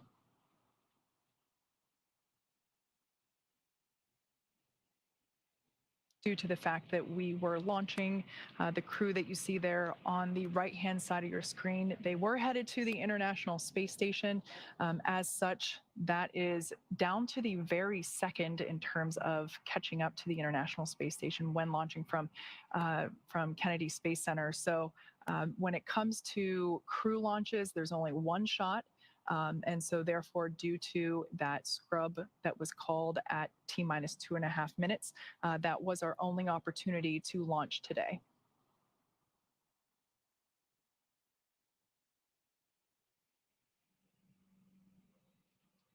That's right, Kate. And as you mentioned, that scrub would be 24 hours. So we'll get to do this all over again. You mentioned the dry dress rehearsal.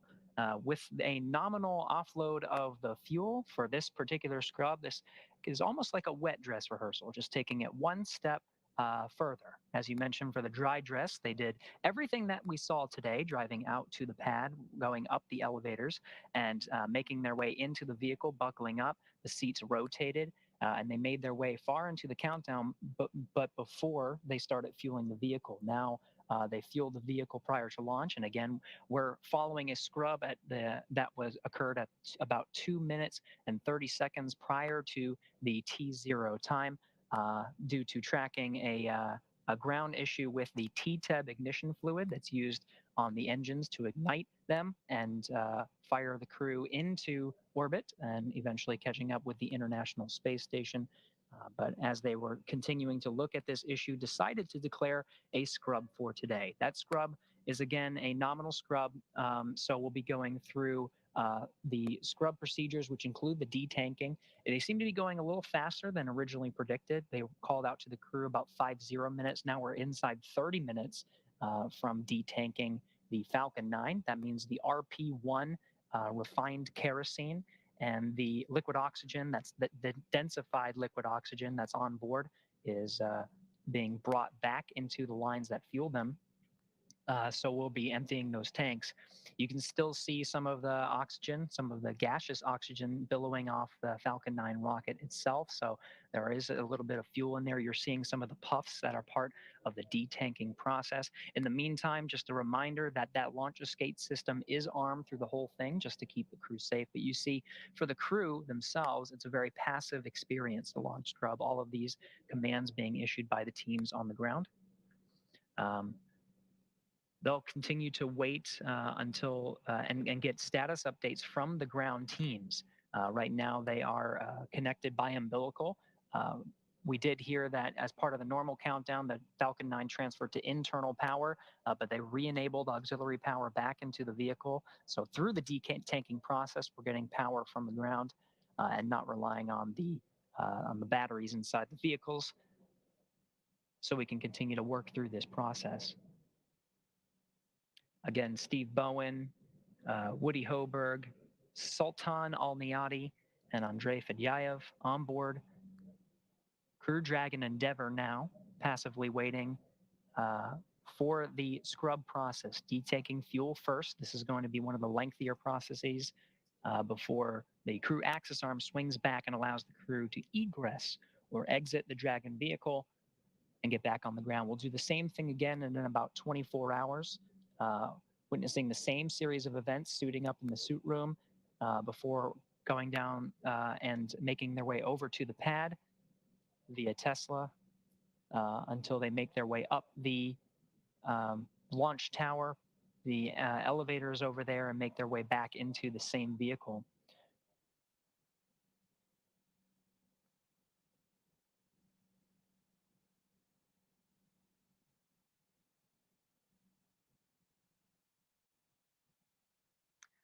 We'll continue to follow along and give you updates as we hear them. Right now, really, it's just the detanking process, which is quite a lengthy process, so we'll continue to keep you updated there. That is still underway. That's one of the longer events that occur as part of a normal scrub.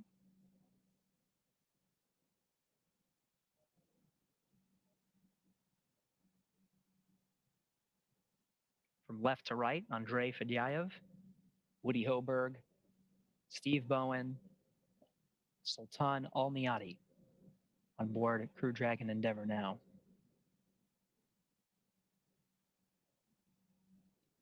Now we'll continue to follow along through this process, but from here over in Hawthorne, we're now going to toss it back over to the Kennedy Space Center, where again we scrubbed at about 2 minutes 30 seconds to take us through and continue to give us updates along the scrub process. Daryl. All right, thanks so much, Gary. Back here at the Kennedy Space Center in Florida, I'm Daryl Nail, and I'm with Crew 3 Commander, NASA astronaut Raja Chari. And it goes without saying, Raja, looks like you're going to have to wait on seeing your first launch. As Gary mentioned, we had a scrub at right around 1:43 a.m. Eastern time. Got down inside T-minus 10 minutes, and they started to notice an issue with what's called TTAB, and these are the chemicals that help ignite the Falcon 9 engines, all 9 of them. And as it turned out, it looks like there wasn't enough confidence in moving forward with the amount of TTAB that was there to light those engines, and so we had a scrub called. And so now, from the astronaut's perspective, Raja, you're sitting in there. First of all, tell me about what kind of reacts. Yeah, so I think it's good and bad, right? The bad side is obviously, you're ready to go, been waiting for it, but I think what's really encouraging and what especially we're appreciative as the astronauts is knowing that everyone's got our back and that safety is the paramount thing. So as much as everyone wants to go, the right thing to do is obviously in this case to scrub. And so I think that's really easy to remember when you're in the seat and when you're dealing with, as you go through the process of de-arming the launch escape system, all those steps just remind you like, oh yeah, the safety's got to be first. I think it's also kind of a good deal because it gets a free run through of all the events in the timeline. So now they've seen it all once. They have the wet dress, but now you've taken it all the way down to near launch, and you get another run of that, another run through the procedures. We talked earlier in the night about sleep shifting, so they're already sleep shifted. That's why we do it that way, so that you can continue and no earlier than tomorrow another launch opportunity. So I think that's kind of what's going through the mind right now. You heard earlier the call up from the core to get into 5.100. So that's the procedure they're running now. Earlier in the night, they're using 4.100 is the procedure name, and that's what's launch prep, and this is the scrub prep. And so as a rough rule of thumb, what they teach the crew is about as long as you were fueling, it'll take that long to defuel. So since we were pretty deep into the count, you would expect to take that amount of time to basically take all the fuel out of the rocket. So the big picture is the crew is going to stay there just like they were ready for launch with the visors down, completely restrained, because the rocket still has prop on board. And so the launch escape system is still armed. So it is still a volatile machine. There's propellant on board. Exactly. So they still, so we still have to treat it as if it's ready to go, as it is ready to go. And then once the prop is all off, then they can disarm the launch escape system, bring the crew access arm back out, and then egress the vehicle. So essentially what we saw earlier in the night, just run back in reverse. And then I think it's also a good example. You mentioned like inside T-minus 10 minutes is when we started to see some ground chatter and know there was an issue. You didn't hear that on the loops to the crew. And one of the reasons is, we work a lot in training to figure out like, what do you tell the crew? What don't you tell the crew? But generally speaking, if there's nothing the crew can do about something, or, in this case, there's an action being worked, then maybe it would maybe potentially only confuse the situation to give them extraneous information. In this case, once they had actionable info, like, hey, we're going to scrub or we're looking at this, that's when they call it up. Versus just peppering them with random pieces of information that may or may not be relevant. In today's case, it turned out to be relevant, but they let them know that once that was the case. But yeah, I think from the crew standpoint, this is something we, just about, honestly, our launch was the first time we ever had an event where nothing went wrong, because in all the sims you do, something generally goes wrong. That's the whole point. Right. So this is actually par for the course, that you're like, oh yeah, of course, of course something happened, because that's what always happens in the sims. That's how you sim. Yeah, that's how you sim. So I think it's unexpected. And with, I think we relearn this every time we launch a vehicle, whether it's Artemis, SpaceX Dragon, a Starliner, we always learn things, and you can never assume everything's going to go perfectly. So I don't think it surprises anyone. Not to say that they're not disappointed. There's still that. That's probably the first emotion. The first thing reaction, is like, right? oh man, but then like, oh, that's good. Right. They made the safe decision. But yeah, absolutely a little disappointed. But yeah, you're still going to get to go to space. We'll just maybe do it a day or two later. And currently, according to SpaceX, when they initially made the announcement, it takes about 50 minutes to detank the rocket. And currently, we're right around a half hour left in that process. So we've gone about 20 minutes in detanking. As you mentioned, astronauts have to stay strapped in exactly where they are to wait it out as that propellant is detanked. And I found that you can kind of get a visual marker by what you see right here, right? You can see some venting and venting of the locks at the top, but then also just about as high as that condensation is coming off the rocket. SpaceX with propellant offload update. Now we'll get an update. SpaceX Dragon, go ahead. Our stage 2 LOX tank is offloaded. We're still tracking about another 25 to 30 minutes here. Last estimate may have been a little low. SpaceX Dragon copy. Thank you for the update. So about halfway done. About halfway, and you can see. Yeah, you're almost about halfway down. I actually never noticed that before, but that's actually a really good insight. And so now the astronauts are waiting in the capsule. SpaceX is looking at, and will look at after this procedure is complete, what's going on with the hardware. There is a launch opportunity tomorrow. I want to emphasize this is an opportunity. if the team decides that they can turn it around in 24 hours.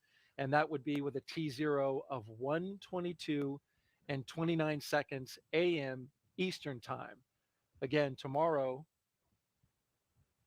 well, this would be Tuesday, February 28th, with a T0 of 1:22 and 29 seconds a.m. There is a launch opportunity.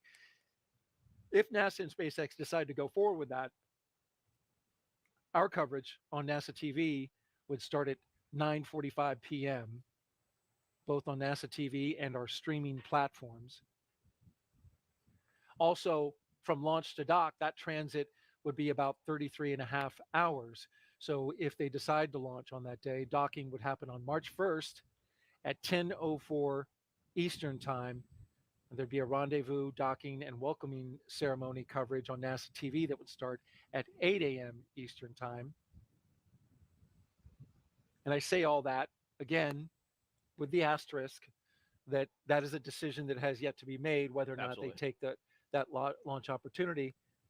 There's going to be a time to look at this situation. Right. And so, like, we heard that it was a situation with the T-tab, which is, again, sort of the, if you will, the igniter for the engines and making sure the fluid, there's enough fluid or sufficient fluid. So whatever the technical underlying of that problem that let do today, if that's something that can be resolved, and obviously that's something the teams will be diving into probably as soon as the prop is off the rocket. I'm sure they're going to be crawling all over it. That's one of the other logistical things that's happening here. So there's, once they start fueling the rocket as part of the countdown sequence and the crew armed the launch escape system, all the personnel around there also cleared out. And so right now there is no one really close to the rocket. So once the fuel is off the rocket and then the crew de-arms the LES, then people can approach again. So it does take some time for the vehicles and people and the closeout crew, just like it did to, clear out the arm and prep it. They'll have to do the same thing to bring people back to the arm,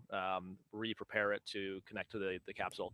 But again, it's actually in the long run kind of a good thing is when they do try this the second time, it means it'll go all the more smoother because they'll have got another rep of doing it. You mentioned the one thing having a longer time to rendezvous, the 33 hours. Actually, that's kind of another little maybe a positive silver lining out of this, because I know for us, for Crew 3, we really enjoyed our time in the capsule. You spend so much time training in Hawthorne, training in Houston, and there's something special, I think, about being in a small vehicle. Yes, it's cramped, so I wouldn't necessarily want to spend 2 weeks in there, but more than a few hours is just kind of fun because Stop, catch your breath, exactly, relax. Yeah, because once you hit the space station, you are on a tight timeline. Everything, every 5 minutes is accounted for, and it should be because it's expensive to get there, and we're doing a whole lot of science. The nice thing in the vehicle when you're just rendezvousing or waiting for those, we talked about phasing the orbits, you get time to just look out the window, hang out with your buds. It's kind of like a glamping trip, because you're sort of roughing it, but obviously it's some pretty nice digs. But you can get out of your seat, right? Exactly, and that's so it's a great time. Yeah, so once they get in orbit and everything's checked out, they do get out of their seats. They can change out of their suits, and I thought that was some of the best time, both on the way up and the way down, just spending time in the Dragon and in the thing that you've trained in so long. And you can really hear it. It talks to you. You can hear when you do burns. You'll hear the prop flowing. You can see the thrusters out the window. So it's a nice time, and it gives you some time to adapt to space. So for especially our crew, just like their crew, having 3 rookies on board, getting some time to adapt to zero gravity, getting used to moving around, how you restrain yourself. The more time you can get in the Dragon, the quicker you can adapt and get to work on the space station. So I think it's all time well spent when you have a few extra hours in the Dragon. Raj has talked a lot about the crew and what that means for them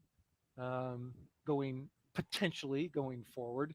Want to go back to the T-tab. We've mentioned this, heard it a couple of times. I think one of our commentators actually spelled it out. If you look at the picture on the left, the SpaceX rocket on the pad, for those who are familiar with watching launches at night, that T-tab, it's the ignition fluid. You can actually see it light because it flashes green all around the bottom of the rocket. You can see a green flash, and that's what it does. It lights those 9 Merlin engines, and then you have a liftoff. And they call it TTEB because that's the acronym for triethyl aluminum triethyl boron. And when they come together, they create that that ignition that's necessary to light the rocket. And so that's something that SpaceX is going to look at. We also heard an update from SpaceX on the loops about the timing of the D-tank, which we are currently just about 27 minutes into that process. As astronaut Raja Chari was saying, this is a period of time where the astronauts just have to hold still while the propellant is taken out of the rocket. Yep, and they're probably also going through.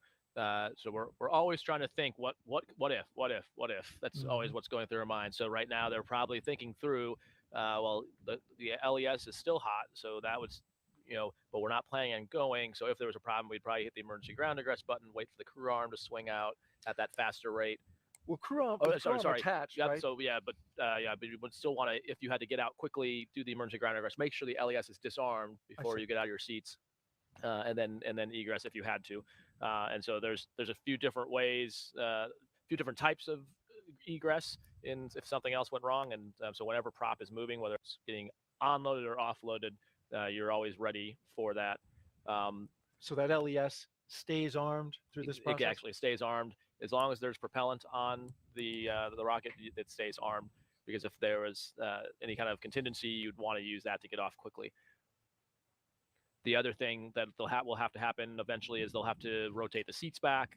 So just like we saw the seats rotate to the launch position, once the LES is disarmed, then they'll rotate back to the loading and unloading configuration.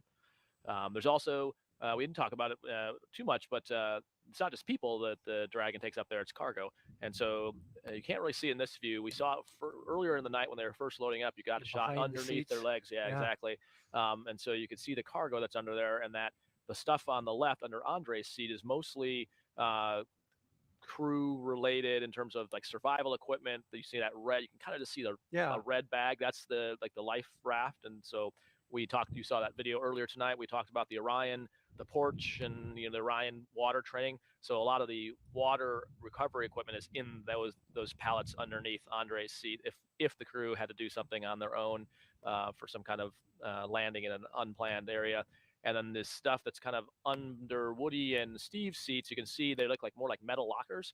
And so those positions actually have power. So under Andrey and Sultan's seats, there's no power to those locations, those cargo locations, but the ones under Woody and Steve, they actually have power, which means you can cool or heat things. But generally, when you're talking about science, going up and back from the station, oftentimes you need to keep stuff frozen or temperature controlled. And so those usually probably the more valuable, I shouldn't valuable, but like the more time critical stuff is in those. And so more than likely when they offload the crew, probably won't be on camera anymore, but they'll probably also go in and either take some of that stuff out if there's anything that has to be chilled or temperature controlled to make sure it's still in a good state.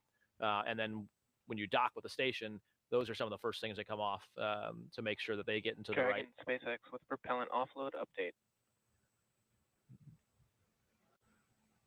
SpaceX Dragon, go ahead. Offloads are proceeding nominally, expecting another 15-20 minutes here.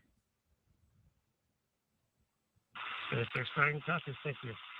Okay, so that's Captain Stephen Bowen communicating with the launch team. Exactly, yep, in about another 15 to 20 minutes, and sounds like things are going nominally.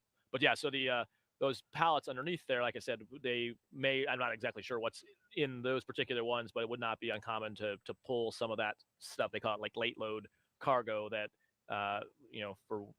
is very sensitive to temperature or maybe some power considerations that you would pull off and store. And then, like I said, when you dock, those are the first things that come out. But again, the kind of takeaway is it's not just people, but a whole bunch of stuff that goes to the space station by way of the Dragon. And then you can also put things in the trunk as well. On like the cargo Dragons, we saw it earlier tonight, the solar panels, but you can load things into the trunk. Here's a great shot of it. So that bottom section that looks with the solar panels in the black and the white inside there, you can actually put things inside there as well. That obviously doesn't have to be in a nice atmosphere, or so it's things that can be exposed to vacuum. All right, good stuff. NASA astronaut Raja Chari keeping us informed and updated on what the astronauts are going through and what it means for the cargo on board. I want to now take a moment to go back to SpaceX in Hawthorne, California, and get caught up with our NASA commentator, Gary Jordan. Gary? Hey, thank you, Daryl. Yeah, we're following along here in Mission Control Hawthorne. As you mentioned, that status update on the fuel offloading, we're looking at about 15, 20 minutes until that is completed. In the meantime, you see the Crew-6 astronauts on board inside Crew Dragon Endeavour, passively waiting. They'll be going through a series of more steps once fuel offloading is complete. In the meantime, the Dragon is going to, or the Falcon 9 is going to continue to get rid of the fuel and the oxidizer that's inside the Falcon 9. The seats themselves will rotate from the launch position down so that the closeout team can come back and get them out of their seats. They'll open up that side hatch and get the crew back, walk down the crew access arm, down the elevators, and go back to crew quarters to await for the next launch attempt. Right now, the next launch attempt we're looking at is about 24 hours from now. But right now, if you're just tuning in and looking for updates on the launch of the Crew Dragon to the International Space Station, we are in a launch scrub situation. So at about 2 minutes, 30 seconds, the ground teams declared a scrub due to tracking what's called a TTEB. This is the ignition fluid that allows the engines on the first and second stage to ignite and propel the Falcon 9 and the crew into orbit over the 9-minute ascent.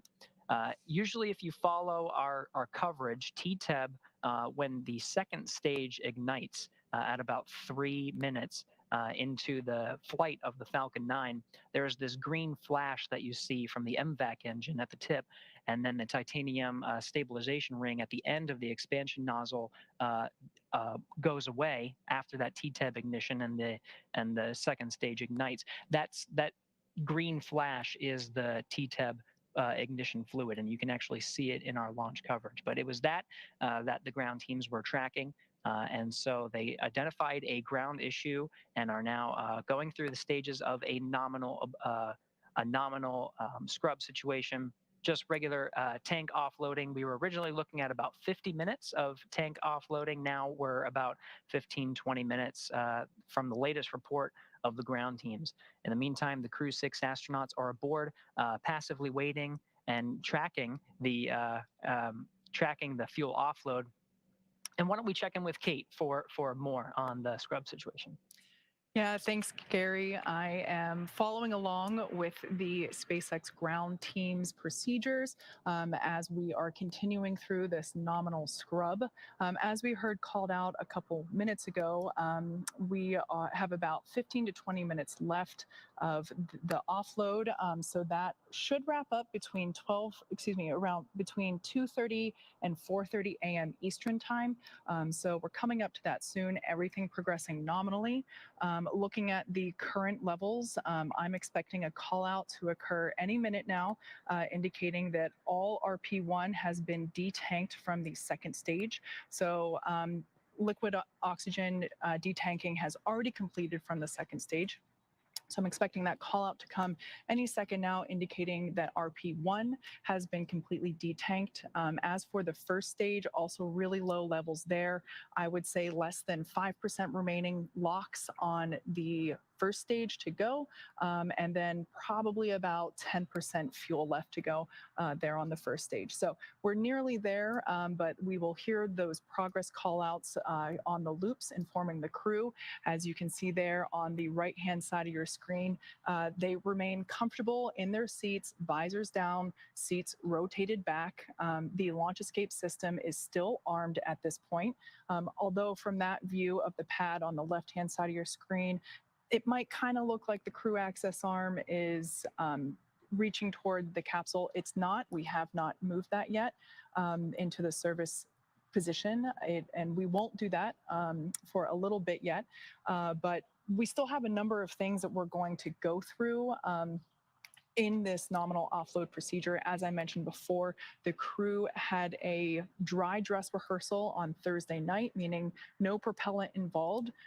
So that's what makes it a dry dress.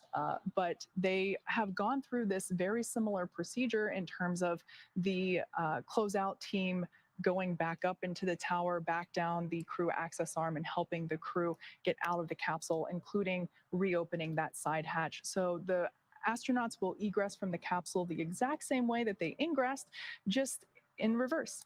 So pretty simple from that standpoint, but there are also other things that we'll have to do in addition to that fuel detanking or offloading and the disarming of that launch escape system. We will also check with the hypergol sensors, those hypergolic fluids, monomethylhydrazine and nitrogen tetroxide, that MMH and NTO, those are the fuels that are used to power Dragon when it's in orbit, and they are toxic to humans to breathe. So we will engage those sensors and make sure that there's a zero, that there's no presence of those propellants prior to allowing the closeout team return to the white room. We'll also make sure that the closeout crew themselves are prepared and ready to re-enter the BDA or blast danger area.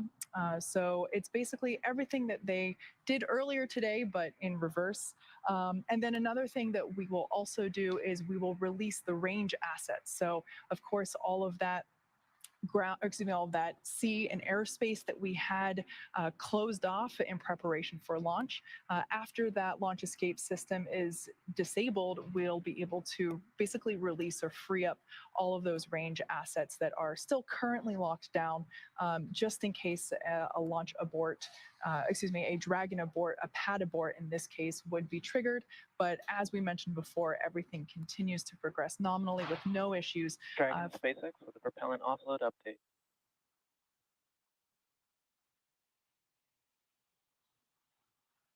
SpaceX Dragon, go ahead. At this time, we have RP1 in locks off of stage 2, expecting just another 5 minutes or so here until we are fully offloaded. SpaceX Dragon copies, thank you.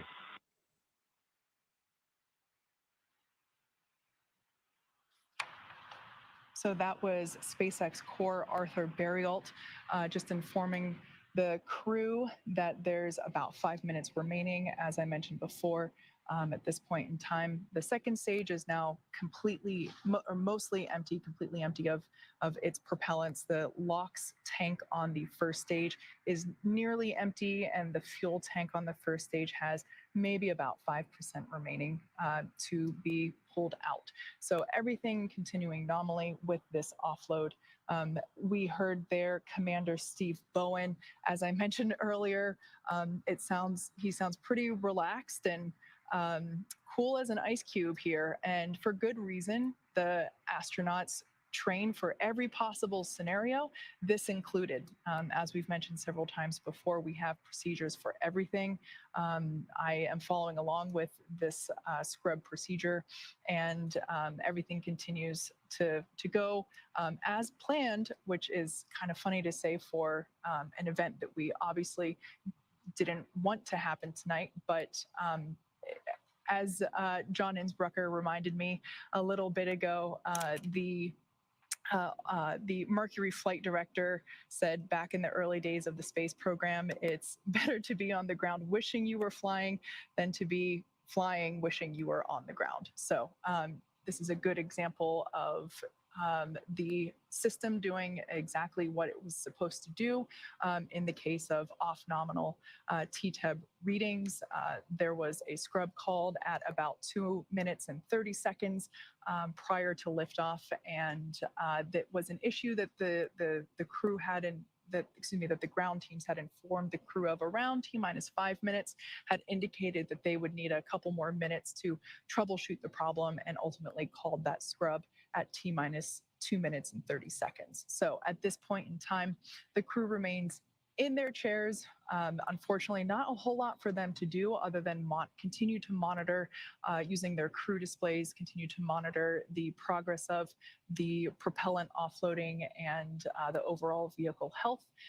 But as I mentioned before, the commander's tone of voice indicates that everyone is, I'm sure, disappointed that they didn't get to go to space today, but unbothered or not worried about what we're walking through, as we have practiced a similar scenario very recently with that dry dress rehearsal just this past Thursday evening. So after we fully detank the vehicle, we will be able to disarm the launch escape system and then bring that crew access arm, which a great shot there on the left-hand side of your screen of it stowed away. We will basically rotate it back into its service position, and the closeout team will, I guess it will be the opposite, more of like a close-in team. They will return to the pad and go back up to the side hatch, reopen it, and help the astronauts out of their seats. That's right, Kate. And again, we're getting that live view from inside the Dragon. They are passively waiting. It's the ground teams monitoring the detanking process, which we're really just minutes away from finishing. In the meantime, we continue to keep that launch escape system armed just to make sure the crew is safe through the process. Now, after that detanking is complete, one of the next steps will be to disarm the launch escape system. When the Falcon 9 is not fueled, it's in a safe configuration to go ahead and disarm that and go through the next series of steps, including that crew access arm swinging back and retrieving the crew. Now, Crew-6 will have another opportunity to launch. Right now, we're tracking a 24-hour turnaround for the next launch attempt. Of course, the teams on the ground will have to evaluate and continue to evaluate the issue that was identified as part of today's launch scrub. And again, that was a ground issue identified with the TTEB ignition fluid that allows the first and second stage engines to ignite and propel the Falcon 9 and the Dragon into orbit. So they'll continue to talk and discuss about the issues before going ahead and proceeding with that next attempt, but we have that identified. If we were to proceed with a launch attempt tomorrow, again, today's launch attempt, we were counting down to 1:45 a.m. Eastern time. For tomorrow, for a 24-hour scrub, it's just about 24 hours, a little shy of that. So we'd be looking at about 1:22 a.m. Eastern time tomorrow for our next attempt. In the meantime, we're continuing to follow along, just really minutes away from completely detanking the Falcon 9. So we'll continue to follow along and get this next status update until that's completely detanked and we hear that they're disarming the launch escape system. All right, so Kate, we're continuing to follow along. Really just sitting and waiting at this point for that detanking process, but we should be expecting to hear something from the ground teams very shortly. Yeah, that's right. We continue to see the crew remaining buckled in their seats, keeping their hands inside the ride at all times, for a lack of a better analogy. Yeah, their visors remain in the closed position. This, of course, is, as you just mentioned, the launch escape system is still armed. So while it is armed, the crew will stay exactly as you see them now. This is just in case for some reason, a Dragon pad abort is required. As I mentioned before, not likely, but it's a good backup. Of course, crew safety is the top priority at all times, even as we work through this nominal scrub procedure. So we will see the crew remain like this until further notice, basically.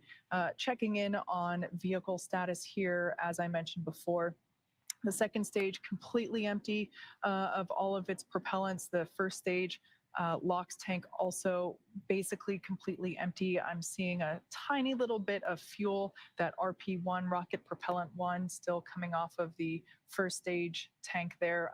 But for the most part, Falcon 9 is basically entirely empty of its propellants at this point in time. So as I mentioned before, we were expecting this to wrap up sometime between 2:30 a.m. and 2:40 a.m. Eastern time. So now at 2:33, we are in that range. So we should be hearing momentarily from SpaceX core Arthur Berrialt, located here at SpaceX Hawthorne Mission Control, just behind Gary and I. We should hear from him soon, indicating that the propellant offloading is complete and that we will then prepare to disarm the launch escape system. So for those that have recently tuned in, we had a nominal countdown. The SpaceX teams reported a issue with the T-TEB, basically the fluids that we use to ignite the Merlin engines. You can kind of think of it like the spark plug to your car if you drive a combustion engine vehicle. So that T-TEB is a critical component to getting the rocket to fly. It's what creates the spark for that engine ignition. So we heard around T-minus 5 minutes that the SpaceX teams were troubleshooting an issue. And then about 2.5 minutes later, at T-minus 2 minutes, 30 seconds, there was a scrub called in the launch countdown. But as I said, prior to that, we had a nominal countdown, and now just working through this scrub procedure. Dragon, SpaceX with a propellant offload update. SpaceX Dragon, go ahead. At this time, we have all propellant off the vehicle and are proceeding with nominal closeouts. SpaceX Dragon copies.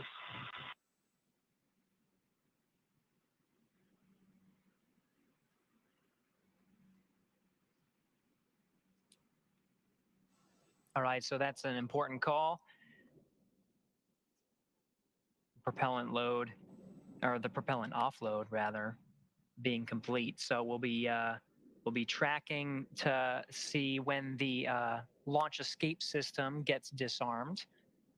Right now, it's still armed, just as a precautionary measure as the ground teams continue to track the Dragon propellant. SpaceX, with that call, you are go for section 2 of 5.100 and disarm launch escape system.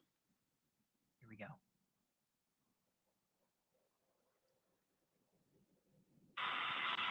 All right, and I'm not sure what call that was that you're referring to, other than that we are go for 2.1 for launch escape system safely. And copy that. Good read back, Dragon. Okay, we are in launch escape system safing. We are 2 Alpha 1, and we're at 2 Alpha 2 with disarm the launch escape system.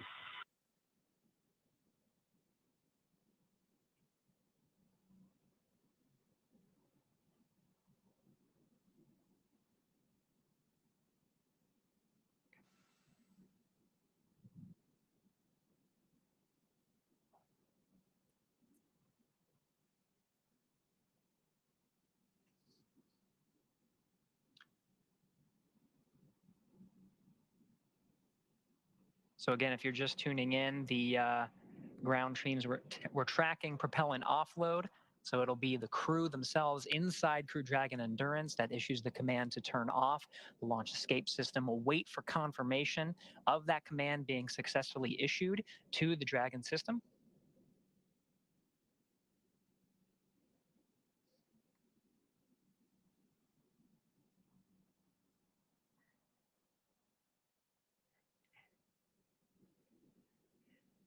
All right, and it looks like we got that confirmation that the launch escape system has been inhibited.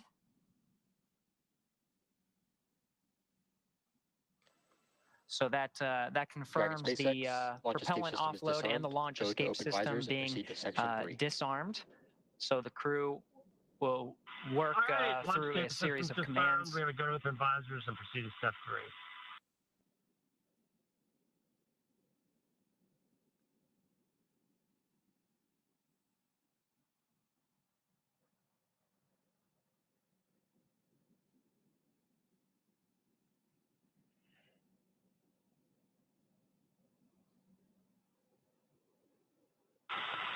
And SpaceX Dragon, we are ready for a seat rotation.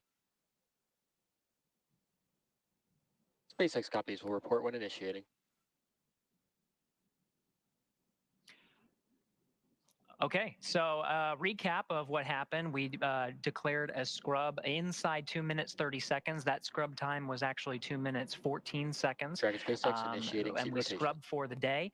Since then, we've been in a nominal scrub procedure, so it was followed.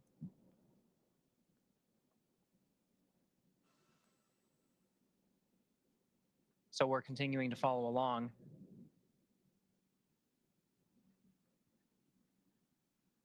And that crew access arm, we did get confirmation. You can see it visually, actually. It is swinging back into place to access the side hatch on the side of Crew Dragon Endeavour.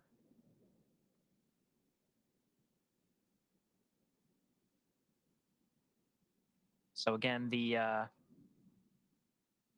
Falcon 9 is completely offloaded with fuel and oxidizer, and the launch escape system has been disarmed. Those commands confirmed before going ahead and swinging the crew access arm back. You heard the command for seat rotation, so we may be able to see that. For launch, the seat rotates up to about a 14-degree angle. That's the seat, that's the launch position.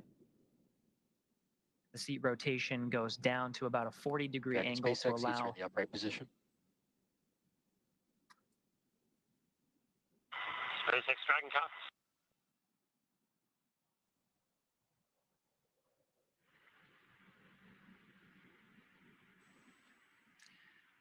So there we can see the crew access arm closing the final inches as it moves back toward Dragon Endeavour.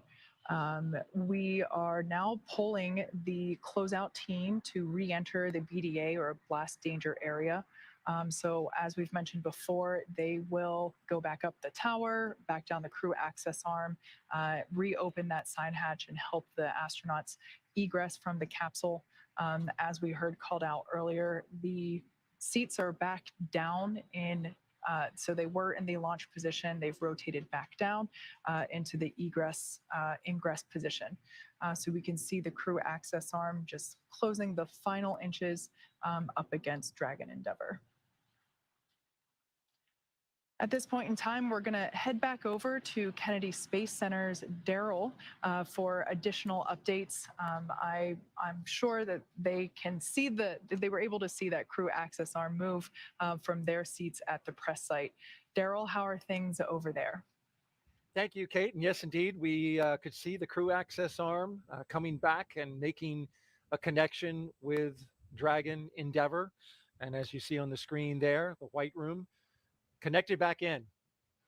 And so as we watch, the astronauts can unbuckle and pull up their visors, take a moment to relax. And from here on, Commander Chari, looks like they'll be heading out at some point. They should be, yeah. And at this point, the vehicle's pretty much completely safe. So with the LES disarmed or safed, there's basically no longer active prop in the F9, and also the Super Dracos are safed on the vehicle. So that completes their procedure 5.100, which is the one they're running inside the vehicle at this point. They're just waiting for the recovery crew to show up. Like was mentioned earlier, they have to stay outside an exclusion area while there's any potential of propellants or the abort engines kicking off. And so now that that's safe, those teams will approach the vehicle. You can see they loosen their straps. One of the questions we were talking about while we were listening to SpaceX was, why don't they just get out on their own, which they could. But we mentioned before, that whole white room is a clean room. And so if they were to get out on their own, they maybe like scuff a boot, touch a hatch seal. And since all those things we want to keep really pristine, there's no rush right now. There's no reason to risk anything like that, bumping a visor, scratching something, tearing a rubber seal. So the safest thing to do, since we're going to have to do this again on the next opportunity, is to let the closeout crew come and make sure they help them out and make sure nothing is, nothing gets damaged or anything like that on the way out, and preserve the opportunity, those follow-on opportunities. The good news is the next opportunities will probably go faster because everyone's done it once now. So they've got some more practice. They don't have to sign the patch, like you said. They've knocked that out. So we save ourselves a few seconds here and there. And again, that's for the crew. Although there's some disappointment of like, oh, you didn't get to go, but it feels a lot just like another sim and another chance to go through the procedures, another chance, because like we talked about, once that rocket lights, things happen really, really fast. So the more times you have to walk through it and talk through it, and especially in a case like this, we're actually sitting in the seats with the displays up, hearing the vehicle sounds, that in and of itself is a worthwhile experience. And it makes you more perceptive if things aren't nominal. So the next time if you hear a sound, they're like, well, that's different than what we heard before, and have a baseline for comparison. It looks like Woody's playing with his box settings. So now that their visor's up, they're probably changing their settings just so they're not getting background noise. You can see they're starting to get their gloves out, unzip, getting their hands out, and just get a little more, just cool off, and just kind of hanging out, relaxing waiting for the crew to come get them. So Crew-6 did a dry dress just a few days ago. We could think of this as a wet dress. Exactly. Right? Yep. This one had the prop. And so the more experience they get, the better off they'll be for the next attempt. Just to recap, if you're just joining us, we scrubbed the launch attempt at T-minus 2 minutes and 14 seconds before liftoff. There was a hold in the countdown, happened at 1:43 a.m. Eastern time. The SpaceX team encountered an issue in the ground system affecting the loading of triethyl aluminum and triethyl boron, which together, the acronym TTAB, they are the ignition fluids for F9. The ground team couldn't provide sufficient confidence of a full load of that TTAB, which is important to light all 9 of the Merlin 1D engines underneath the Falcon 9. So the team scrubbed it, and now they're going through their procedures for launch scrub. And so moving forward, we have some launch opportunities coming up for Crew-6. I mentioned the first one on February 28th. There's also another one on March 2nd at 12:34 a.m. Eastern time. Yeah. And if we were to go then, we would begin our NASA TV coverage on March 1st at 9:30 p.m. And there would be a docking at 1:05 a.m. Eastern time on March 3rd. Also want to make a note that there is no press conference tonight. Initially, that was scheduled. Had there been a nominal launch, but in this case, NASA is foregoing the opportunity for a press conference. And so stay tuned to your social media channels and NASA's official commercial crew blog. We've pulled go for the closeout team to start re-entering the BDA, and they'll be back alongside you at the capsule shortly and helping you egress. Additionally, just want to do a quick comfort check. Make sure you guys are still feeling okay sitting there, and if you need a PMC, I can set one up.